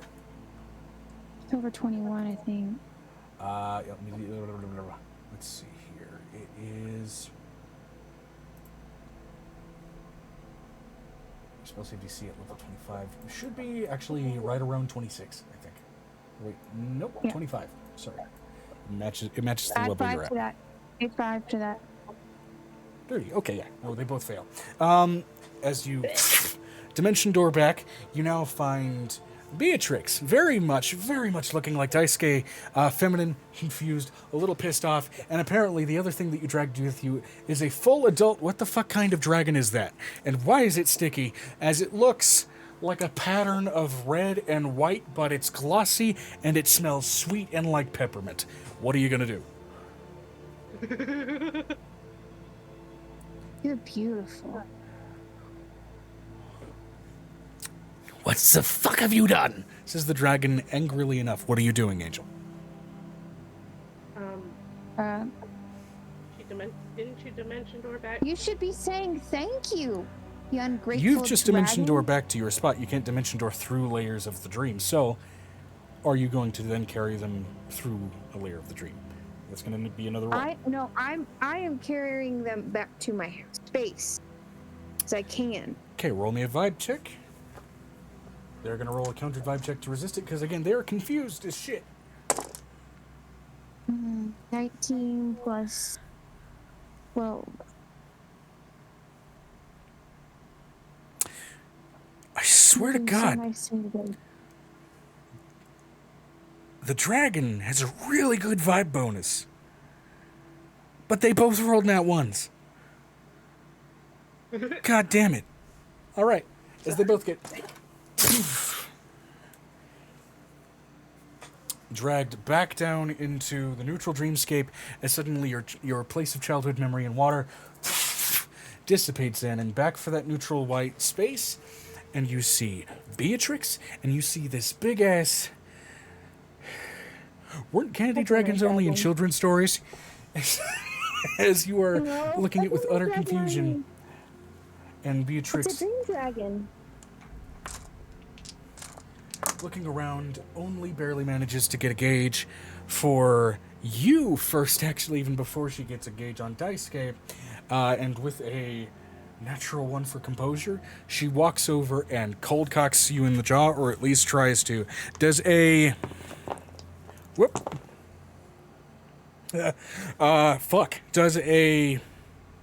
Whoa. 41 hit you? Oh, she's big man.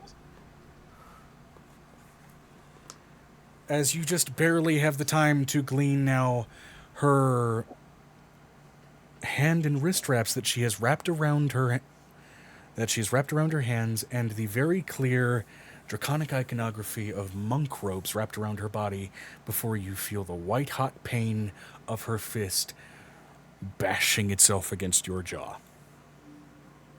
I'm gonna let you know if he flies out of that position, I'm just gonna imagine, because we're in a dreamscape, here to...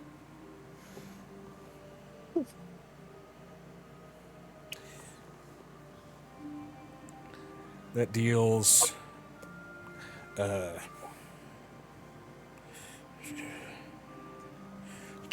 23 points of bludgeoning damage. Straight to your face. Oof. Big oof. Big nerve showing yourself here when you abandoned us. What the fuck are you doing here? What the fuck? Daisuke, hi, how are you doing? How the fuck have both of you followed me? What the fuck is going on? Sorry, wrong accent. What the fuck is going on? Wait, she's here? Yeah, Yeah. and she just punched you hard in the face. Oh, I missed that part. It was a 41 to hit. She did, 24 points of damage straight to your jaw. Dudes! Oh. 1 second. Has it been less than 10 minutes? Yeah. Yes. Okay. I would say, according to Battle Mind, she would have disadvantage on that attack roll. Oh, okay.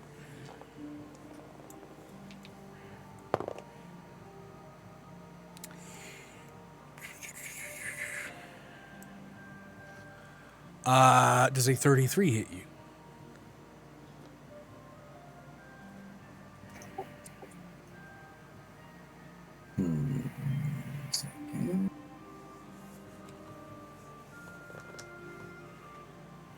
She's an epic level monk, and their stats are fucking stupid. Yes, it hits. Okay, yes. Okay, so you take 21 points of damage. She does not, however, follow it up with her other series of strikes that she has allotted. How the fuck did both of you find me? Hello. Good to see you too, sister. Fuck you.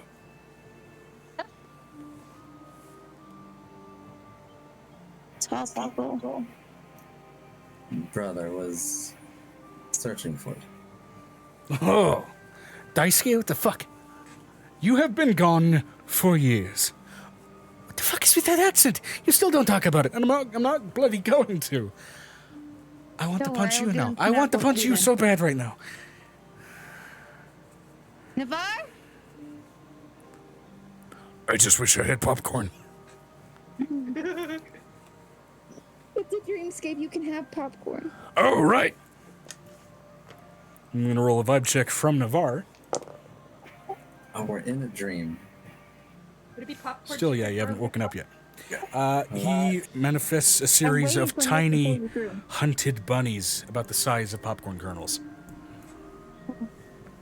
She looks over at Nick. Nick, if you can see me now, please pull them out. Yep, on it. He grabs the both of your heads. Now he's carrying a couple of unwilling participants through as well, so... Wait. Let me talk to him first. Okay. I'm gonna tell Daisuke to accept what you're about to feel. She looks... Okay. Beatrix looks at you after that comment. Daisuke. Yeah. Okay. Daisuke looks at you with utter betrayal, and Beatrix looks at you after that comment. Angel, And I'm going to roll to gets see in if, out of between you and spite, she Daisuke. chooses not to punch him. she Just to spite you. looks at, I'm letting you know, Angel's gonna get in between them. I've had enough. Who the fuck is it? Is it... Wrong accent. What the fuck is the tiny one? I'm letting you know she's gonna growl in the most draconic voice. Sit down. Roll an intimidation check. And as you growl at her, the candy dragon growls in kind. Roll me a wisdom You know save. she's gonna take her draconic form because she does it when she sleeps. And given that in your dreamscape specifically you have access to a draconic form, please describe what it looks like. She's almost Kirin like in the way that she is, and full pink bodied. You can see it's only one half of a dragon, so there's a shadow where he's missing on the other side. Yep. With a natural 20 for intimidation. Natural 20 from her side, too. So what's your modifier? My modifier for intimidation is his a side. plus... It's a plus 12 to intimidation. Plus 12. Okay. Oh my god, just barely. Plus 11. All right. Candy Dragon just barely backs off. I'm going to let you know there's as much radiance and divinity just shining out of her body at this moment.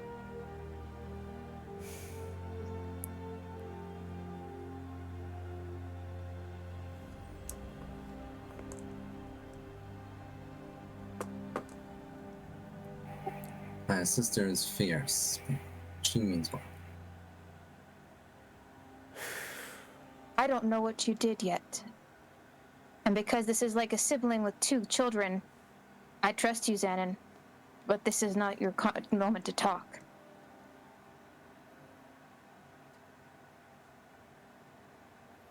Come on. One thing this also tells you, by the way, these 2 think you left on your own accord. And I don't think you did anything. She looks over at Xanon. I don't think you did anything. You are as newborn as the sky is long. What the fuck is this? Dragon. How about just an answer, bitch?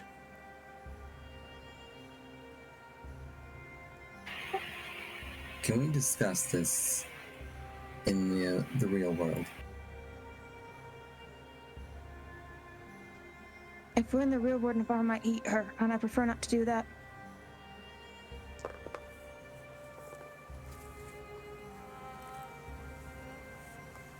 Because technically there's 2 parts of one dragon in this body right now. Why would I eat my new favorite TV show?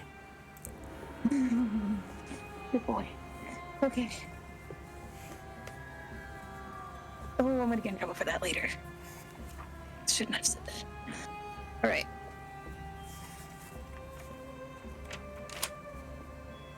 She looks at this woman. I want you to think it through. Look at what I am and think it through. Love has been dead a very long time. It's all well and good. Go Tell between me what me he and the did. problem. Tell me what he did. Just double checking her alignment to make sure I have the notes right here.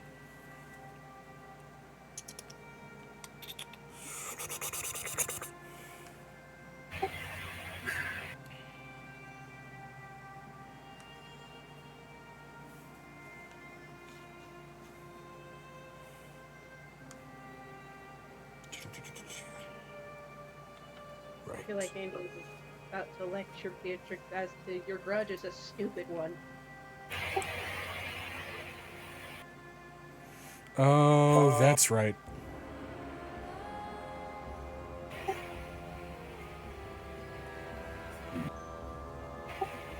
We're in a room, right? No. We're in an open field. Angel's space is an open field. Yeah, that's the way Angel's neutral space works. Which it's intermingling with your lake a little bit, which is making for very much a very Cute little area. It's making for a hell of a wetland.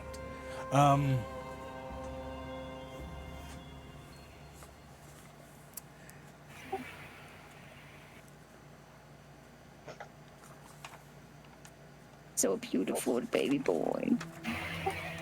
All right. Family meeting. No.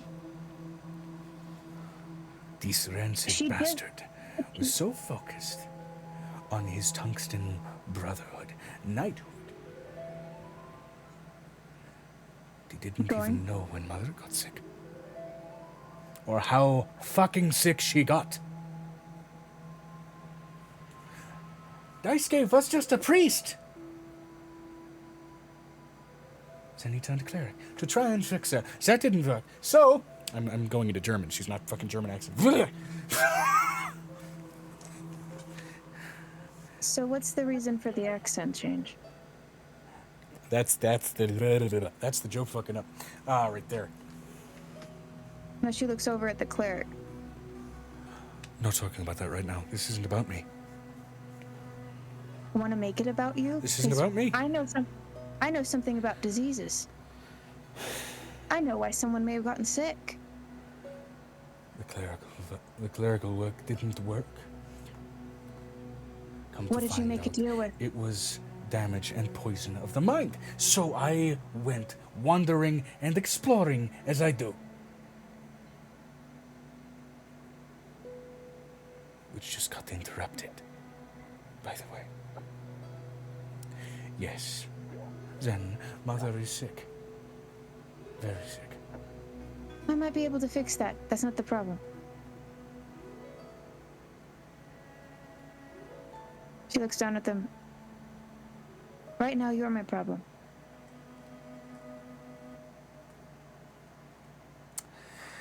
What did he do? That's not the question I asked. Xanon, What you did know he this do? answer. It has been a sort of constant, repeated, and built-up ego where, in a lot of ways, you were considered essentially father's favorite. At least, the way she saw it. And she felt horribly lacking in that attention.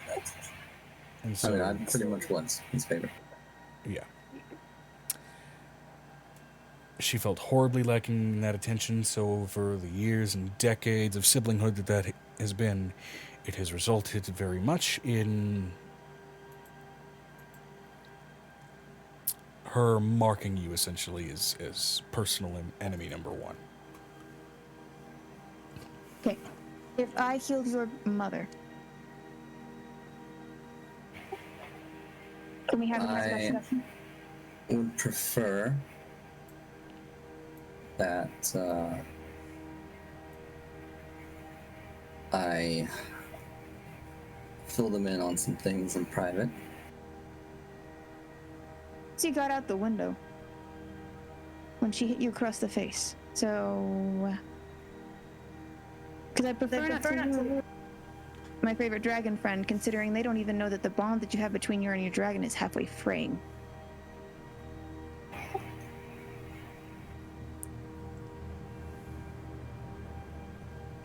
Candy Dragon, oddly enough, is very much stepping kind of between Beatrix and you, Xanon.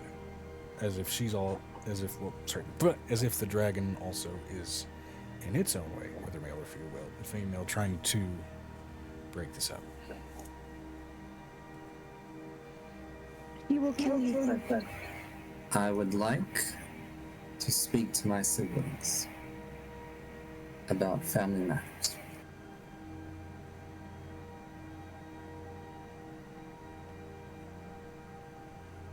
She looks at Beatrix. Beatrix, would you like to speak with me or speak with him?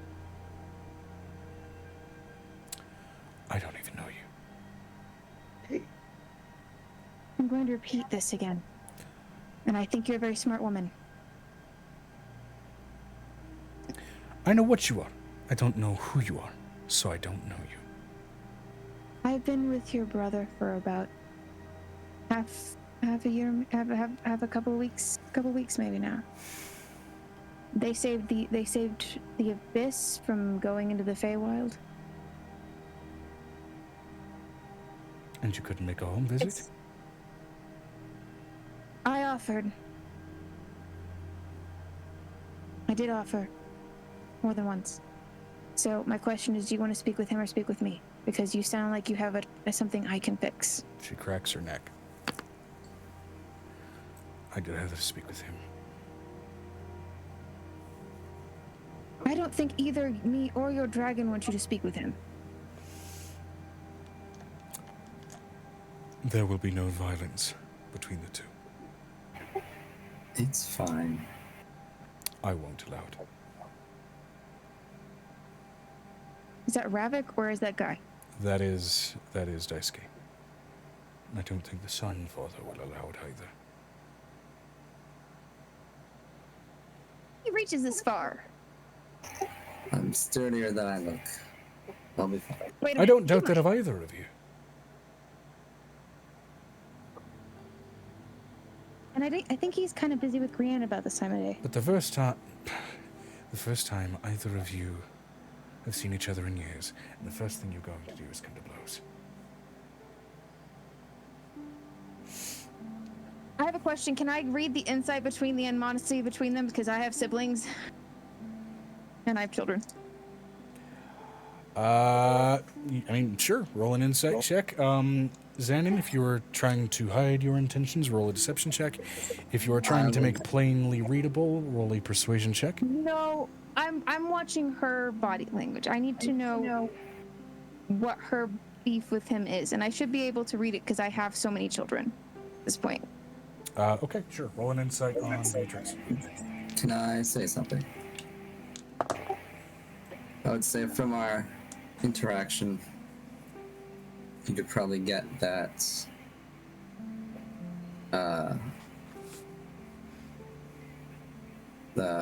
she's hostile towards me, but I'm not hostile towards her. No, I get that part. The point is that I'm friends with you. I'm trying to de-escalate this, and you keep coming closer. You're not making this any easier. I'm just trying to say that if she wants to hit me, she can. She's not gonna stop. I'll be fine.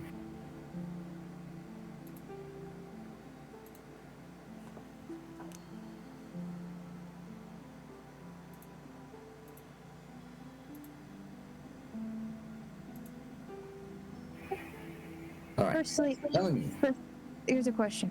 She reads it, she goes, I got a natural 20 on my insight check, which I don't usually get for insight, so I'm going to take the natural 20 and shut up. Okay, natural 20 on insight for her. First of all, you have a kid that's a monk, right? People with this skill set, which, by the way, Xanon, she didn't have this skill set last time you saw her. People with this skill set naturally like to talk with their fists, and in the case of the amount of vitriol and blood pumping through her veins, as you can see a bulge in her neck, she wants to, at the very least, knock his teeth out before she stops. It doesn't seem like she has deadly intent, but she does have a lot of built-up aggressive intent.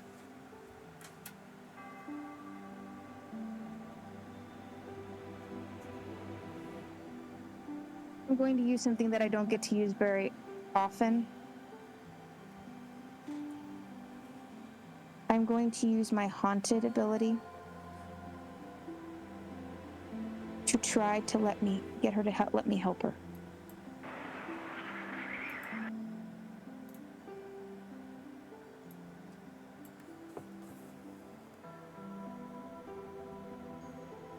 I did that with my other child too, so I don't get to use it very often. Okay. In what way do you intend to help her?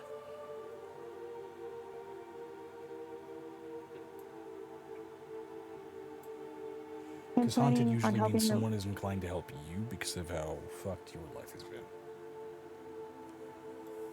I know what it's like to lose a parent. I watched my dad die in front of me.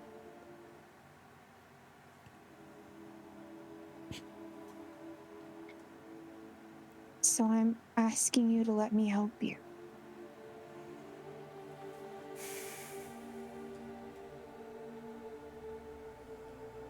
I have a medical friend who's really, really good with disease.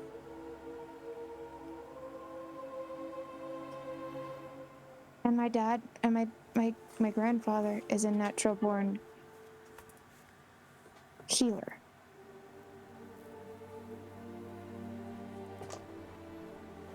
He works with dragons all the time. Okay. So let me help you. Please? First things My mom first. died. You get disadvantage for the persuasion check because she's not focused on you. You get advantage for the persuasion check because of your haunted background, so it's just a flat roll.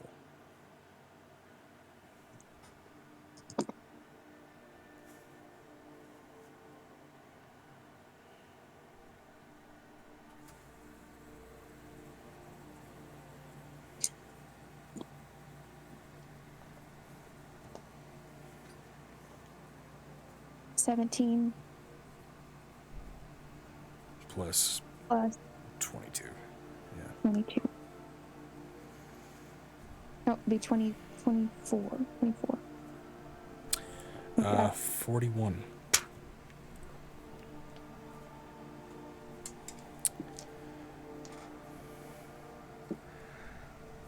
You can help me by having your medical friend stitch him back together so that I can kick his ass again. What about your mom? You're making him more important than your mom. That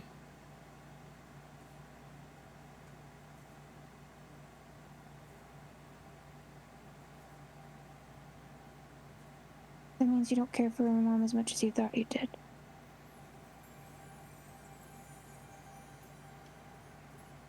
And this is what she does to her kids when they lose sight of what's real. Don't presume to know how I feel. Then don't act like a child.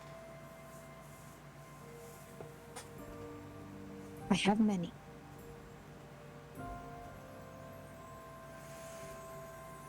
I am a mother. That's why I'm offering the help. But if you are going to act like a 5-year-old, I can leave you here to punch his head out and then stitch him back together. But this is the dreamscape, so it really won't matter. You could do it over and over again for hours and know that nothing would happen. But if you want something real to get fixed, I can fix that for you. Then wake me up so that you have to fix his face. What about your mom?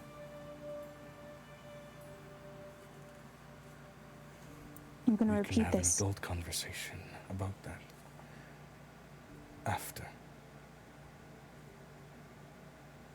I need this. I will facilitate this, but on the ground rules that he doesn't die. I'm not going to kill him.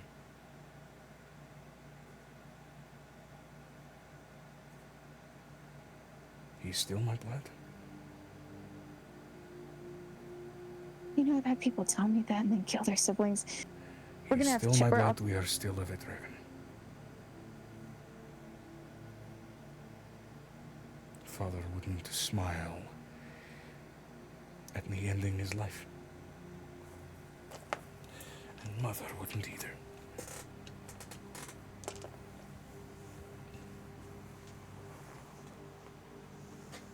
Why did he leave? Why did you leave?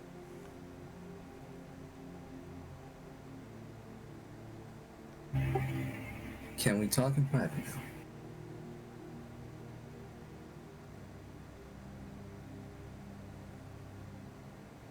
Wake us up.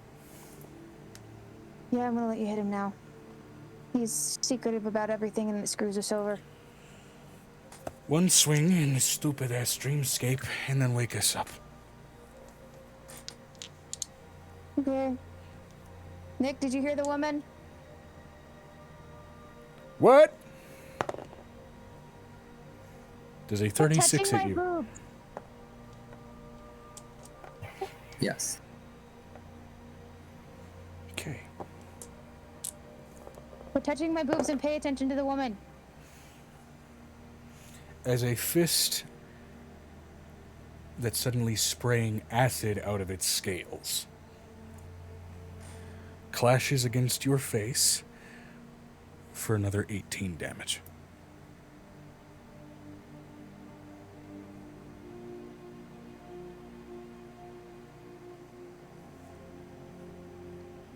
And even though you're unconscious, you can feel the searing burn as your scales degrade under the fluid. Now wake us up. Nick, pull us through, please. And in a snap moment, Now with a willing target.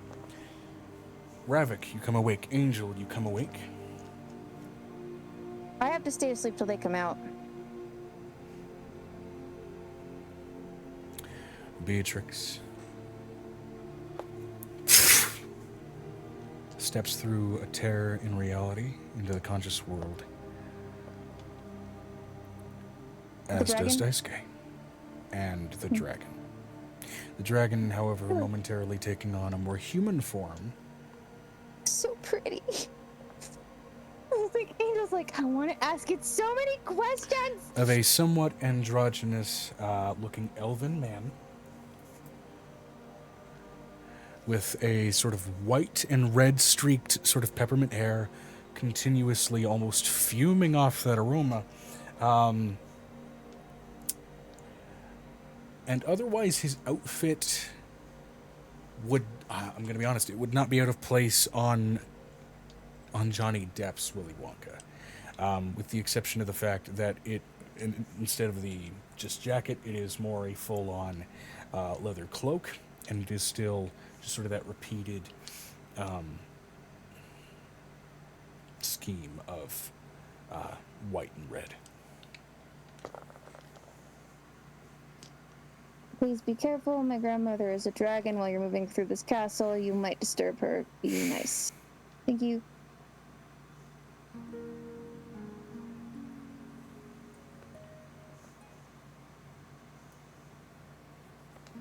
She says, sitting up, hugging Nicodemus.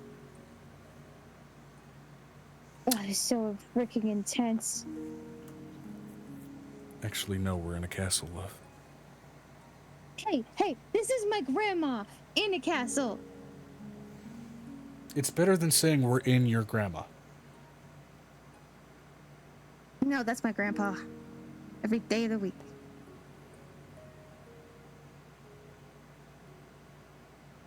Jokes kind of make themselves there. Vinestra said, "Why do I hear banjos?" Because this campaign's actually just taking place in the state of Alabama the whole time. No offense to any viewers who are from Alabama. It's just the stereotypical joke.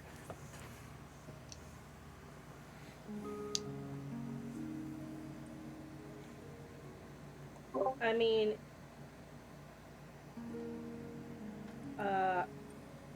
in Alabama, it's illegal to marry your siblings, so there's that.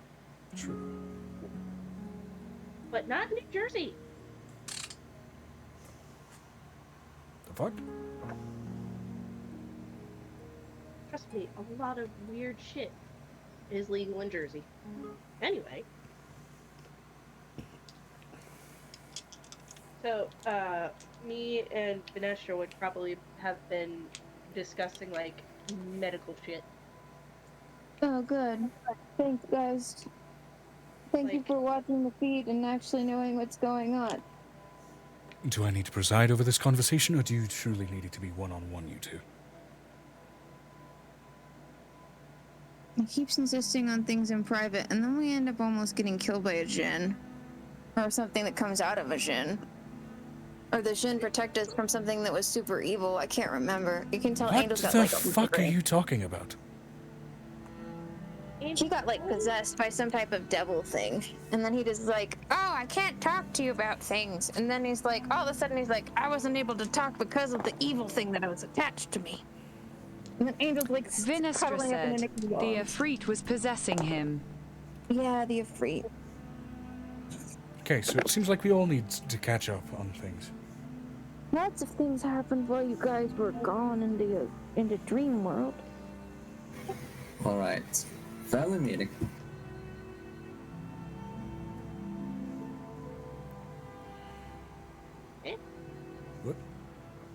What happened there? It was like half a word, and then it got cut off. You said family meeting. Oh, family meeting. Yeah, family meeting. She looks over at them like they're insane.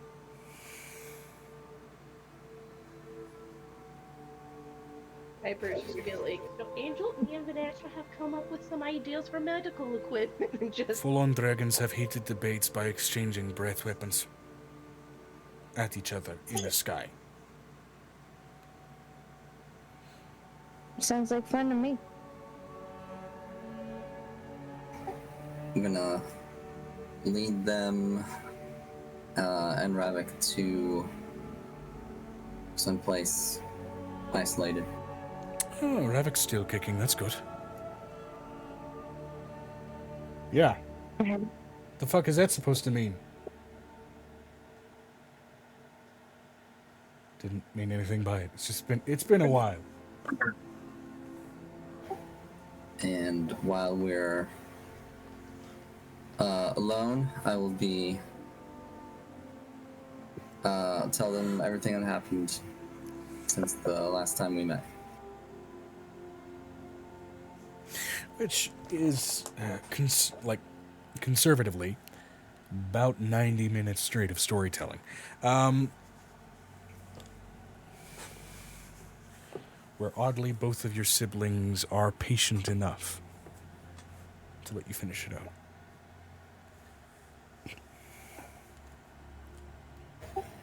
And I would end it with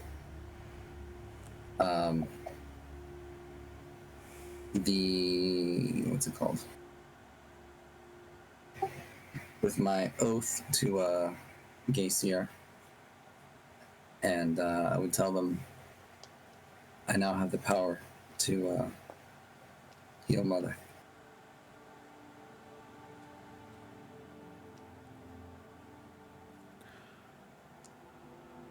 Still doesn't answer why you left.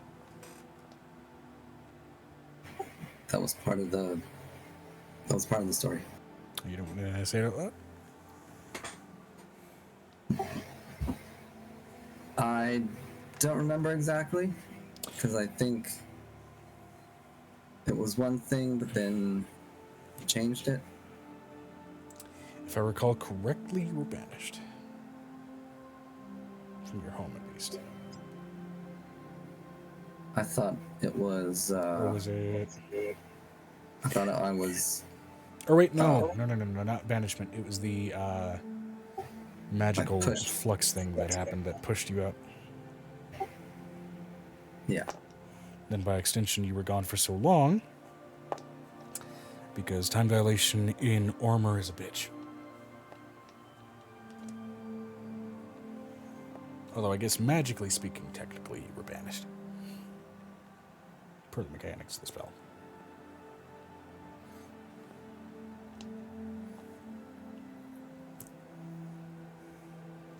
So I'm supposed to believe that you were just shunted out of Ormer.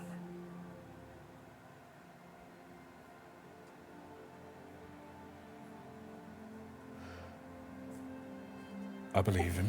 Nobody asked you, Daisuke. I'm here, aren't I? You don't have to believe me.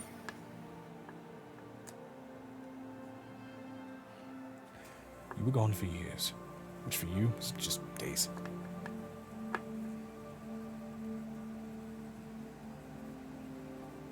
I know you're angry,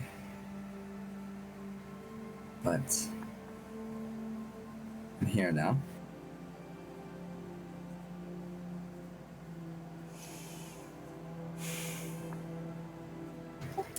At least let me try. We have to figure this out. I don't know if you can heal, Mother. I couldn't. I went into full clerical blessing with Arlian. Whatever seems to be happening to her seems to be attacking her in her sleep. I know something about that. Why do you think I was wandering around the plains of dreams? I don't know why you were there. Sorry. Oh my To God. clarify, she was directing that toward Daisuke. Oh. I was looking for you to find out. And then you and your friend, your tiny little goddess friend, pulled me out while I was looking for a good answer.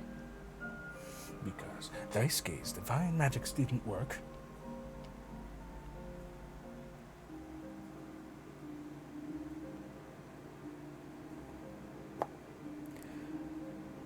I threw away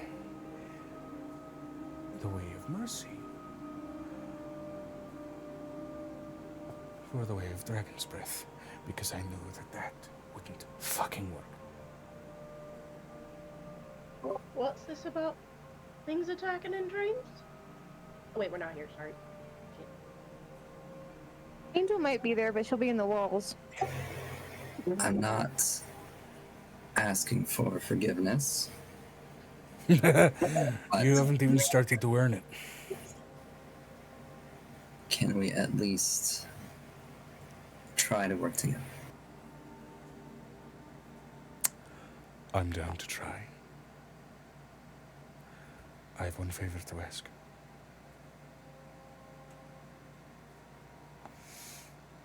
You let me beat you bad enough, and that your medical friend has to intervene to make sure your heart keeps beating. Then we're square, at least enough to work together.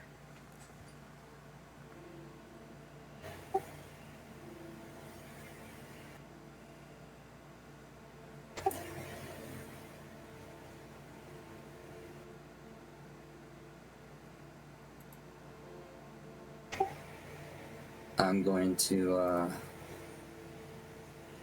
stand up and let's see. I think I'll walk away like 10 feet and face her. Not in this house. Oh, you pair of twats. I will open my vest.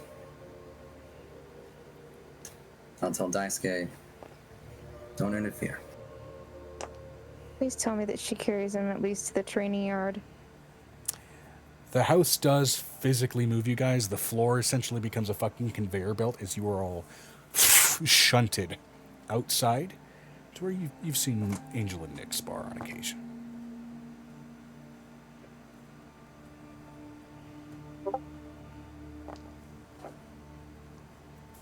I'm going to let you know, Angel is outside with Nicodemus right now, throwing knives against the wall. I'm letting you know Xanon's picture is literally on the wall at the moment, and is torn down as you walk past.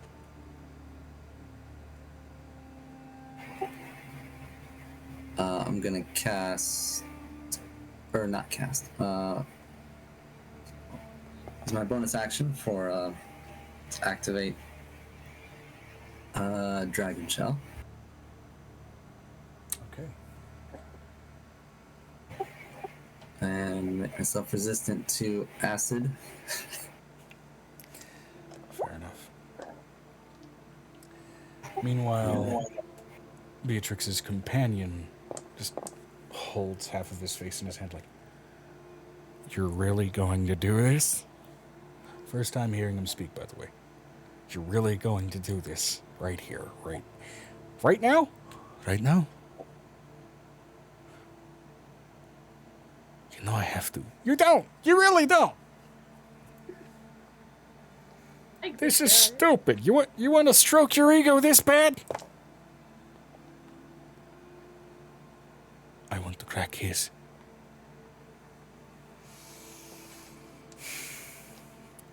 In a flash of motion, she is on you as her fists get wreathed in silver scales and covered in ice in a moment's notice. Nice. So cool.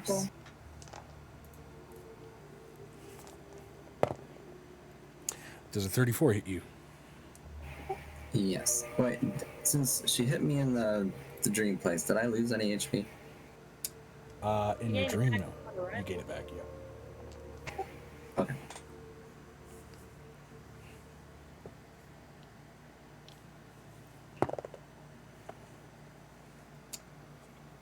Ah, where's my back? Does a 36 hit you? Well, actually, it's probably obvious that it is. Yes. AC is 26. Okay, then that will make this a lot simpler.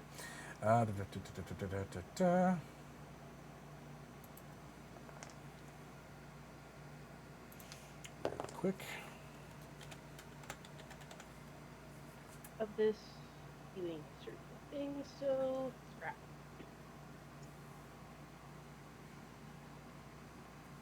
Okay.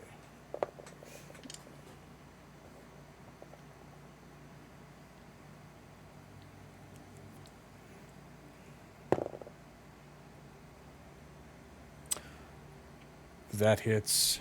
That's flurry of blows. And that absolutely hits. Finally, with the ever-moving body, that's going to be... That is a crit. Okay. Grab some d12s.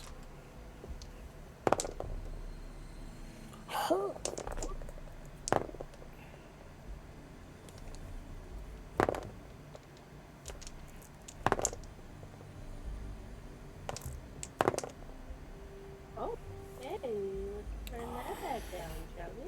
Okay, let me do some math real quick. Oh, goodness.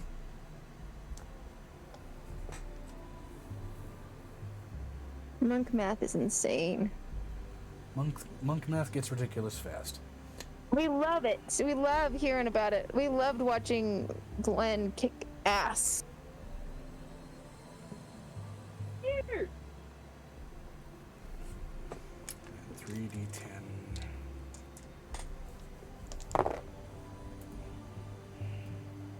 Let's talk about issue. Vinestra said, monk math and warlock math, and to a degree pure fighters. With a lightning fast series of fists all aimed at your chest and face, you take 138 points. 138 points of psychic damage as she imbues her fists with every jealous thought that she has ever had. And you are literally struck with her feelings of inadequacy for the favoritism that your father has shown you in comparison to her. How many points? What did I say? It was 142?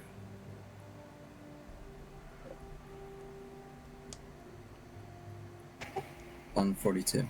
Yeah, 142, and then, let's see, 3d10 for the breath weapon attack, which can count as one of the strikes with dragon monks. It's fucking stupid. All right. Oh, my goodness. Okay. Oops, sorry, that got traded out for d6s, not d10s, because 1, 2, 3, 4, 5, 4, 5, 6. Okay. 25, 29. Yeah.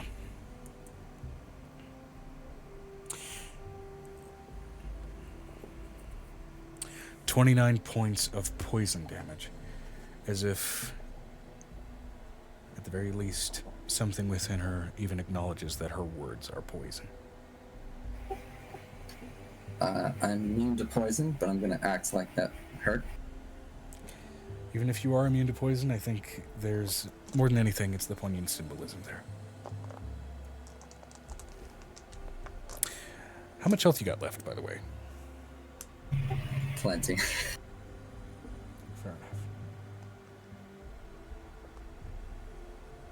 enough. Do you want an actual number? Sure.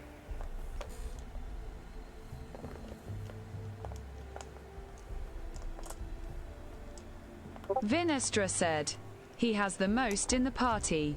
Oh, goody.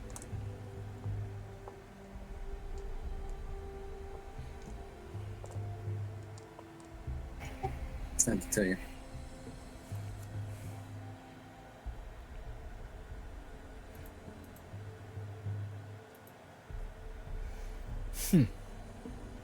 Okay. After all of those strikes, with that much HP, she's quick enough to acknowledge that she's basically punching a block of cement.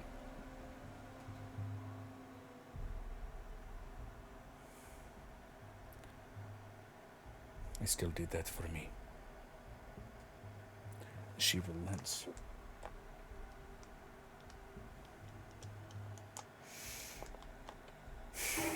I'm just breathing heavily.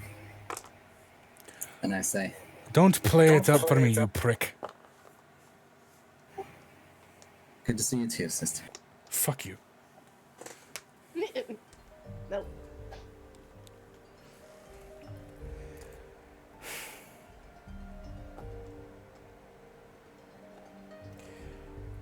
After you happened, it seemed like he almost barely acknowledged any of the rest of us.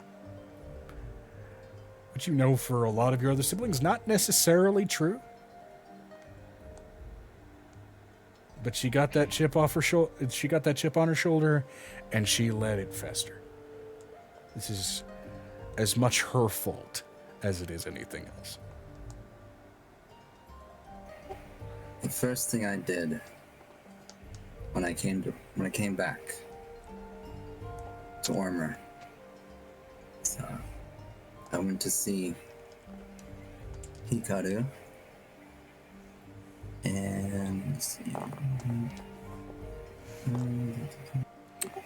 I went to see her and stayed there. The mention of her name gets you one more crack across the face.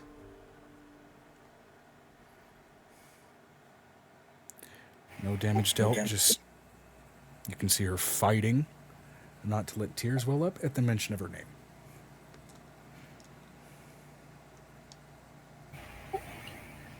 I loved her too.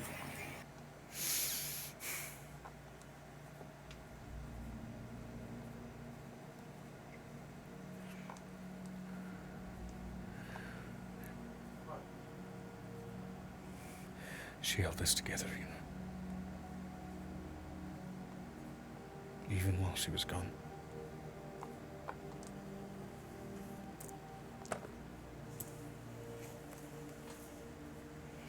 Even while she was out fucking sailing, she held us together.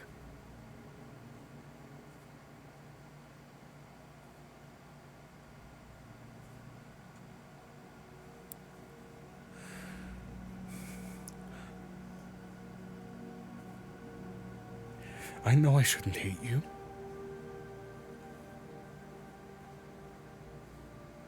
I know I shouldn't.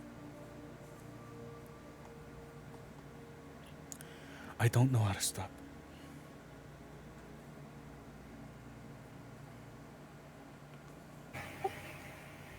It's okay. I accept your hate.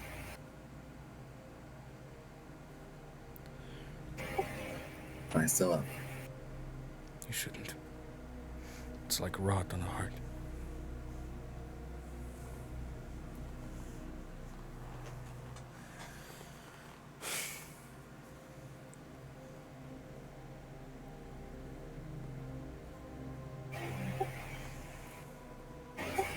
Gonna do my best to back up.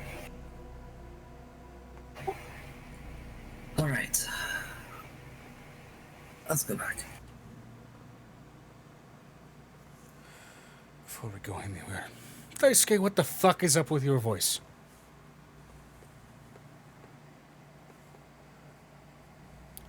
I'm not going to talk about it right now because it seems like one of you is more inclined to punch your way into an answer. Also, the little gnome, her name is Angel. She has a tendency to pry. God, isn't that fucking on the nose? The burgeoning god thing is named Angel. She has a tendency to pry, so just keep that in mind. The small things always have a tendency to pry. And my wife does too. You have a wife?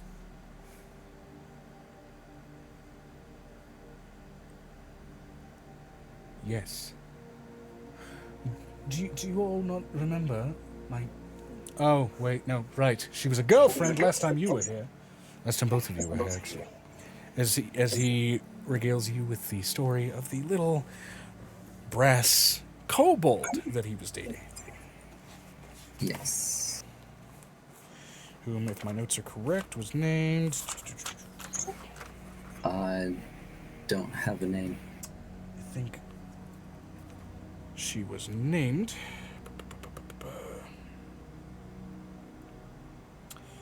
I do not have it either. Hold on. It's over. I don't think. I don't know if she had one. It was Trill. Trill. Kobolds are often named for small traits and tendencies they have. She was named Trill because when she got excited, she tended to almost trill like an excited dragonette, or in some cases, like an equivalent here on Earth, trill almost like a calling bird.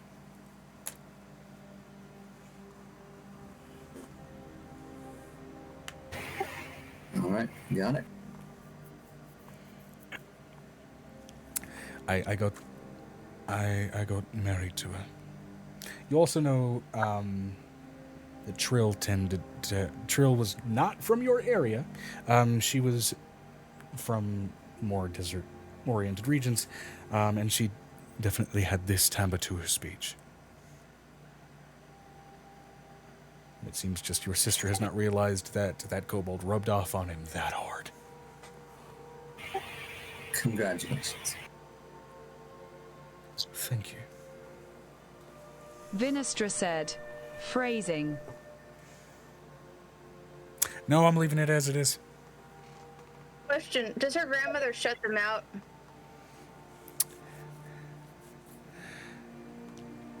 I mean, they were already in the training yard, which the grandmother isn't strictly attached to, at least where it's positioned. Technically, how is she not attached to it? She's attached to the fences. The bottom of it is still ground, so that just kind of plants itself wherever. I'm talking about locking them out, like locking them in the training yard. The house has feelings, Joe. Yes, the house is also a dragon. It's not surprisingly, it's not locked at the moment. Rolled for it, not locked apparently. Right. I'll introduce you to the others.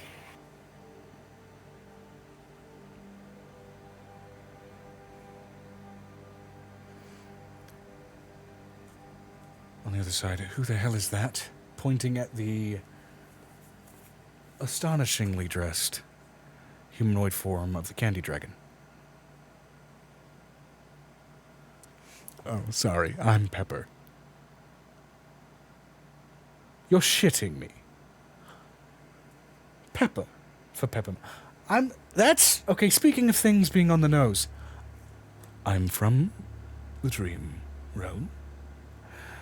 I was originally made manifest from a child's imaginary friend. Yes, my name is simple. I am Pepper. Also, oddly, I don't speak Draconic. It was a human child that dreamed me up. Bite me. Not literally, I taste good.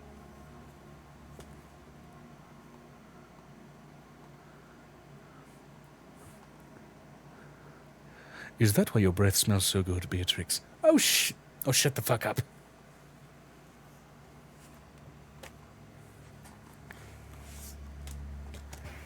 I also look noticeably different to them.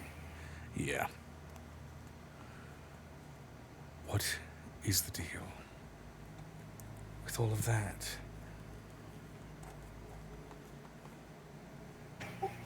As I told you, I pledged myself to Gacia. Well, you know what? At least you found religion.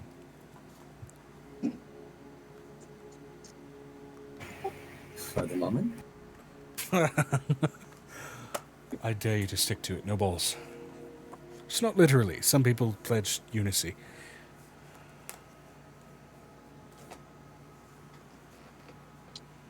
Okay. I think you can get it.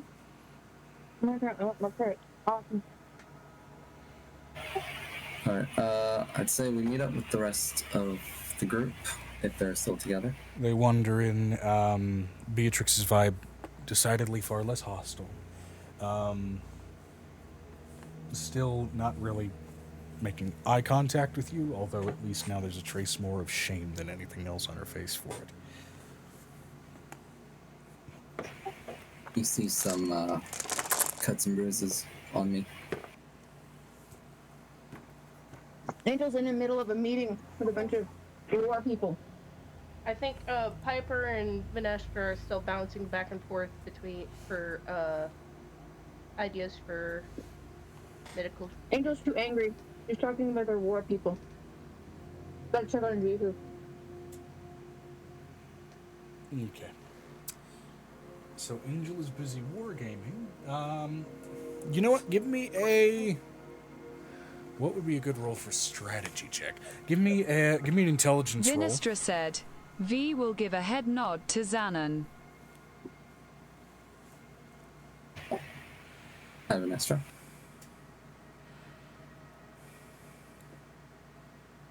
What is going on? Oh yes. Vanessa here. Natural 20 for strategy. Natural 20. Okay. Solid progress with the Jihu War. Back to the dialogue. Who the hell is this foreign dragon person? Yes, I know you're foreign. I can smell it. Yes. Very foreign. As Violet parks up for the first time in the back of the room, we can all smell it. What the fuck? So you've been gone from Ormer, but you've made more dragon friends. I didn't start out that way. Their logic there does... I'm in a coma. When I wake up... I met my dragon in the abyss. Which one do you meet? Where do you meet yours? What? This dreamy man here is Pepper. I did not say that out loud. Yes, you did. Yes, you did. I'm a dreamy man, apparently. No, I'm from the dream realm. But yes, we are dating. How the fuck? I'm sorry. I was not comfortable saying that around Xanon.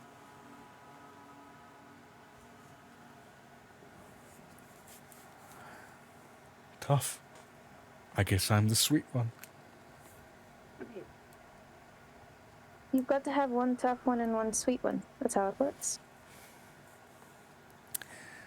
And of course, I'm the sweet one in my pairing.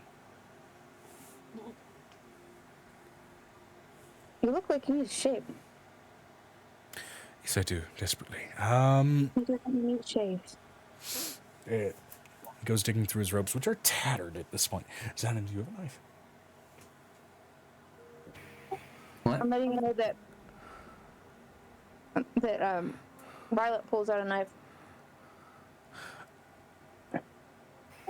I didn't hear you. He asked you if you had a knife. Oh, yeah.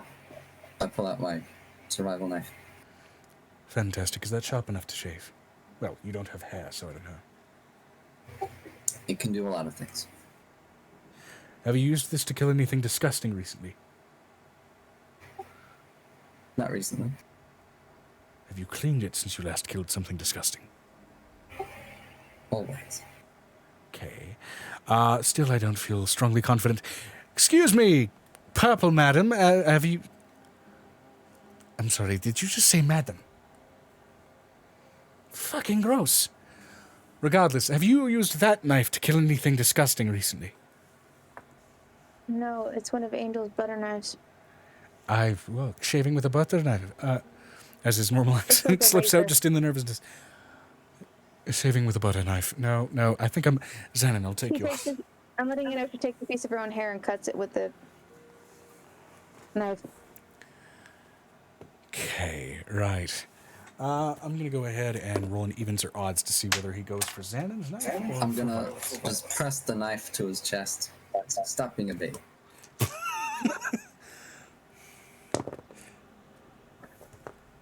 Fine. Not the blade, I mean like the side of it. You know what? He takes your knife. I'll take this to chop off the big chunks of hair, and then that butter knife to do detailed shaving. After the fact. Fair? Everybody's happy. Make sure you give it back to the small gnome one. Also, after I you're need a done with bloody it. haircut. Do you have a wash basin? We have an actual barber. What the fuck am I doing borrowing knives? Where's the barber? Down the hall. Which I'll hole? take you. She looks over at Houston. Do I have permission to take him? Do you have permission to take another high elf? To the barber. He's a To the draconic barber. high elf. I'm sure he won't cause any trouble. Considering that he follows your same sect because he smells like sun. Smells like sun. Wait. That's a paladin of Alien. You're so observant. Sorry, I have a carrot. I can't do her accent with a carrot in my mouth right now. A lot of people have trouble talking right with something in their mouth. Joe! No! I swear to God, that wasn't me. I don't know where that came from. I'm tired. God, what the fuck was that? The damn sewing machine. Huh. So, what is it that... She looks over at him. We'll be right back. Or do you want to take him to the barber? You know where it is. You know, I'd rather go with my brother. You know, apparently you know where the... Apparently you know where the barber is. No, he doesn't. Oh, he doesn't. I mean, I don't think he'd have much use for it, right? No. Where's that girl you were trotting around with, Xanon? What was her name again? It was, Alana. Alana. She's upstairs. Where's she? Upstairs. She's around. She's upstairs reading Little Women. Okay, cool. As she appears behind you, Xanon, there was no note nor sound of her approach. How's she doing the thing? Hey, what you doing? Just having a family moment. Yeah, smelled a couple of people that smelled like you. Am I the only person who doesn't go around sniffing everything? She looks over at Eliana. I'm letting you know Violet looks over at Eliana. Give it back. Give what back? You borrowed Angel's copy of Harry Potter. Oh, #1. I right. want That. copy. Sorry. Yeah, no, it's up in the nook. I'll go get it. Okay. Thank you. I just Family need to come being to the stressful? Yes, it's being stressful. Oh, the cuts on your face. What happened? I'm gonna whisper to Alana. Play nice. What happened with the cuts on your face? Do I need to cut a bit? I think me and my sister had a breakthrough. I wish it was a breakthrough. I didn't break through anything. She's working through things in her own way. I will cut a bit.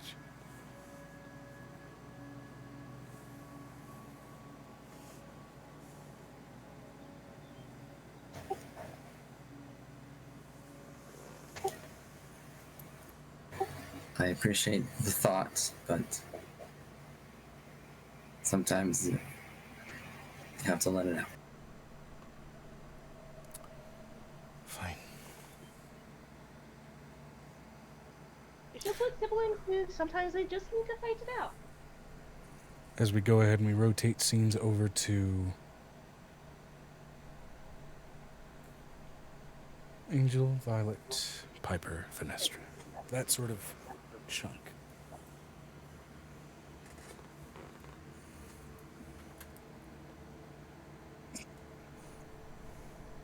Angel's in the war room.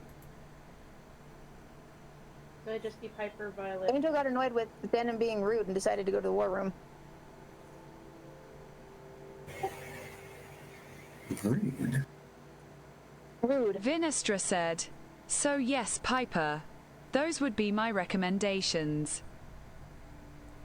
Wait, so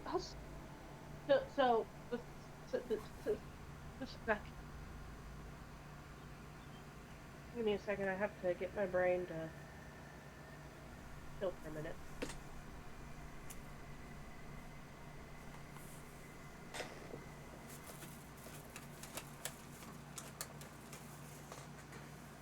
Violet offers Piper a cup of coffee.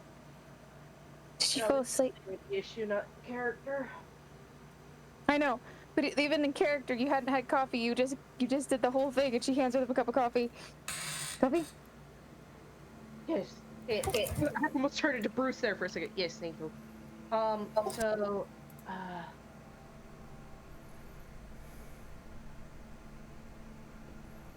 here. Right, thank you.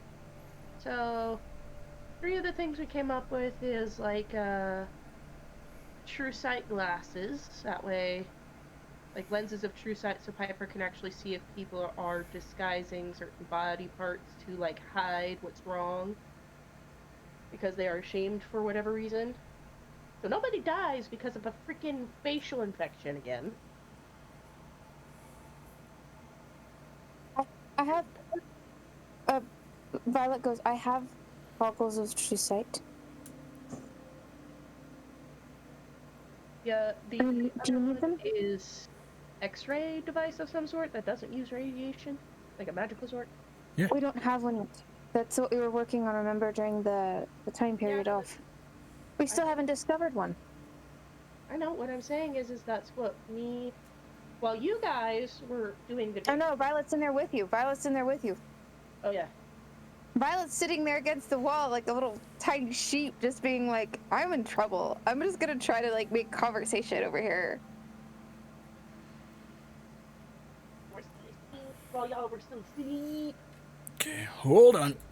Some mildly reactive lactose intolerance just kicked in from the bowl of mac and cheese that I ate for dinner. Be fucking right back. Oh, God. What the fuck? Oh. The other one was. I also sent you some things to Joe. Okay.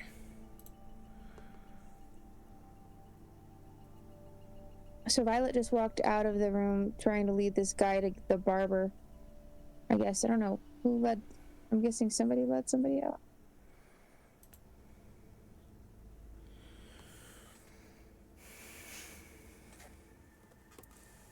That was Yeah. unclear. Zen and his brother Daisuke was headed to a barber to get a shave, get a proper haircut, because he's disheveled. Oh, I think Halcyon took him because they're both Arlean people. Yep. Both Arlean folks and both high elves.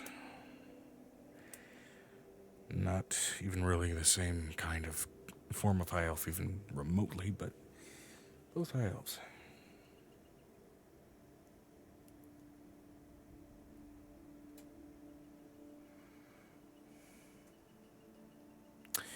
Anyway, you wanted to you're in the war room planning stuff out. You got Vanestra in there with you? She's gonna walk out and get Vanestra. Okay, gotcha. Vanestra, can you come with me? Because you said that your world there's a lot of fighting. Okay, I'm gonna give you guys the floor to tactic roleplay with each by other you. while I'm trying to put my brain together. Mm-hmm.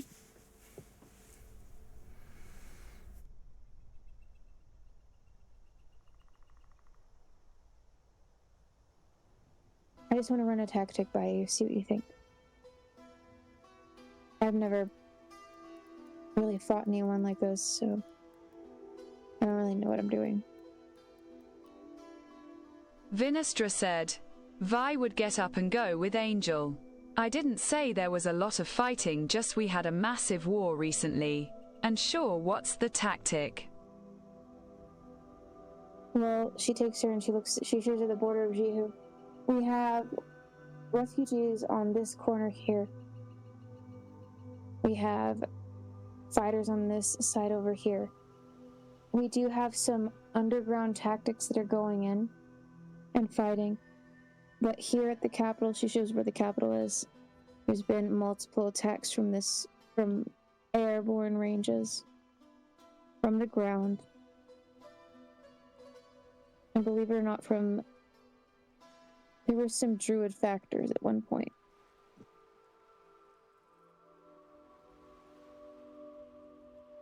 I think it was a mud attack or a mudslide. I can't remember.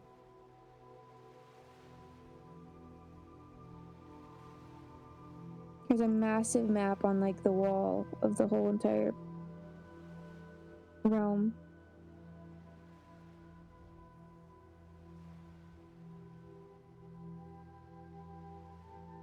We have our head in place here, and she shows her where the capital is. We have my son here running a minor orphanage and retreat for people when they get caught. And there's multiple places throughout the area where that is. We're running with not Mochizuki script on the walls, but we're running with an old script on the walls. It's even earlier to the kin of Skags.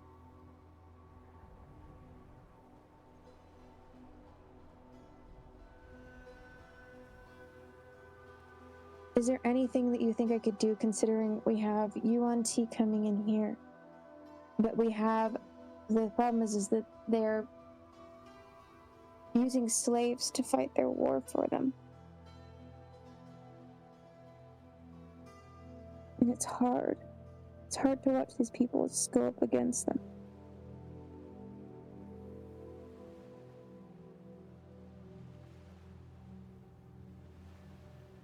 Vinestra said, "What are they using to control said slaves?"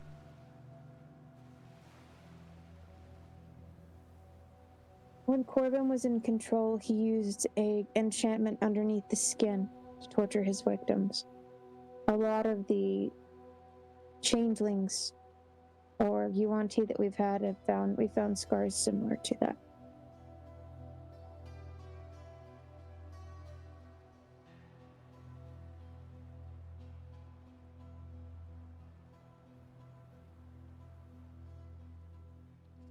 The rest of them are usually mercenaries. I just don't know who has so much money that they can throw it away at this.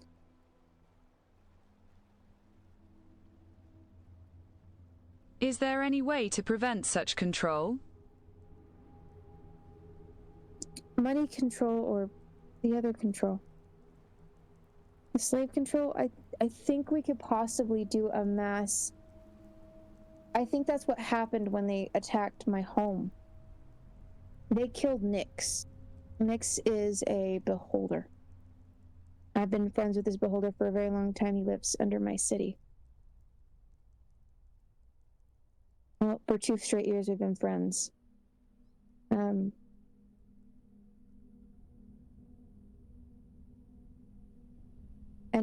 he runs the Temple of Time for Timor in our area.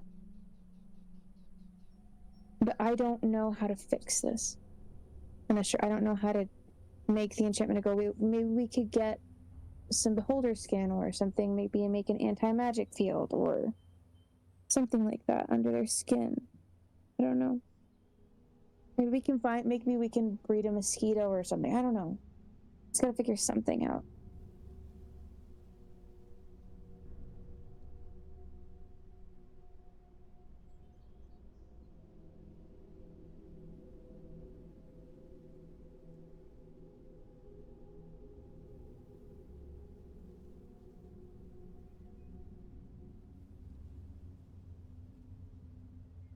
Vinestra said, Step 1 remove said controls. How do they activate said curse? It's usually done by enchantment. Usually takes a lot of intent and hate to do something like that, or indifference. That's what Corvin did. But Corvin ate his victims.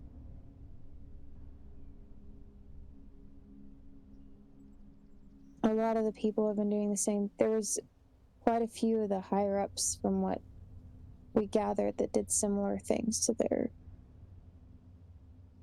people they'd captured.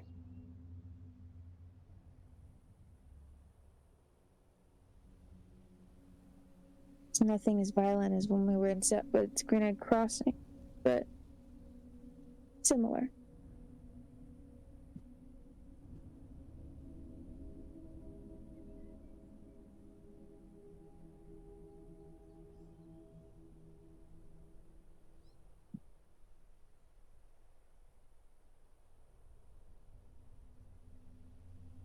I haven't lost any troops or airships.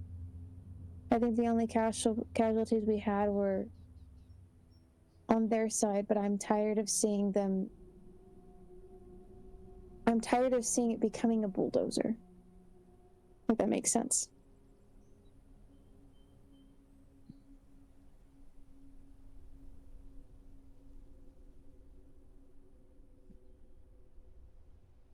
Vinestra said, "Is there any way to cancel out said control or to effectively heal them of said curse?" We haven't tried yet. That's what the problem I'm having is. I haven't got a hold of one of them in order to do it. They end up getting killed on the front lines or cursed. Or the curse ends up killing them because they decided defunct. I have no idea.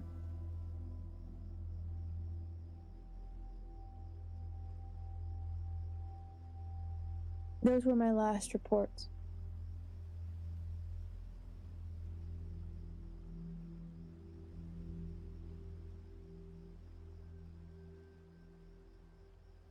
The dream that I keep having involves children. She's gonna tell Vinestra about the dream. They lined up a bunch of kids. All changelings, some Yuan Ti. I think a Furbolg. This is a constant. A Luxodon baby walking in the front lines. Nothing from the Underdark, which is the scariest part for me. There's a couple of elves. They're not even over 10. And they used them as shields in the first part of the siege.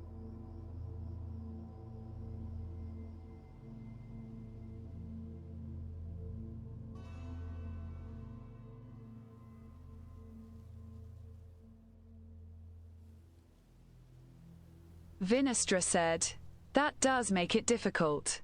Though I'd recommend trying to rescue one of them to be able to research it more."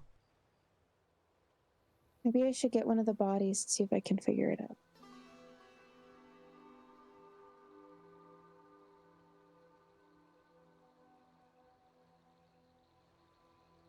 If I get a hold of one, can you help me?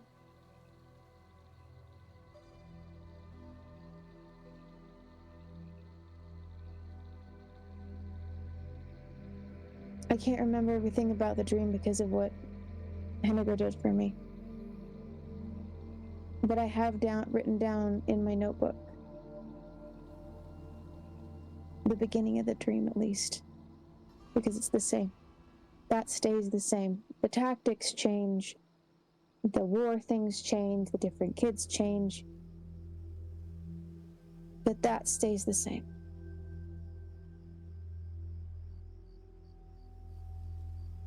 It's like what happened when we were in Green Egg Crossing.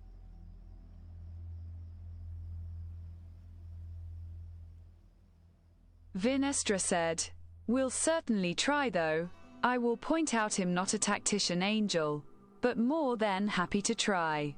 Joe OOC question, would Vi's aura cancel out the curse?"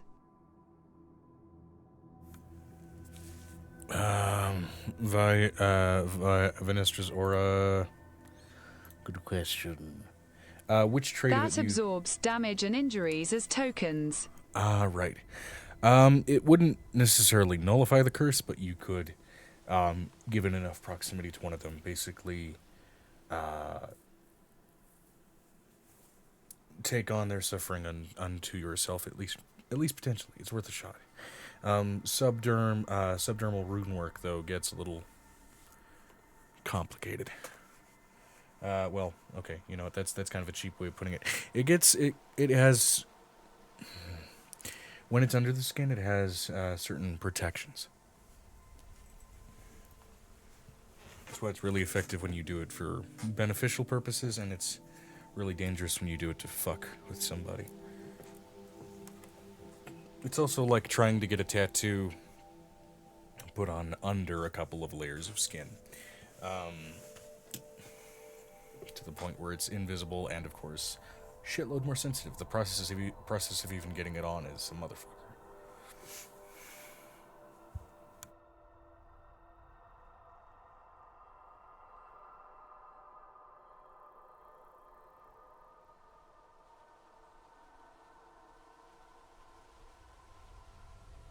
Vinestra said, certainly worth a try then to use, said Aura.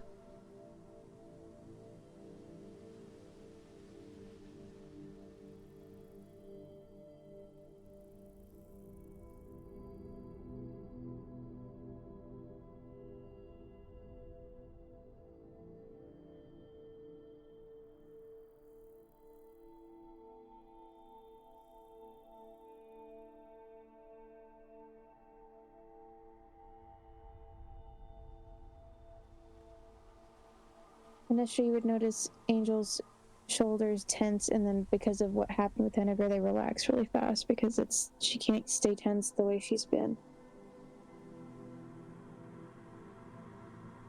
I couldn't avoid this meeting, though.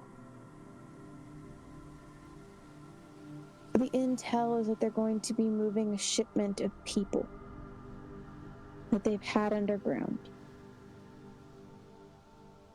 I don't know if I'm going to be able to do anything. But they're going to be moving them from Jihu to Sunsmith.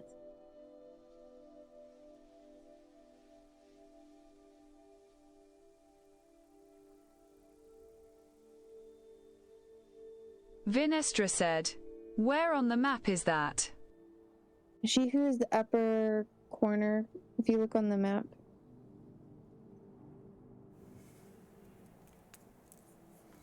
In the sidebar.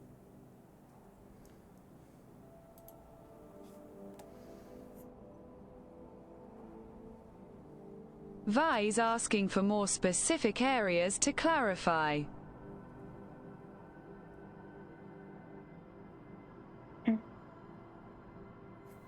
There's a very small land bridge from Jihu that leads directly into Sunsmith, and that's likely where that would go down.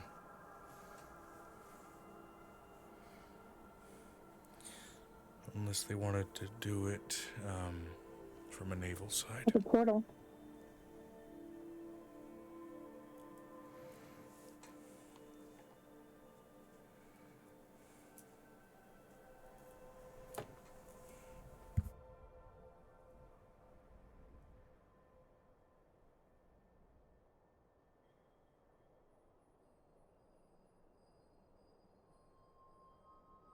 Those are the things I know. Want me to go? Intercept this movement? It's supposed to be tomorrow night. It's going to be at least 400 to 500 people. That doesn't count the children. If you could, I would love at least some intel on how they're moving them.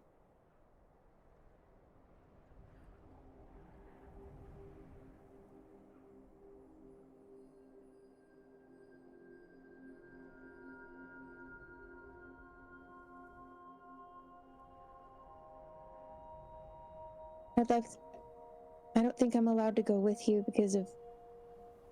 I'd like to go with you. I want to know what they're doing.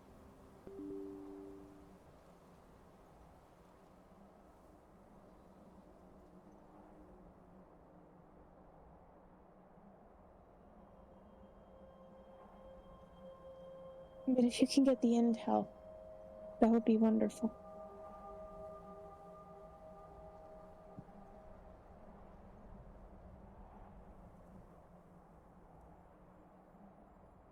Vinestra said, very well.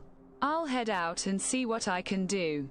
Joe sent you an idea I wanted to run by you.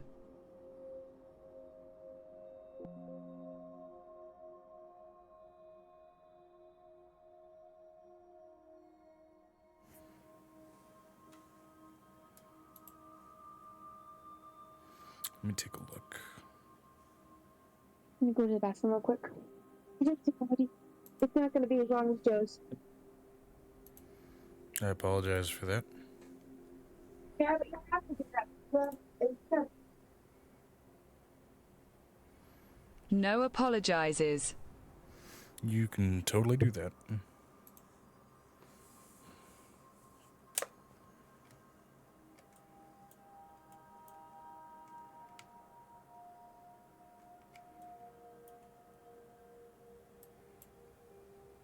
Unless you purposefully downed laxatives as a challenge, there's no need to apologize. I would never do that as a challenge.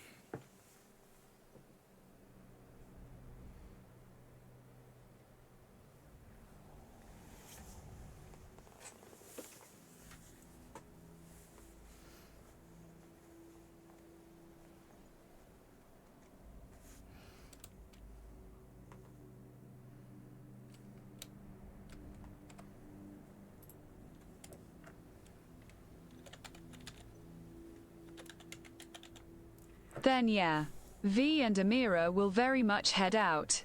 Xanon, would you want to tag along to help rescue some 400 slaves?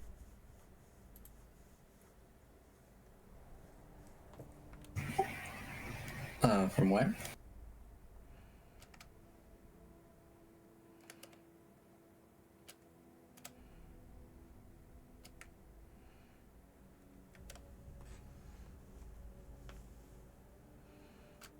Oh, hello? I think she's tapping it out. But from Small Landridge, Jihu, and Sunsmith.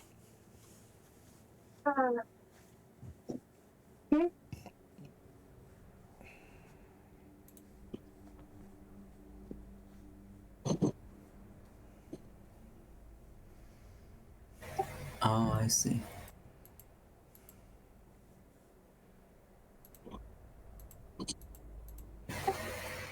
Sure.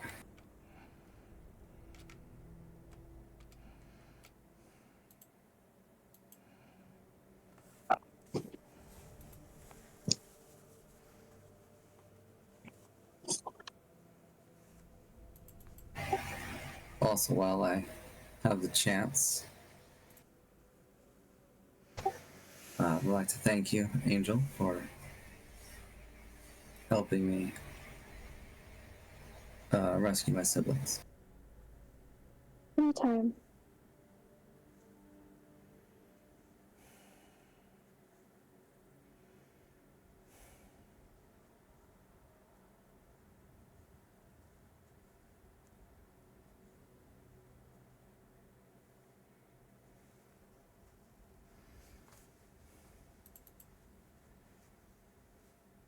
You stay safe out there, okay?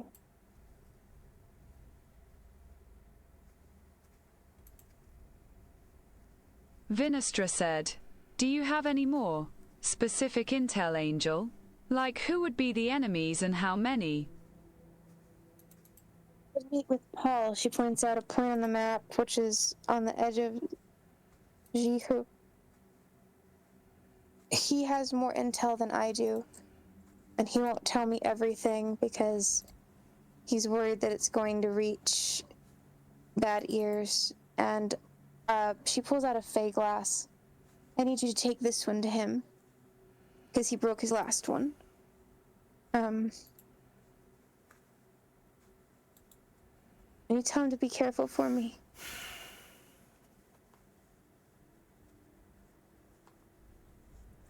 And I don't know if you can give a chain tight hug, but I really, really want to give him a hug right now.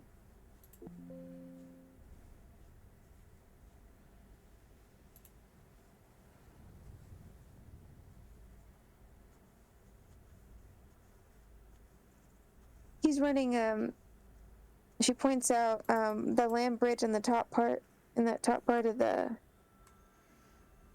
He has a spot in almost every land bridge. I think there's tunnels to each one, if I remember correctly from what he was telling me.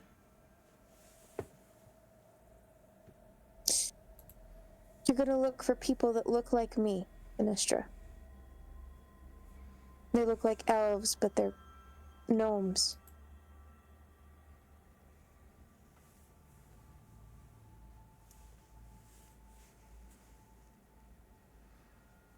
Vinestra said, "Elves and gnomes are very different, Angel." They're more proportionate than normal gnomes.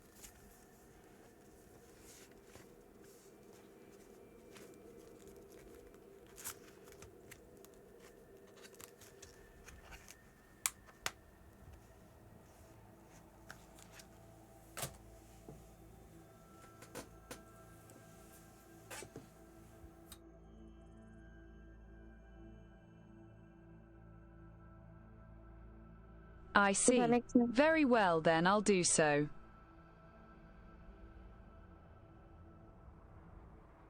And if you get close enough, they'll have scales. She shows her the scales on her skin. They'll have scales like this. They won't be pink like this. They'll just be small little spots.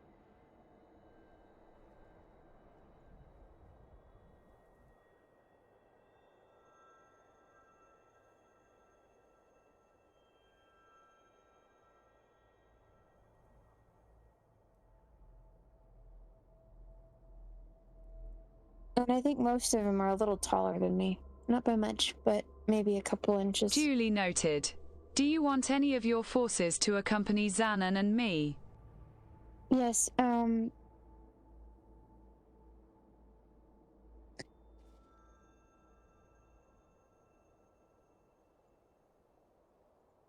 Corson, I think is his name. I think that it's Corson. He's... Don't take the hobgoblins. Take, There should be a small grouping of gnomes that came in just a little while ago. They're eating, they're also packing up, so, which is good. They're gonna get back out there. I can't remember which mage they're supposed to be using to take them there, but it takes 3 times longer than your travel.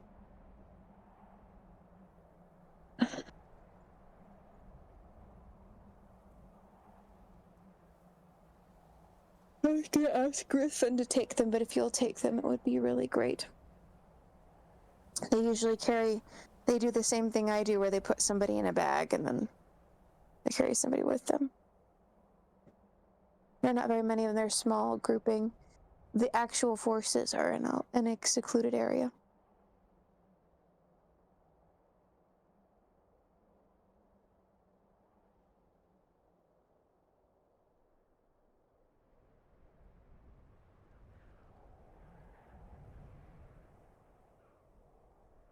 Vinestra said.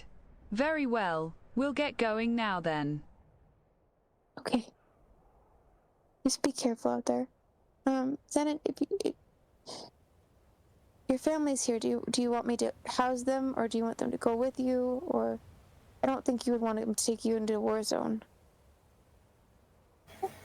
Should probably ask. Huh? Said I should probably ask them. That would probably be the best. Xanon, I'm going to warn you, it's not going to be pretty. I'm used to it.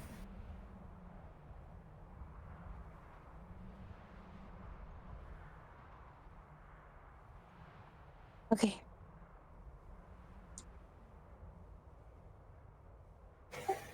I'm gonna go find my siblings and ask if they want to come.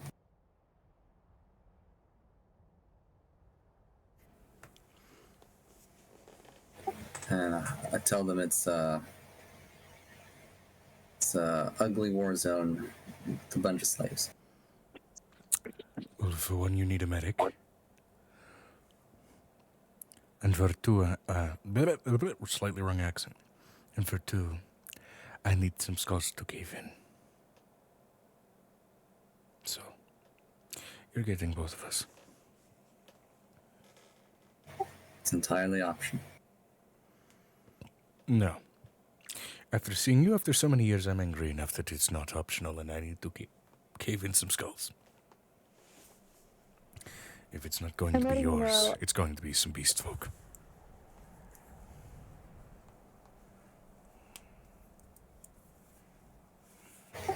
I'll just give her a smirk.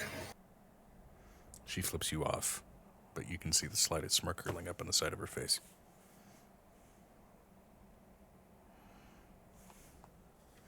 Continue, Megan. What?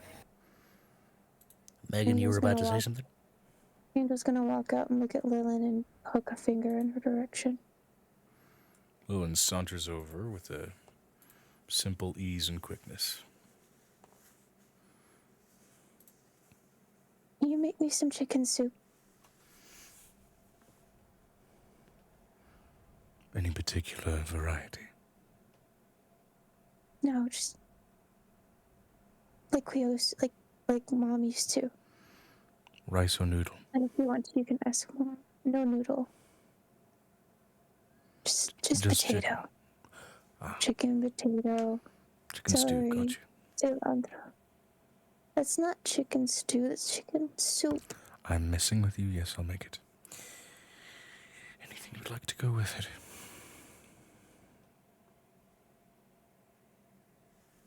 Some star bread. We made when we were kids.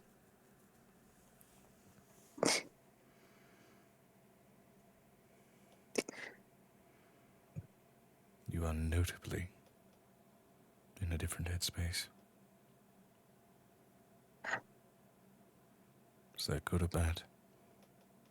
There's no bodies. Whatever spell they're using, there's no more body. I can't fix it. I can't fix what's not there.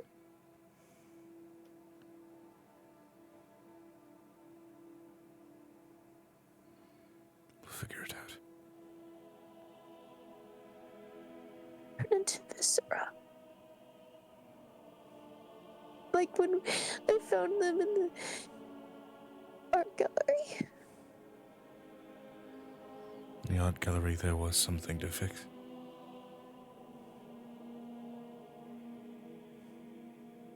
There's nothing left.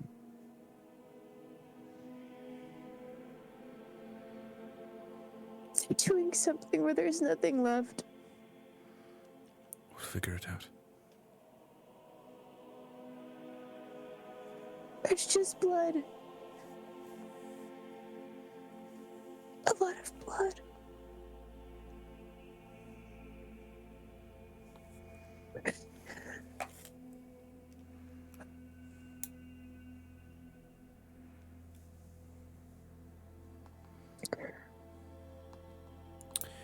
Puts her head, forehead, and slits. You want to come into the kitchen with me? They brought back a shirt. Then there was nothing left. Yeah, I'll come into the kitchen with you. Okay.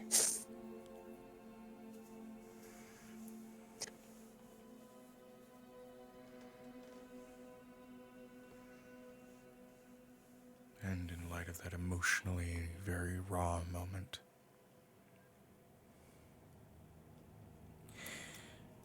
I think that is where we're going to end the session.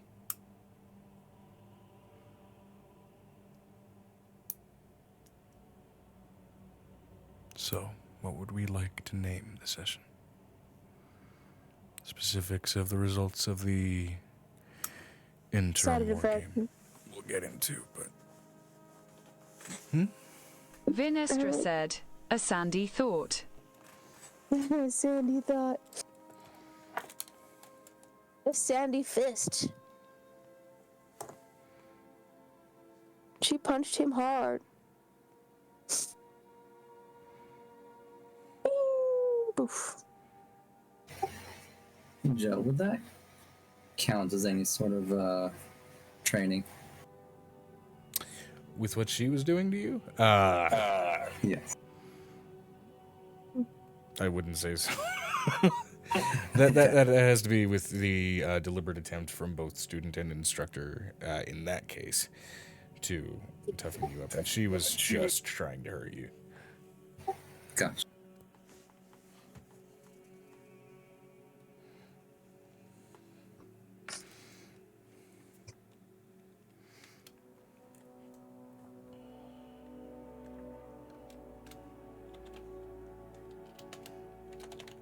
Vinestra said, as a side note, the reason for including NPCs is so. As I assume we're splitting the party so others can RP. Yeah. Well, I'm excited for I kind of want to see what happens with you fighting and you trying to do a covert mission, considering it's very dangerous over there right now.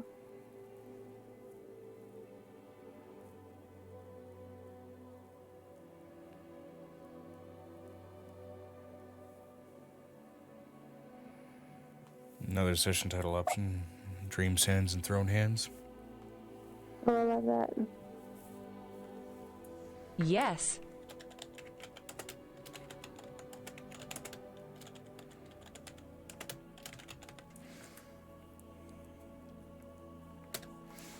Also, Vi has a passive stealth of 36.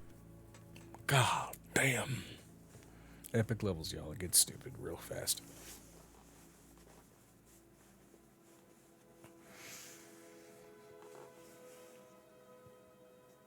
I'm kind of excited to see that passive work on the front lines.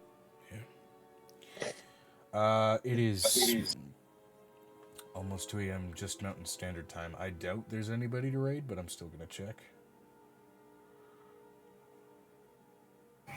Shannon is not stealthy. Fair enough. He's a big golden